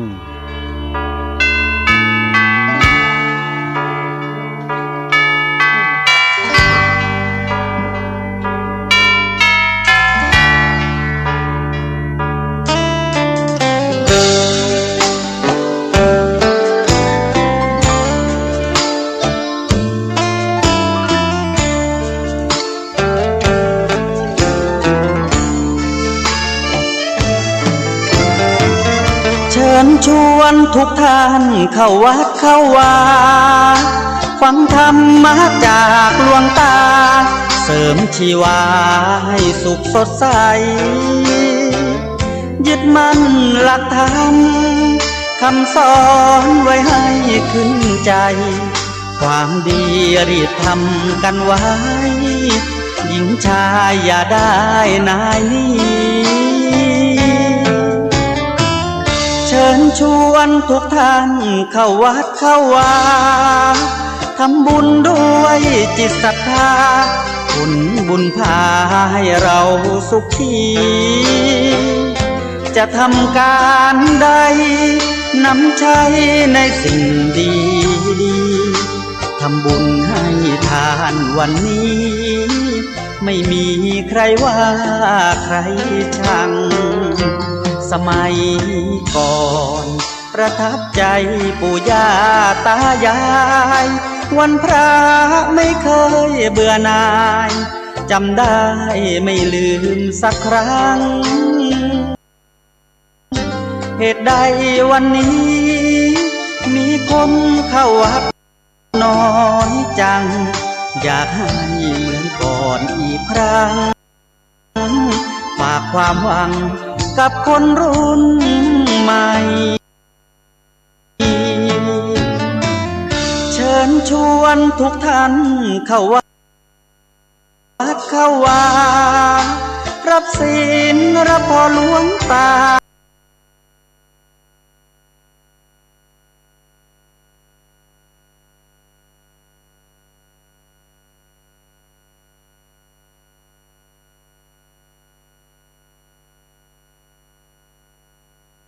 ว่างจากการงานเมื่อใดเชิญชวนท่านไปทำบุญ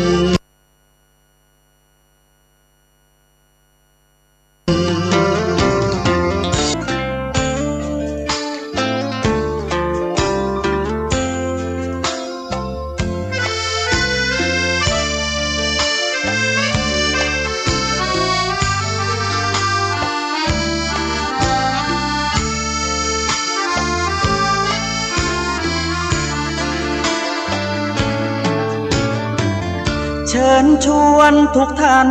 เข้าวัดเข้าวารับศีลรับพรหลวงตาเสริมคุณค่าให้กับจิตใจกระทำความดีเรื่องนี้ไม่ต้องอายใครว่างจากการงานเมื่อใดเชิญชวนท่านไปทำบุญกระทำความดีเรื่องนี้ไม่ต้องอายใครฝากเพลงเชิญชวนหญิงชายอย่าอายเรื่องการทำบุญ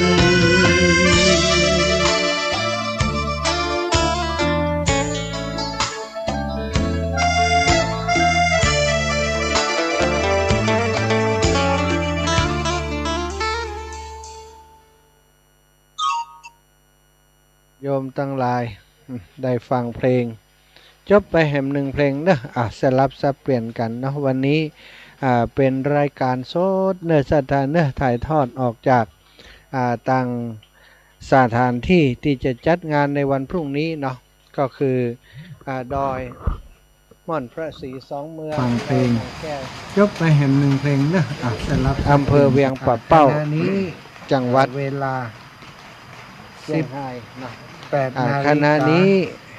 เวลากับจะ50 นาทีแล้วเนาะเมื่อสัก8 นาฬิกาศรัทธาญาติโยมกับจะ50 นาทีแล้วเนาะเมื่อสักครู่ที่ผ่านไปศรัทธาญาติโยมเท่าแก่อีป่อยอีแม่ตั้งหลายได้ฟังน้ำเนียงเสียงธรรมของครูบาอาจารย์ของอาตมาภาพท่าน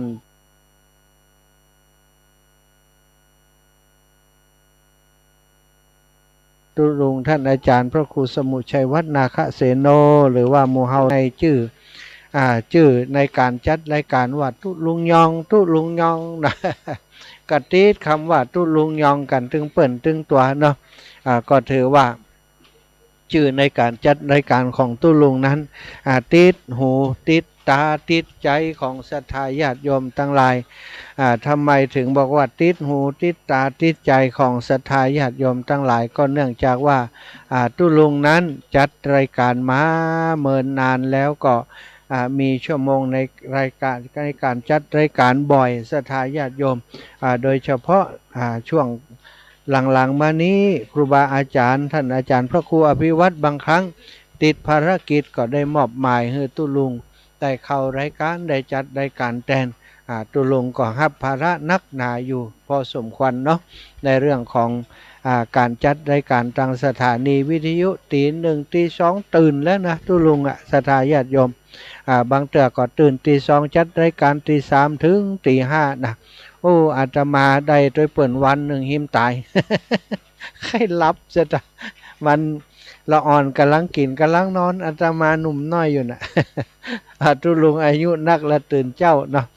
2 วันตุลุงจัดตี 3ถึงตี 5นี่นะ2 วันทาดกันเลยแต่ก็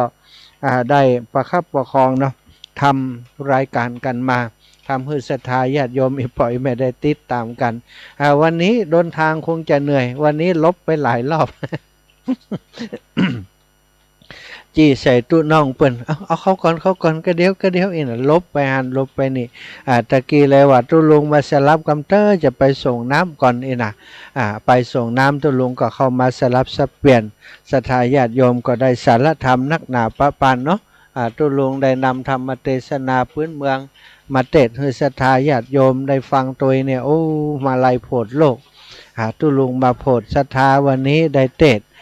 ได้นำธรรมะดีๆมาแบ่งปันแล้วก็มาอูจาฮับสายโทรศัพท์ของศรัทธาญาติโยมก็ขอขอบคุณตุลุงเป็นอย่างสูงเนอะ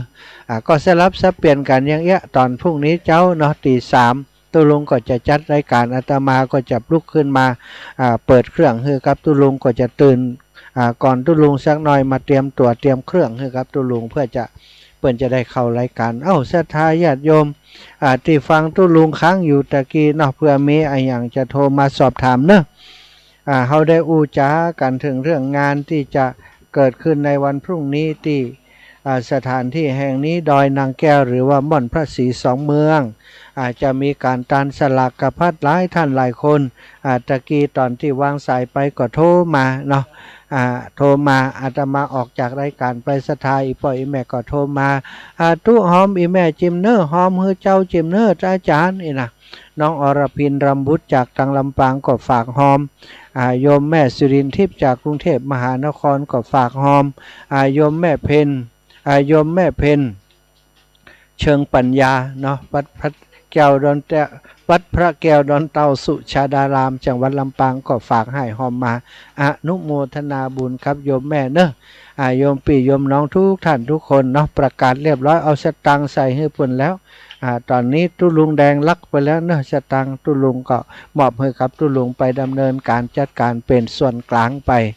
ก็อนุโมทนาสอบคุณกับอีปออีแม่0808844173เฮือสัก 3-4 สายเนอะก่อนที่จะเข้าในชั่วโมงต่อไป19 ถึง 20 นาฬิกา วันนี้ปกติ19 ถึง 20 นาฬิกาอาตมาจะจัดอยู่ที่ลำปางสถานแต่วันนี้มาจัดอยู่ที่ดอยนางแก้วที่เชียงใหม่นี่เนาะก็ออก ออกอากาศไปที่ลำปางอยู่เหมือนกันเนอะออกอากาศไปที่ลำปางตามปกติที่ได้ออกไปทุกๆครั้งทุกๆวันช่วงนี้ก่อนที่จะเข้ารายการไปลำปาง18 นาฬิกา 51 นาที 52 นาทีศรัทธาญาติโยมท่านใดอยากจะโทรมามาจาตอนนี้ก็เจริญพรเลยเนอะเจริญพรโยมแม่แม่อุ้ยอยู่ที่ไหนอยู่ให้แก้วดีดอยนางแก้วปะเจ้าอยู่ดอยนางแก้วเจ้าหลวงบอกแม่เอาต้นสักต้นน่ะแม่ก็เอาต้นนะลูกเจ้าดีแล้วก็ช่วยทำดีกำลังนั่งทำเป็นใส่รถเก่งได้ก็ได้อีกตัวนี้เจ้าได้แม่จะลองแม่จะถึงค่ะถ้ามีบุญแผ่วอยู่เนาะลุงเนาะถึงกะมีกะใส่ไปได้ก็หลวงเอาคนจีบไปดูแลแม่ไปช่วยเห็นนะดีแล้วเนอะแล้วก็เป็นป่ะแม่ทางเป็นเนาะแล้วก็เอาต้นเราไปปักเอาปุ้นนี่อย่างไรบูทำมันนี่ก็ไปปักเอาปุ้นปักเอาเพได้ไหมจ้าทิ้งแม่ว่าจะเอากระซองไปแล้วก็แม่เขียนซองไปหอมตีกับเบื้องลูกแล้วนะไปน้ำกับไฟนะจ้าแม่นั่นจะเห็นตีนะนั่นก็เต็มตีนั่นไงเพิ่นหอมส่งทำหลังเดินต้องเงินกลุ่มจะได้นัก700น่ะเดี๋ยวนี้นะหลวง300เปิดเอาครัวมาใส่แล้วแล้วปั้นทางต้นไปให้ว่ะผมจะห้ามเอาคืนแม่ไปสวดมนต์ถ้าวันศีลไปสวดมนต์จังวันนะลูกแมลงนะดีแล้วเด้อเจ้าใหญ่ถ้ามีบุญนี่ถึงอยู่นะลุงเนาะถึงมีกะต้องมีสาธุเนอะเจ้าประกันสาวน้อยร้องวัวแดงนี่นั่งท่าจ้ะท่ากดอย่างเดียวเลยนี่ไม่ใช่จะเจ้าวันศุกร์ยกข้าห้องน่ะฟ้าห้องกว่าฟ้าห้องก็กว่ากว่ามันยังน่ะพูดไหนร้อยนางแก้วไปหู้อย่างตะว่าหู้กับวันนี้กับมาวันนี้นี่แต่เจ้าตกนักอยู่เจ้าฮับสายจังจอมต้องก่อนเนื้อแม่เจ้าสาธุแม่ยายพรคนเก่งเจริญพรแม่ดวงดีนารัตะสาวญี่ปุ่นมาแล้วใช่ไหมเจ้าแม่เอาหอมให้แม่100เด้อหอมอันนี้เนาะแม่ดวงดี100เจ้าก็ไม่ก่อนดีนั่นแถมแม่ก็200เพื่อต้องเป็นมาเอาดวงดีนารัตะจ้า100เจ้าแม่เจ้าสาธุขอบคุณแม่เนอะอนุโมทนาบุญให้แม่ย่าอยู่ดีมีสุขอายุมันขวัญยืนเจ้าสาธุเจ้าสาธุเจริญพรแม่ถึงแล้วเนอะถึงแล้วกันจ้าถึงแล้ววันถูกรออีแม่เนอะแล้วพระการโทรแม่เอาบอกผมเอาเก่าลักจ้าเพิ่มกาแฟไปฝากลูกนะเจ้าได้เลยวันผูกจะนั่งหัวคันไดท่าเนอะเดี๋ยวมีน้ำเพิ่งมีเก่าลักแล้วก็มีบอกผมเอาเฮ้ตู้ลุงดอยแล้วก็เฮ้ตู้ลุงหยาลุงยองเนาะตู้ลุงยองท่านอาจารย์บรรยงตู้ลุงแดงเนี่ย3 คน3 ตน 4 ตนเนี่ยเจ้าฝากแล้วก็จะมีแกงเนาะดำลำจ้าแม่อยากไปฝากผู้โตเนาะเจ้าแม่ปะกันเนาะเจ้าสาธุเจ้าแม่เจ้าตู้ลุงแดงก็อยู่ด้วยกันเนี่ยโยมแม่เจ้าสาธุเนอะแม่แสงล่าเกิดกุลบ้านใหม่วังเจริญบ้านวังเจริญปอนฟังอยู่เด้อฟังอยู่แล้วได้เลขแล้วยังได้เลขหวยแล้วยังเจ้าได้แล้วบอกกันจริงน่าถูกหวยเลยแกกลับไปหาเด้อเจ้าโยมแม่ขอให้แม่โชคดีเนอะ เจ้าแม่เจ้า เดี๋ยวท่านอยู่ไหนอะ อยู่ดอยนางแก้วเนี่ยแม่เจ้าสาธุนะ เจ้าไว้เจ้า เอ้าไปวังเหนือแหมกำเจ้าขอบคุณเจ้าแม่เอ้าจะไปวังเหนือแหมสายหนึ่งแม่เรือนแสนต่อเอ้าอย่าดับปิงฮับแล้วดับปิงน่ะ ไรจ้า โอ้เจ้า มาหายอยู่ เรามัวไออยู่เอาไอให้แล้วก่อนแล้วอะไรยัง จะหา ไอแล้วเลยยังไอแล้วอูเลยอ้าว จะเปลี่ยนดินเนอะ เจ้า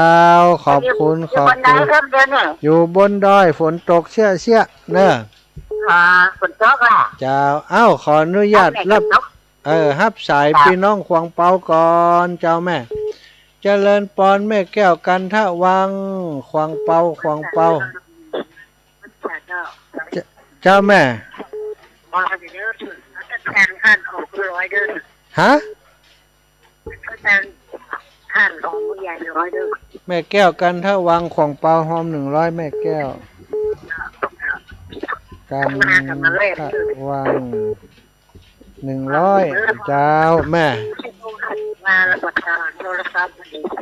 เจ้าแม่สัญญาณโอเอเนอะเอ้าสลับสายก่อนเจริญพรแม่บัวลอยชัยสวรรค์แม่บัวลอยชัยสวรรค์สายสุดท้ายยังได้เลขกันนะ เลขยังก็เลขเด็ดกะ เลขเด็ดกะโอ้บัดนี้กะบอกทางอากาศนี่เพิ่นจะว่าฮื้อนะดีนะเดี๋ยวก่อยอู้กันสายลับเอาเนาะสายลับได้บอกทางอากาศเนี่ยโอ้ตู้เจ้านั่นเนี่ยบอกหวยทางวิทยุเนี่ยเขาทุกเน้นหนายุ่งนะน่ะเจ้าลืมบอกเนาะน่ะสาธุนะเอ้าสาธุอ้าวศรัทธาญาติโยมพักสายก่อนเนอะฟังโทรมาเที่ยนะเอาละขออนุญาตพักสายก่อนศรัทธาญาติโยมอย่าเพิ่งโทรมา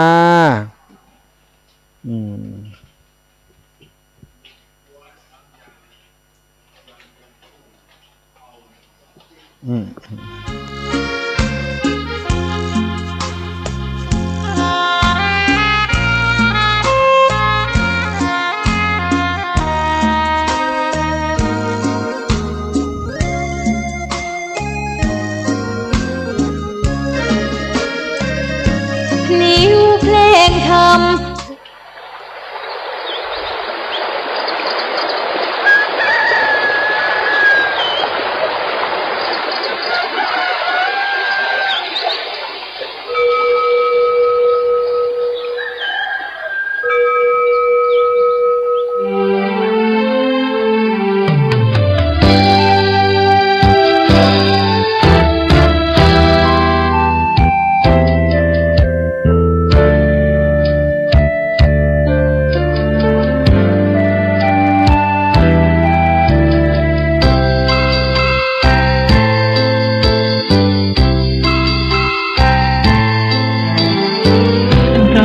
ที่ปานน้ำงดงามสูงเด่น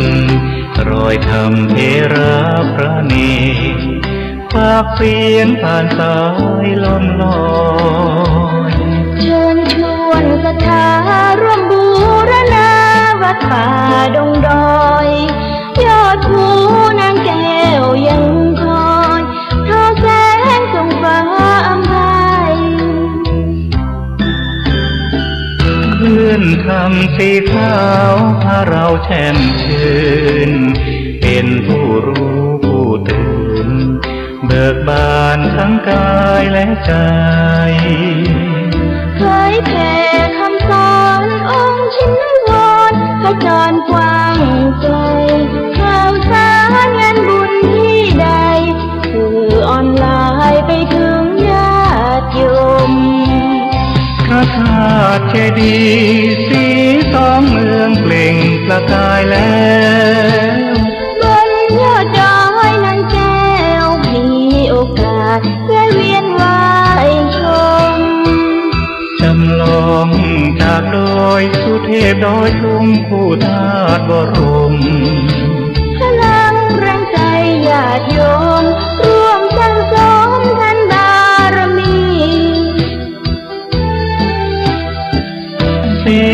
าวคลื่นทำนำพาความสุขพระเนรชี้ทางคลายทุกข์เกิดปิติสุขไปทุกทินทีเปิดฟังธรรมะพระจัดรายการหลายคลื่นความร่วมสร้างมหาทานบารมีพระธาตุเจดีย์สีสองเมือง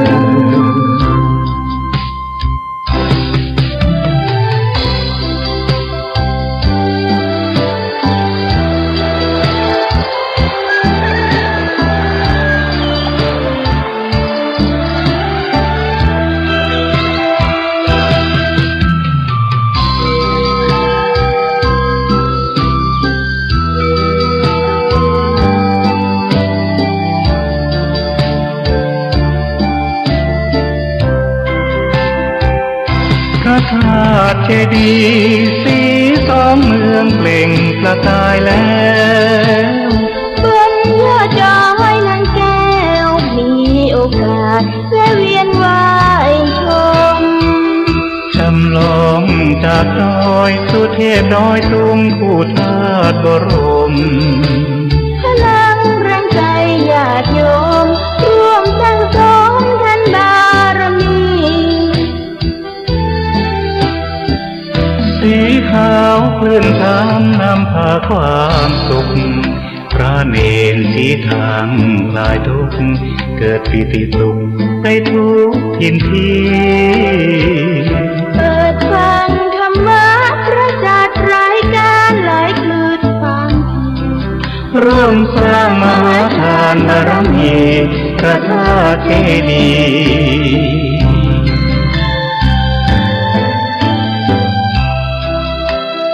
สีสองเมือง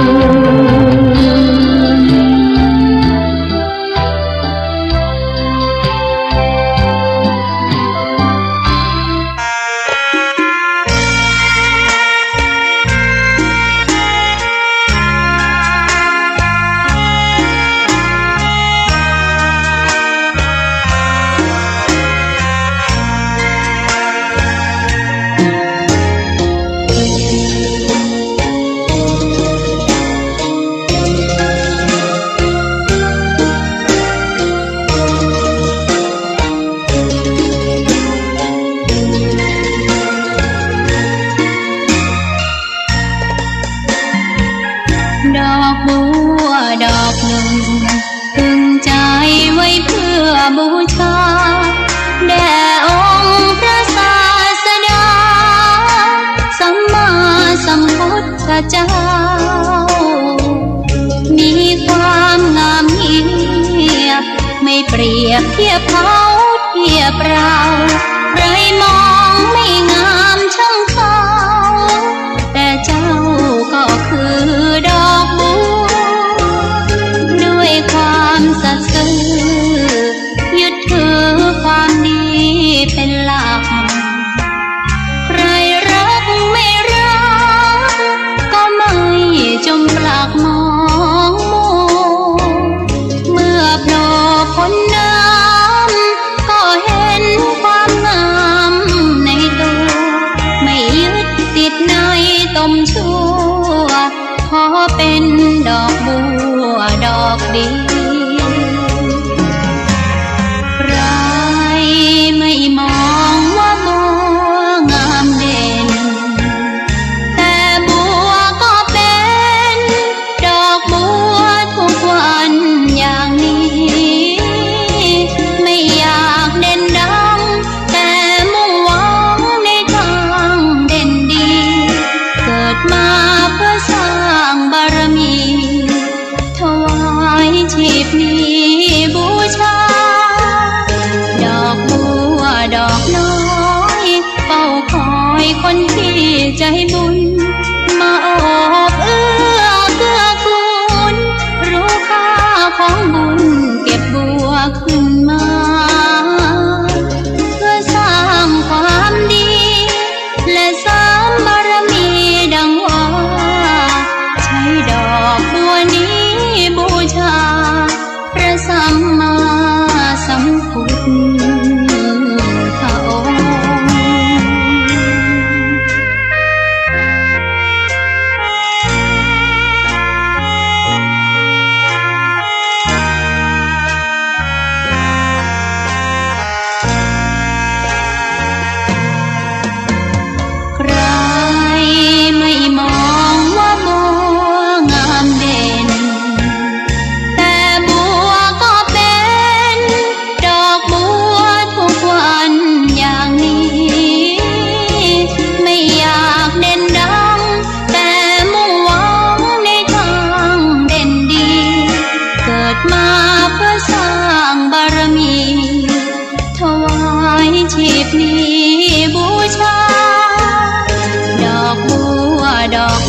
คนที่ใจบุญ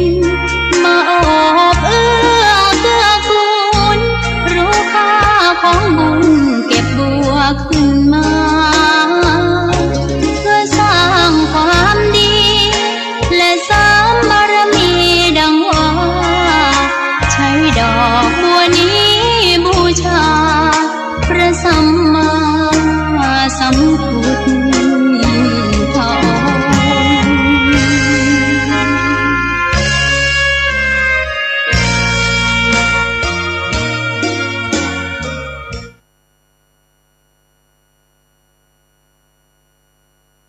ขอนอบน้อมต่อพระรัตนตรัยแก้วเจ้าสามประการ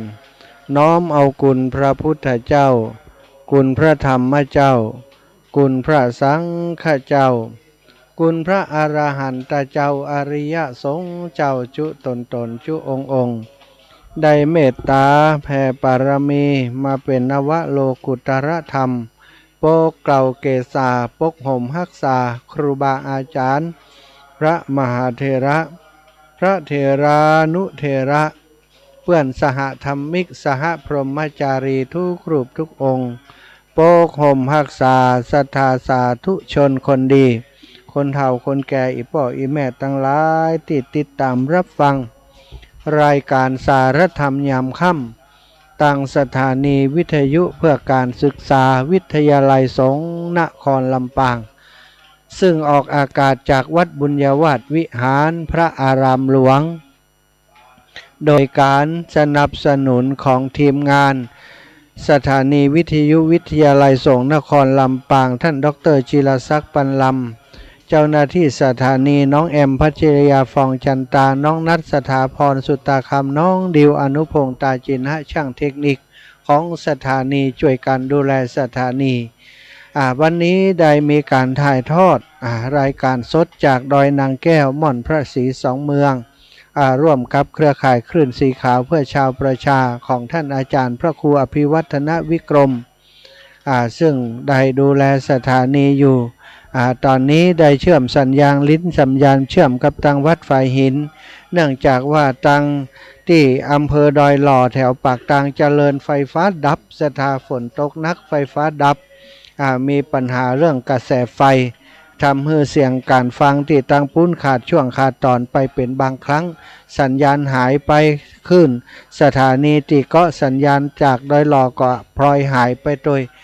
ตอนนี้เลยเชื่อมสัญญาณจากตังของวัดฝ่ายหินและก็ของอาตมาภาพเนาะเป็นลิงก์สัญญาณในการจัดรายการเนอะสถาอีป่ออีแม่ตั้งหลายพบปะกันวันนี้วันที่15เดือนกันยาแล้วก็ขึ้น1ค่ำเนาะเดือน12เนอะสถาขึ้น1ค่ำเดือน12เหนือพร่ำว่าเป็นวันศุกร์ดียิ่งแล้วตรงกับวันที่15ใส่พ่องแผ้วเดือนกันยาสากราชพระพุทธาได้2566พระวษาเป็นวันปุจุปการณาดาปล่อยดางานเปตพีสลากพัฒติม่อนพระศรีสองเมืองในวันนี้ศรัทธาญาติโยมทั้งหลายพบปะกันแล้วค่ำนี้แรงนี้ก็จะปาศรัทธาญาติโยมไว้พระสวดมนต์เสียก่อนหลายท่านก็ล้อสวดมนต์โดยอาตมา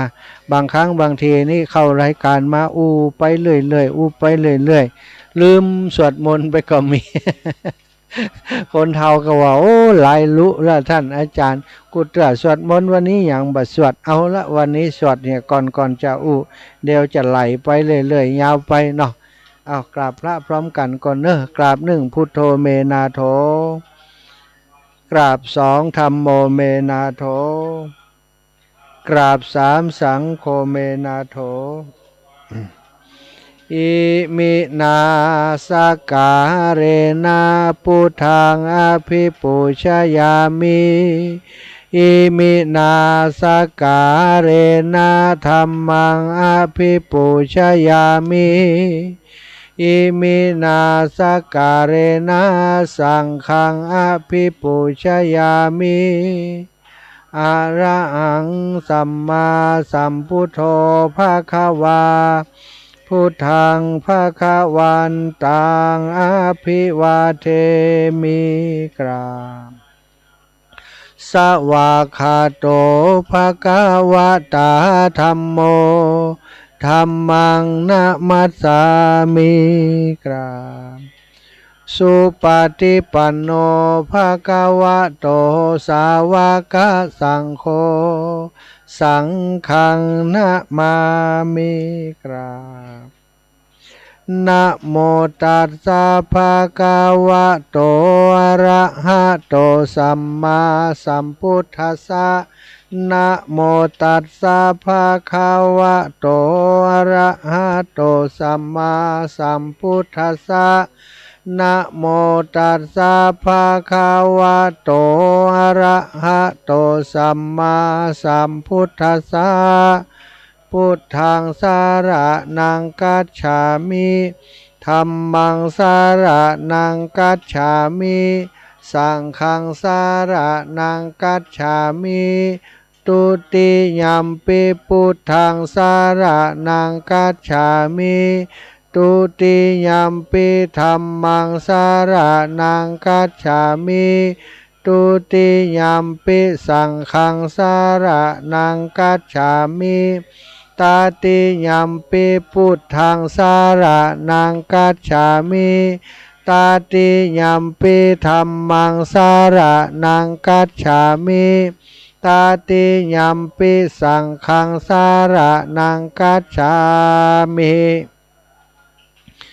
อิติปิโสภะคะวะอะระหังสัมมาสัมพุทโธวิชชาจารณะสัมปันโนสุขโตโลกาวิทูอนุตตโรปุริสธรรมสารทิสัทธาเทวมนุสสนังพุทโธภะคะวะติสวะคาโตภะคะวะตาธัมโมสันทิฏฐิโกอากาลิโกเอหิปัสสิโกโอปันนายิโกปัจจตังเวทิตาโพวินโยหิติสุปฏิปันโนภะคะวะโตสาวกสังโฆอุชุปฏิปันโนภะคะวะโตสาวกสังโฆญายาปฏิปันโนภะคะวะโตสาวกสังโฆสามิจิปฏิปันโนภะคะวะโตสาวกสังโฆยะทิทางจัตตาลิปุริสายุขานิอัตถปุริสาปุคลาเอสาภะคะวะโตสาวกสังโฆ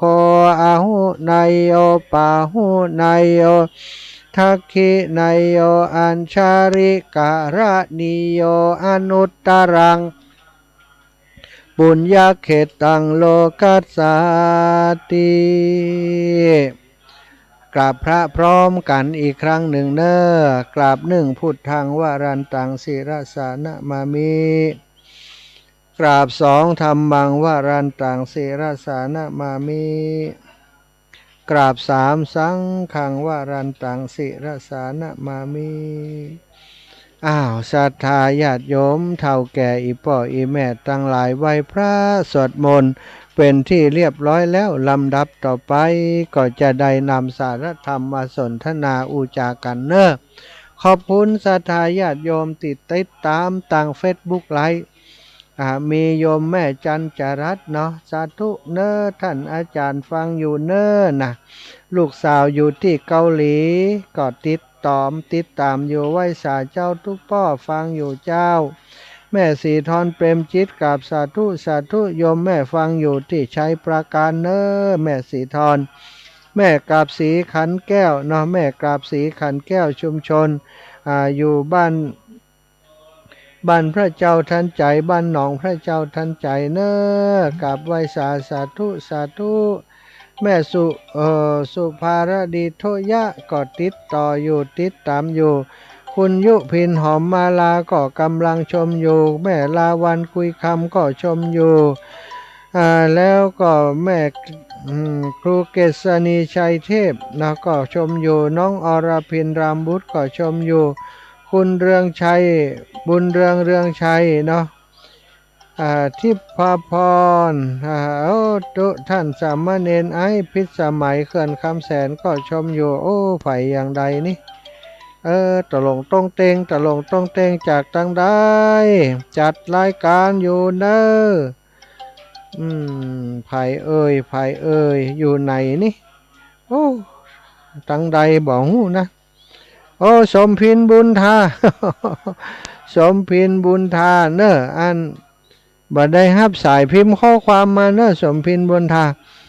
เมื่อตอนหัวค่ำยมแม่จันเพนร่วมทำบุญ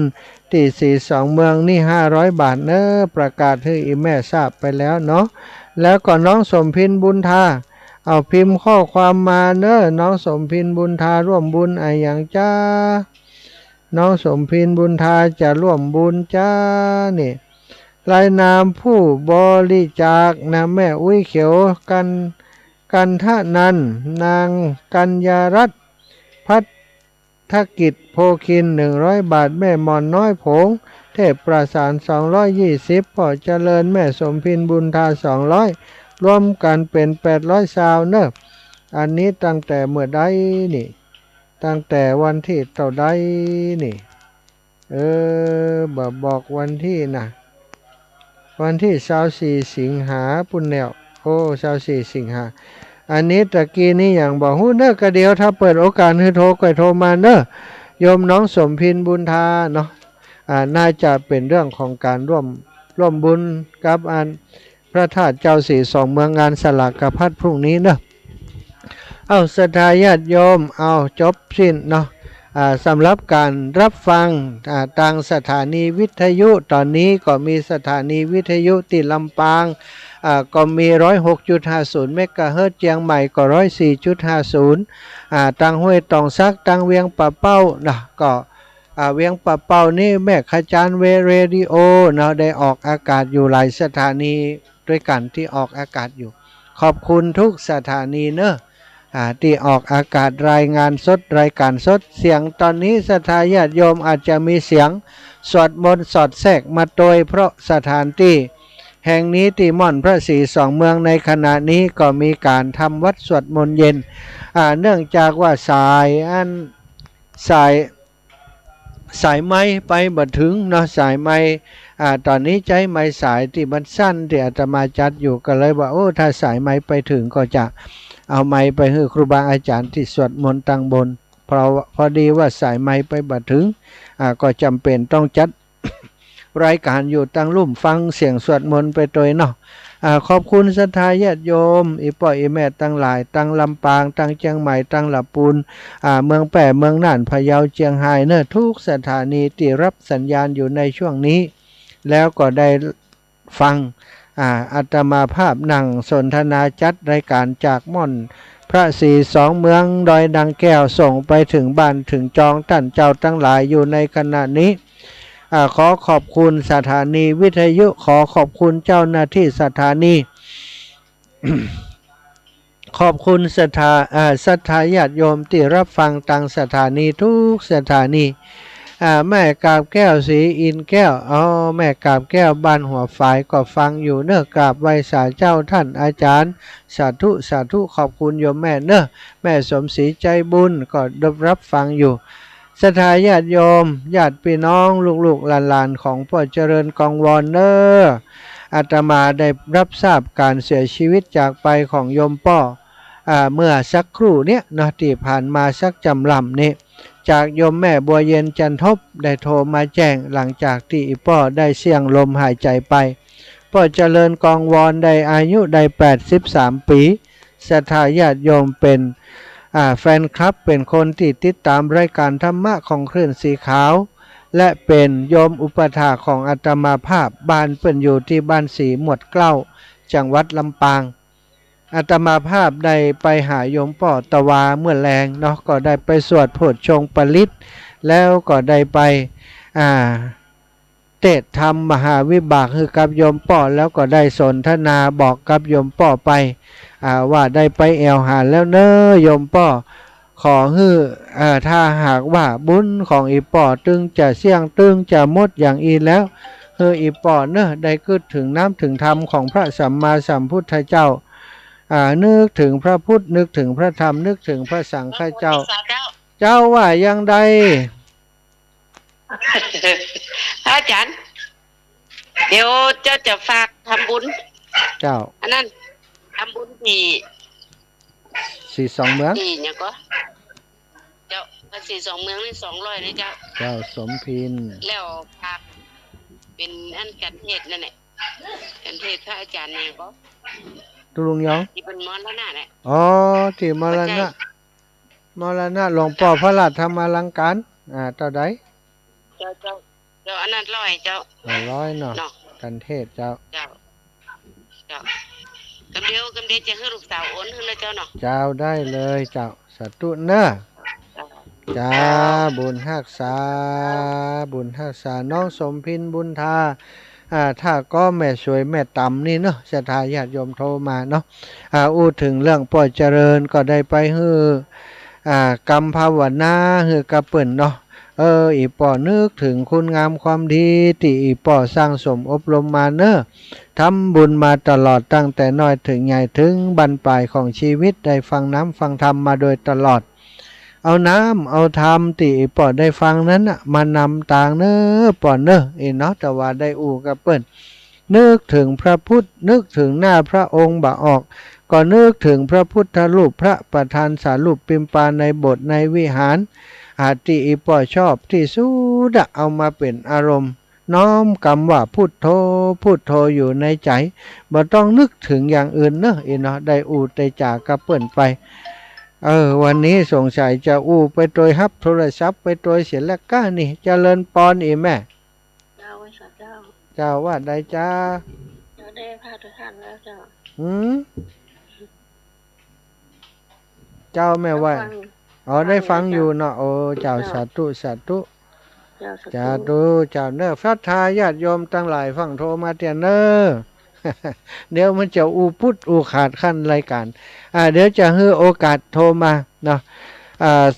19:40 นาทีวันนี้จะให้ก่อนน้อยหนึ่งให้ศรัทธาญาติโยมได้โทรมาเนาะก็ได้ไปเยี่ยมไปอูไปกับโยมป่อเปิ้นแล้วก็แป้งห่อมแป้งตางให้เปิ้นบอกว่านึกถึงพระพุทธพระธรรมพระสังฆเจ้านึกถึงคุณงามความดีเนอะอีป่อนะเปิ้นก็พายากนะฮับฮู้ว่าอาตมาไปแล้วก็ไปแนะนำเอากรรมธรรมะของพระพุทธเจ้าของครูบาอาจารย์ไปบอกไปกล่าวกับเปิ้นซะทะก็หวังว่าอีป่อจะอยู่ไปแหมสักเล็กสักน้อยนะเนาะแต่ศรัทธาญาติโยมอันว่าชีวิตของขานของมนุษย์เฮานั้นบ่มีคติติหมายชีวิตเป็นของน้อยเป็นของสั้นจะไปวันใดเวลาใดบ่มีไผฮู้นะโยมป่อเจริญจริงๆก็ป่วยก็ล้มป่วยมาประมาณ 5-6 เดือนแล้วเหมือนกันศรัทธาอาตมาภาพก็ไปหาอีป่ออยู่เป็นประจำไปเยี่ยมไปเยียนไปฮื้อกำลังใจเปิ้นจนสุดท้ายแต่ว่าก็ได้ไปฮื้อกำลังใจเปิ้นอยู่วันนี้จากไปแล้วก็ขอฮื้อแสดงความเสียใจกับลูกกับหลานของอีป่อเนาะ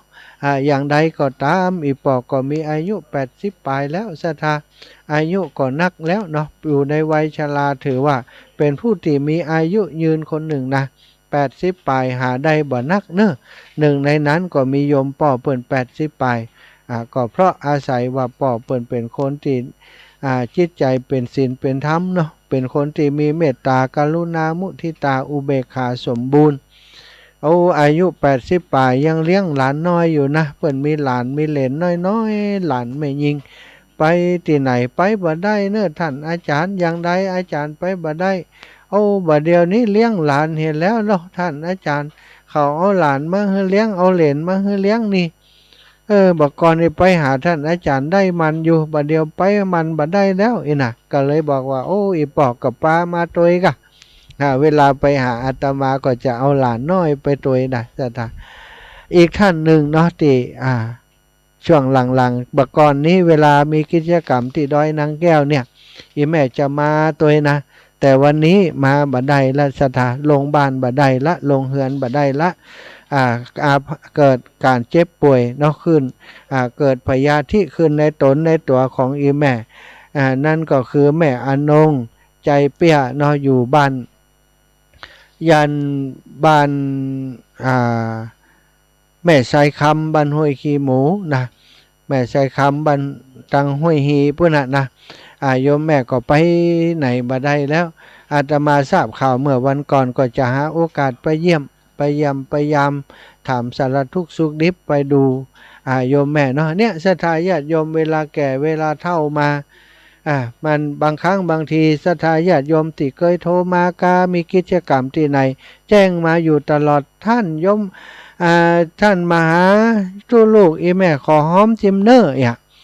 แม่อนงนี่ทุกครั้งเลยนะมีกินมีตานมีงานบุญงานกุศลที่อาตมาเป็นสะพานบุญเนี่ยเวลาสื่อสารออกไปจะได้หอมทุกครั้งเลยอีแม่ขอหอมด้วยจิมเนอร์นะหอมอาตมาอยู่ที่สุนทรมุนีก็ไป 2-3 ครั้งโยมแม่อนงใจเปียแต่บัดเดียวไปไหนบัดได้แหมเมาะนะบัดสบายล้มป่วยลงอยู่ที่บ้านที่จอง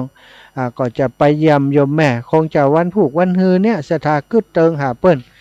ก็จะไปยามถามสุกกับครอบครัวกับลูกกับหลานของโยมแม่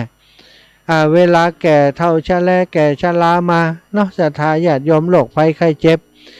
ที่มารบกวนเบียดเบียนนั้นมันก็มีหลายโรคด้วยกันนะตึงโรคความดันเบาหวานโรคในเรื่องทางเดินอาหารทางเดินหายใจและที่สำคัญก็บางครั้งบางทีเนี่ยก็โรคมะเร็งเนี่ยโรคเส้นเลือดในสมองโรคความจำเสื่อมเนี่ยมาลบกวนคนเฒ่าคนแก่ศรัทธาญาติโยมคนเฒ่าเนี่ยเนาะเปิ้นบอกว่าเกิดมาพร้อมกับบุญธรรมกรรมแต่งบุญทำมากรรมทำมาอย่างใดมันก็บางครั้งบางทีเนี่ยเกิดมาในภาวะอัตภาพนี้มันก็จะต้องมาพบเจอกับสิ่งหมู่นี้อย่างใดก็ตามในฐานะที่เฮาเป็นเจ้าพุทธนะฟังคำสอนของพระพุทธเจ้าก็ยึดถือน้อมนำมากำหนดจุดกำหนดจิตกำหนดใจน้อมนำมาใส่จิตใส่ใจสัตว์โลกย่อมเป็นไปตามกรรมตึงเปิ่นตึงตัวเนาะศรัทธาทั้งหลายวันนี้เนาะศรัทธาญาติโยมเวลานี้ 19:29 นาทีขอจาถึงเรื่องของสลากตะกี้ได้เกริ่นไว้ค้างไว้สำหรับพี่น้องทางเชียงใหม่เชียงรายที่ติดตามรายการมาโดยตลอดตะกี้ได้ถึงเรื่องที่มาของงานสลากสะพัดที่มีตำนานเล่ามาตั้งแต่สมัยอดีตการพุทธกาลที่พระสัมมาสัมพุทธเจ้าพระองค์ยังมีพระชนชีพอยู่พระองค์ก็ได้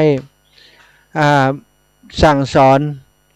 อนคนที่มีเวรต่อกันนางยักษินีกับกุมาริกาจนต่อมานั้นเขาก็รักษาศีลตึงกู่แล้วก็เกื้อกูลต่อกันเป็นที่มาของการจัดงานสลากพัดเนาะได้จาไปในชั่วโมงก่อนปู้นนะแล้วก็ตุลุงยองมาสลับซับเปลี่ยนแล้วอาตมาก็มาเข้าในช่วงนี้ก็จะถึงเรื่องที่มาอีกที่หนึ่งทำไมเปิ่นมีเส้นสลากทำไมมีกล้วยสลากทำไมเจาะจงบ่ได้กานะสถาถ้าเจาะจงก็บ่ใจสลากพัดละสลากพัดนี่เป็นสังฆทานที่เปิ่นต้องการว่าให้มันกระจายไปถึงแม้กระทั่งผู้บวชใหม่เนี่ยก็จะได้เสมอกันเท่าเทียมกันมีเรื่องเล่าว่าเด็กกลุ่มหนึ่งเป็นเด็กสมัยก่อนก็คือไปเลี้ยงงัวเลี้ยงควายเนาะสถานเนาะเลี้ยงงัวเลี้ยงควายแล้วก็ไปอาศัยอยู่ที่ศาลาแห่งหนึ่งเวลาแดดร้อนมาก็ไปอยู่ในศาลาพอดีว่าวันนั้นก็ไปเลี้ยงงัวเลี้ยงควายแล้วก็ตอนจะเติงขาบเติงตอน10 โมงป่าย11 โมงแล้วก็หู้ซึกหิวเข้าป้ากันไปนั่งอยู่ที่ศาลาสักกรรมหายอิดหายเนยเหี่ยมุดแล้วกาจะได้เตห่อข้าวกินล่ะจะนั่งกินข้าวด้วยกันที่หันก็ปรากฏว่าในคณะนั้นนั่นเองมีพระภิกษุสงฆ์องค์สังฆเจ้าพระธุดงค์ทั้งหลายเดินผ่านที่หันมาละอ่อนหมู่นี้ก็เป็นละอ่อนที่มีพ่อแม่บิดามารดาเป็นคนที่นับถือพระพุทธศาสนานับถือพระรัตนตรัยมีพระรัตนตรัยเป็นสรณะที่เพิ่งพอหันพระสงฆ์องค์สังฆเจ้าเดินมาก็พากันหีบปัดกวาด ศาลาที่ละอ่อนอยู่ท่านเล่นท่านเอาไม้กวาดเอาผ้ามาปัดมาปูเจ็ดถูรอจนพระคุณเจ้าพระเถระทั้งหลายเดินทางมาถึงก็เดินทางมาหลายคนศรัทธาญาติโยมหลายรูปหลายองค์เป็น30รูปเมื่อเด็กๆทั้งหลายหันอย่างนั้นเอาหมุนมาไข่ยุกแหมแล้วอย่างใดจ๊ะมาสักการเจ้าอันนี้โยมยาย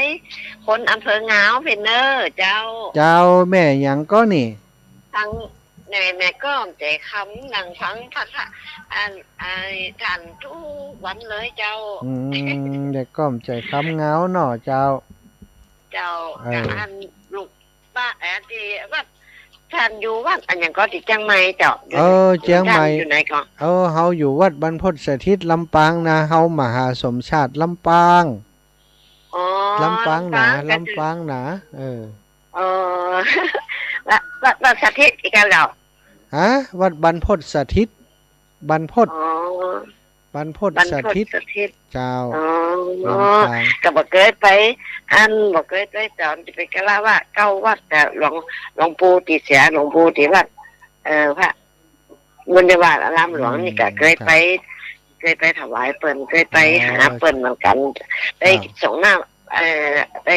กะลาว่าเปิ่นผู้ปีน่ะไปกับพระครูอำเภอเงานี่นะเจ้าคณะอำเภอนี่นะ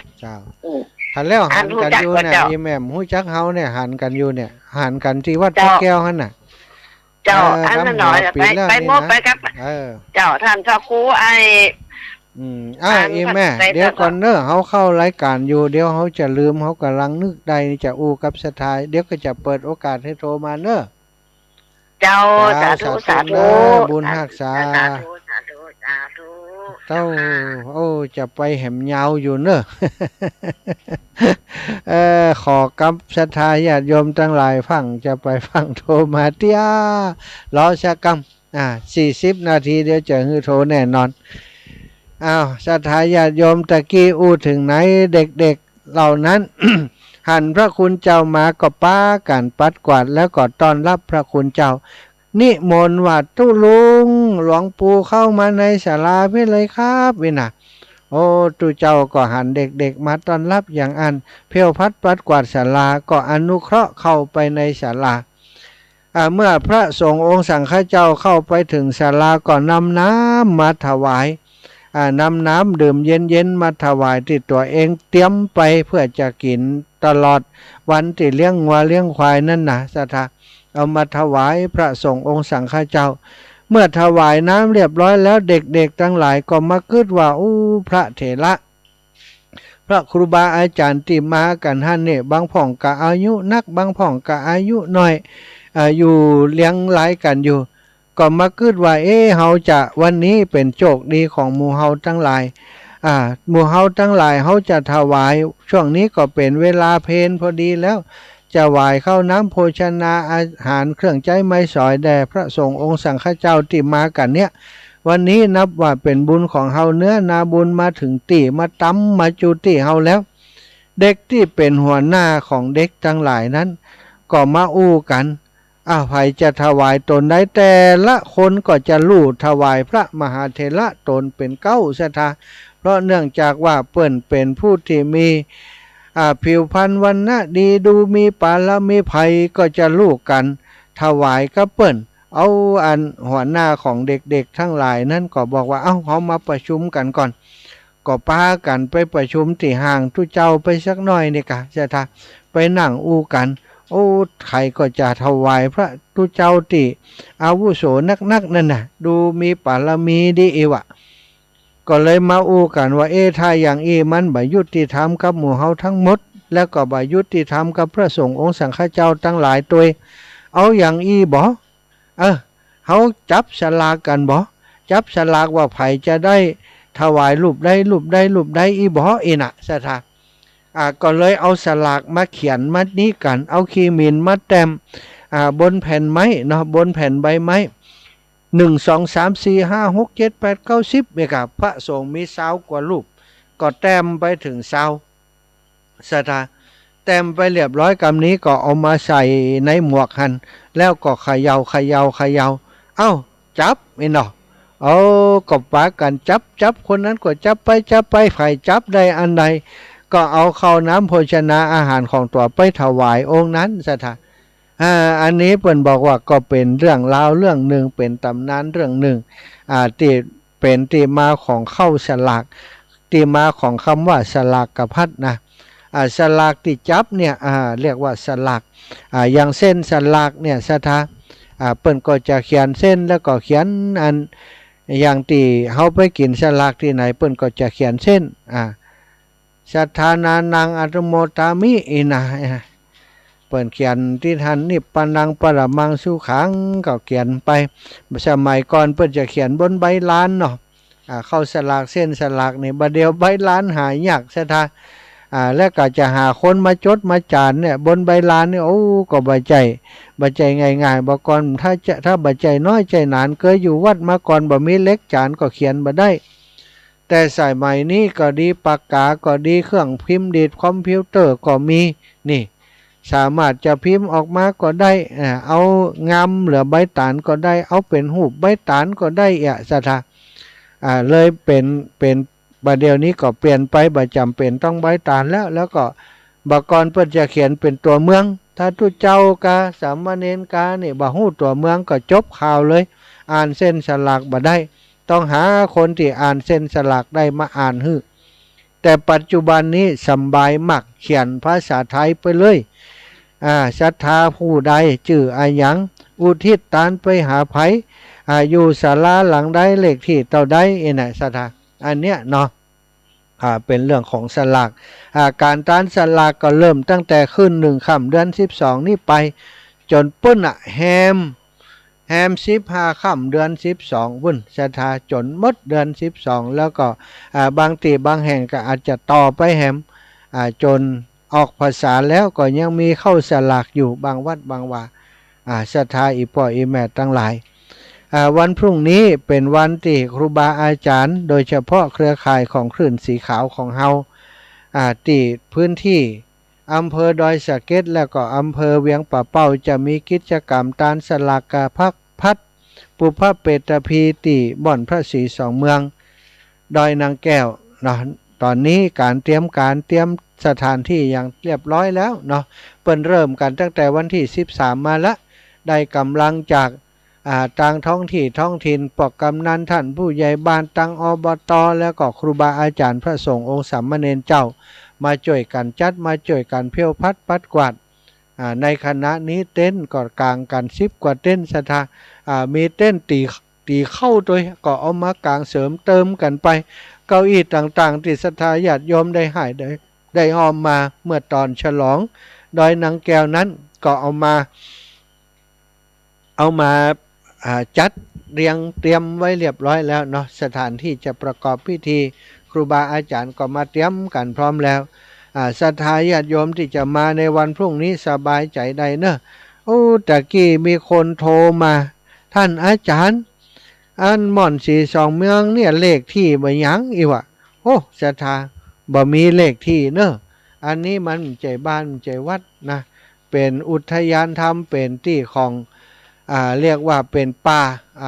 าสมบูรณ์แต่ว่าเปิ้นได้เว้นช่วงตรงนี้ไว้ให้จัดเป็นสถานที่พักผ่อนหย่อนใจแล้วก็เป็นศาลาในการมาปฏิบัติธรรมที่นี่มีเจดีย์พระเจ้าศรีสองเมืองถ้าศรัทธาจะถามเลขที่นั้น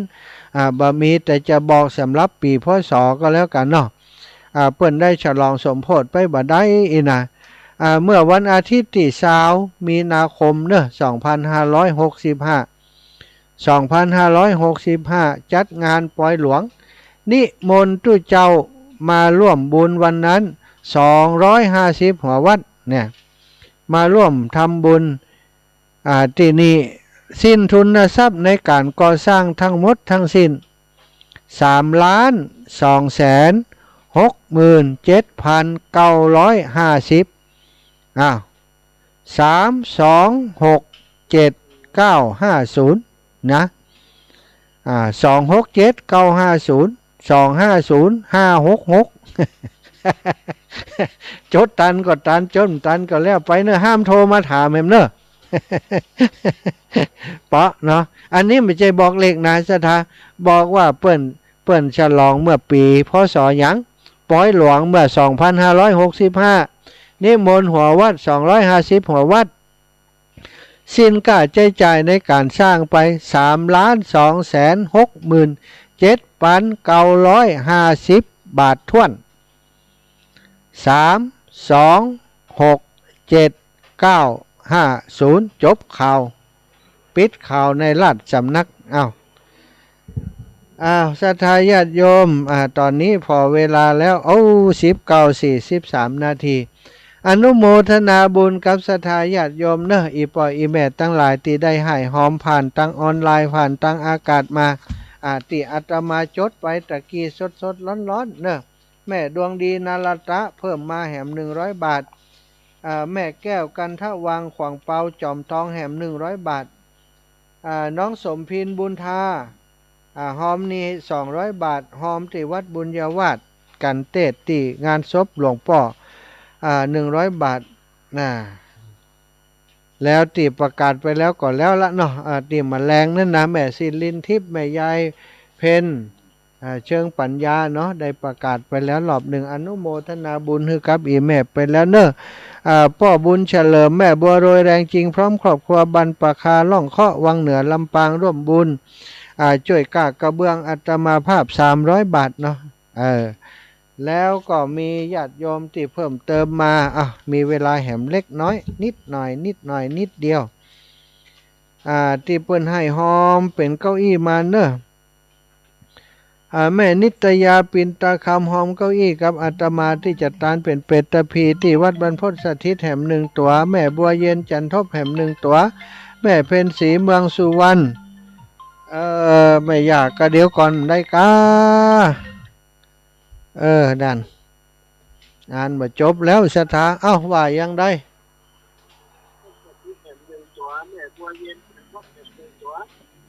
ว่ายังได้แม่ว่ามาเลยแม่ว่ามันเนี่ยก็เอามาแม่ลอยในเตียงลอยน้ำเกลือน่ะเตียงแค่4 2ยังเจ้าหลวงพ่อบุญญาวัดลอยนึกเจ้าแม่จ้าบุญญาวัด10142เมือง100ปัว100โอเคสาธุเนอะเจ้าแม่เจ้าสาธุเจ้าแม่แหมน้อยนึงขอกำแหมน้อยเดียวแม่บัวเย็นจันทบแม่พลศรีเมืองสุวรรณอุทิศให้แม่บัวคำเชื้อสายทอง1 ตัวพ่อมานัดตัวสม1 ตัวแม่แก้วพาใจสม1 ตัวนางสาวจตุพรเมืองสุวรรณอุทิศให้พ่อดาบประจันเมืองสุวรรณ1 ตัวนางสาวอิสริยาเมืองสุวรรณอุทิศให้พ่อดาบประจันเมืองสุวรรณ1 ตัวพ่ออุดมแม่ขจรสารพีนางสาวรัตนาพรสารพีนางสาวนวรัตน์สารพีร่วมกันได้4 ตัว800 บาทเรียบร้อยเจริญปอนแม่บานเย็นจันตะวงศ์อีแม่ว่าได้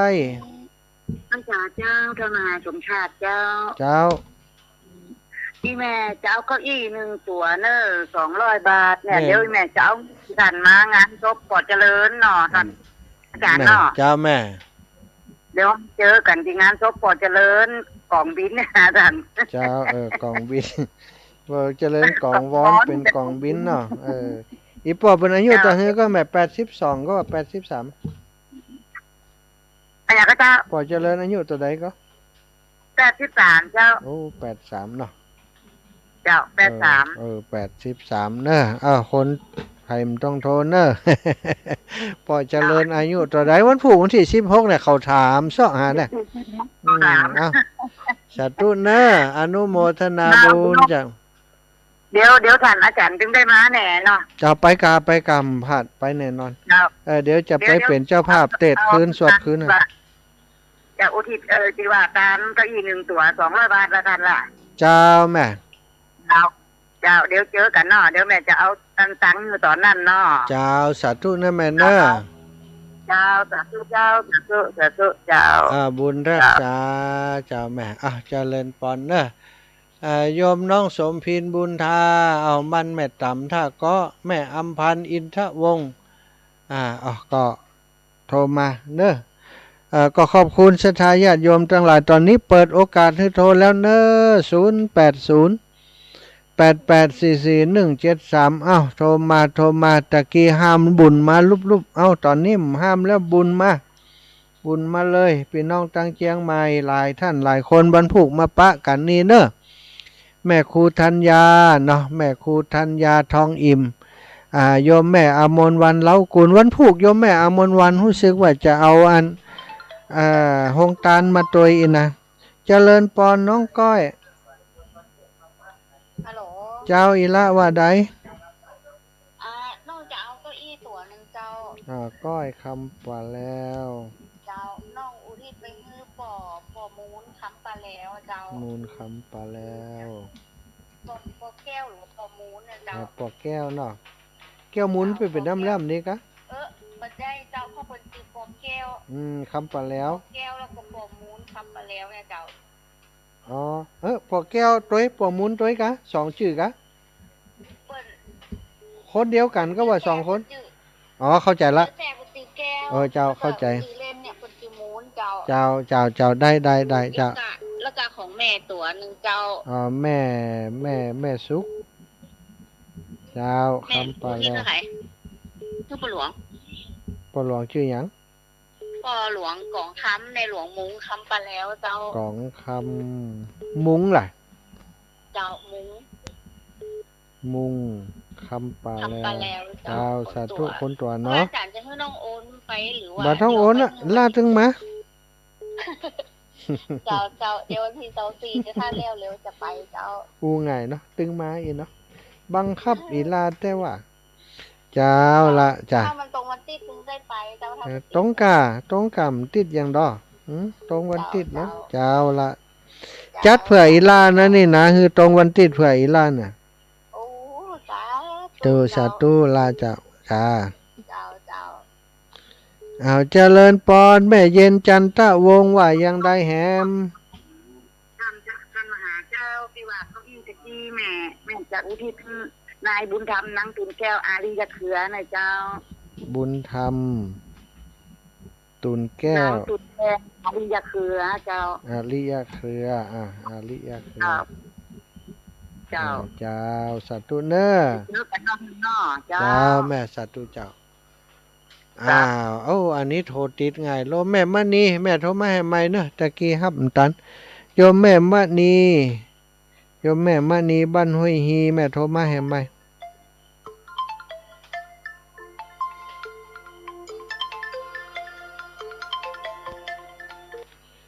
เจริญปอนอีแม่จ้าแม่ว่าได้มีคนฝากเอากระเบื้องเจ้าแม่มณีไฟจ้าแม่บัวไข่และนสรพันธ์บัวไข่น100 บาทวรพันธ์แหละเจ้าเม็ดเจียมบุญชูร่วมบุญเก้าอี้2 ตัว400 บาทกระเบื้อง4 แผ่น200 บาทถวายยอดทาน100 บาท4 ตัว4 แผ่นแม่พลอยพันชมพูพร้อมครอบครัว100 บาทเจ้าเรียกก่อแม่บัวไข่แม่บัวเขียวใจบุญทาและนสสุขานิใจบุญทา100 บาทเจ้าเรียบร้อยกะหมดยังหมดละเชียงละอีกลัวเปิดท่าฟังดีละเจ้าสาธุเจ้าปะกันเนอะเจ้าถ้าคนมาตกนะบ่เกี่ยวทำมาซ่อมแน่มาปะกันจะตกกับจุดเปี้ยอีแม่นั่งรถจะไปเปี้ยมั้ยสาธุปะกันแม่ได้เลยนะเพราะวันขำวันเนี้ยดีใจสาธุนะแม่เนอะโอ้ยจงแกนนี่แม่ได้วันขำแล้วทำนี่วันนี้เดี๋ยวจนผูกจะท่าพอกุยอีแม่กุยน้อยเดียวสาธุแม่บุญรักษาเด้อเจ้าเจริญปอนโยมแม่ แม่ฮับแล้ว ฮัลโหลพระอาจารย์เจ้า เจ้าแม่ฮับ ถึงจะฝากพื้นไหนเนี่ยจะได้บอกเขาไว้ เจ้าภาพคืนไหนเดี๋ยวนี้วันที่17 18นี่มันจะมีวันผูกวันที่16นะเอา17เลยอ่ะวัน17แล้วปนเสาร์วันจันทร์นะ17เพราะว่า18นี่เขาต้องไปไปอย่างก็แหมสัตมวันวัดบุญญวัฒน์18อ๋อเป็นวันที่17เอาเนาะ17วันอื่นก็คนอื่นว่ากันไปวันนั้นก็จะเป็นเจ้าภาพเฮือนเด้อป้ากันเป็นเจ้าภาพทั้งงานคืนแฟนรายการจะป้ากันไปวันที่17ที่17นี่หน่อยได้ไหมจะบอกเขาเจ้าเอาไว้บ้านท่านเนาะเปิ่นเอาไปวัดเจ้าเที่ยวกันทั้งลูกๆโอ้ยเดี๋ยวลูกสาวแม่เอาเสียงที่วันนั้นที่แม่เปิดเอาไปบนหิ้วพุ่นน่ะเจ้าเนี่ยสบายง่ายๆตามมันเจ้าภาพเพิ่นนะคะเนาะเจ้าเดี๋ยวจะพอว่าก่อนเอาตามเพิ่นนะเอาตามวัดเฮานั่นก็ได้นิมนต์แถวนั้นก็ได้เนาะนิมนต์วัดมันสิงเก่าแน่เนาะเจ้านิมนต์ฮะองค์เตก่อนนิมนต์ของเพิ่นเด้อเฮาไปเป็นเจ้าภาพบ่เจ้าแม่สาธุเด้อเจ้าสาธุขอบคุณเจ้าอนุโมทนาบุญเจ้าเจอกันเจ้าแม่เจอกันมันถูกเข้าไปหนูถูกให้ขับรถไปหนูถูกหน่อยจะโทรหาน่ะเจ้าแม่เจ้าอย่างที่เขาบอกน่ะวันนั้นน่ะอย่างที่เขาบอกแม่น่ะออกซ้ายอย่างเดียวออกซ้ายอย่างเดียวเจอแยกใหญ่ออกซ้ายอย่างเดียวเจ้าสาธุเจ้าแม่ลาพรบรรทุกป้าก่อนนี่มาป้ากันก่อนนี่วันสาเจ้าวันผูกมาก่อท่านจำได้ต่อไปนี่แม่ลาพรเจ้าแม่ไปไหนบ่ได้เจ้ามาบ่ได้เนาะเจ้าเป็นอย่างอนุโมทนาอยู่ที่บ้านนั้นผูกฟังรายการถ่ายทอดให้ฟังเจ้าแม่ฟังถ่ายทอดสังขารแม่ไปบ่ได้ลูกครับอนุโมทนาบุญอยู่ที่บ้านแม่จะขอเวลาสักระยะแม่จะไปรักษาที่แม่ก็ลงนะ3 เดือนโอ้เจ้าดีกะไปเถอะท่านใดที่เพิ่นรักษาดีก็ไปเนาะแม่เนาะเจ้าสาธุนะแม่อนุโมทนาบุญได้โทรมาให้กำลังใจกันจะเป็นกำลังใจให้แม่ตัวสาธุเอาเจริญพรสายที่หลุดไปสายใคร8980โทรมาแหมใหม่เบอร์ใหม่โทรมาเลยอยากฟังเสียงคนใหม่ๆพ่อง8980จากที่ไหน080สถาเบอร์ใหม่บางเตือเปิ่นจดตันเนาะ080 8844 173 080 8844 173เนอะศรัทธาเท่าแก่อีพ่ออีแม่ทั้งหลายอันนี้มาแล้วบ้านใหม่บ้านใหม่วังมนเจริญป้อนเจ้าท่านอาจารย์เจ้าแม่เจ้าใครไปจะกลับมันหนีไปจะไหนเจ้าอนุโมทนาเป็นเจ้าเป็นยังมีโอกาสวันหน้าถึงได้มาเนาะเจ้าสาธุขอบคุณ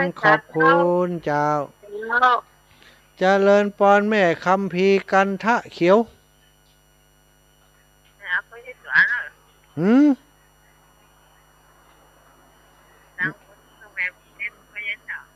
เจ้าสาธุแม่สับแล้วเปลี่ยนสับแล้วเปลี่ยนขอบคุณอีแม่ขอฮับแหมสาย15232ฮัลโหลพระอาจารย์เจ้าฮัลโหลก็ฮัลโหลแล้วเจริญพรแฟนครับไหมจากที่ไหนอำเภอห้างชัดจังหวัดลำปางนี่แม่วันดีแม่วันหยังก็แม่วันดีอ่อนศรีนามสกุลแม่วันดีจื่องามโลนี่วันดีคืนดีเนี่ยนะวอไม่หากันเนาะหนูเนี่ยกะเจ้าวัน เพราะว่าถ้าจะโทรหาพระอาจารย์มาได้โอ้ยอย่าบัตันเป็นสักหยาดเลยที วันนี้ตันแล้วจกดีแล้ว ขอบคุณ แม่ไม่น้องสาวส่วนลูกสาวแม่เนี่ยอยู่ศูนย์อนุรักษ์สร้างไทยนี่เนี่ย โอ้ดีกะอีแม่อยู่หั่นเนาะใกล้ๆหั่นเนาะ เจ้าเพราะว่ามันนอนลูกสาว โอ้ดีแล้วแม่วันหน้าจะได้ป้ากัน จดเบอร์บัตรสักเสีย โอ้วันนี้ตันเนาะเจ้าเอาเมกจดครับตันเนาะ สาธุขอบคุณอีแม่เนอะวันหลังมีอย่างก็โทรมาเนอะ เจ้า ตุสาธุ อีเพื่อนอีแม่กับบัได้ไปทำก็เปิดนะว่ายกมือไว้อย่างเดียวนะ เจ้าเดี๋ยวขออนุญาตห้าแผ่มสายคนยมแม่เจริญปอนแม่อัมพรบุญหมื่นเจริญปอน เจ้ากับไว้สาแม่โอนสตางค์ไปแล้วนะเจ้า อ๋อเจ้ายมแม่ เจ้า กับไว้สาเจ้า ขอบคุณเจ้าอีแม่ เจ้า เอาแล้วศรัทธาญาติโยมท่านเจ้าตั้งหลายตอนนี้เวลามันหมดเวลาก็จะขอนำรายการจากศรัทธาญาติโยมไปโดยเวลาเพียงเท่านี้เนอะขอความสุขสวัสดีบังเกิดมีแก่ศรัทธาญาติโยมทั้งหลายทุกท่านทุกคนอายุวันโนสุขังพลา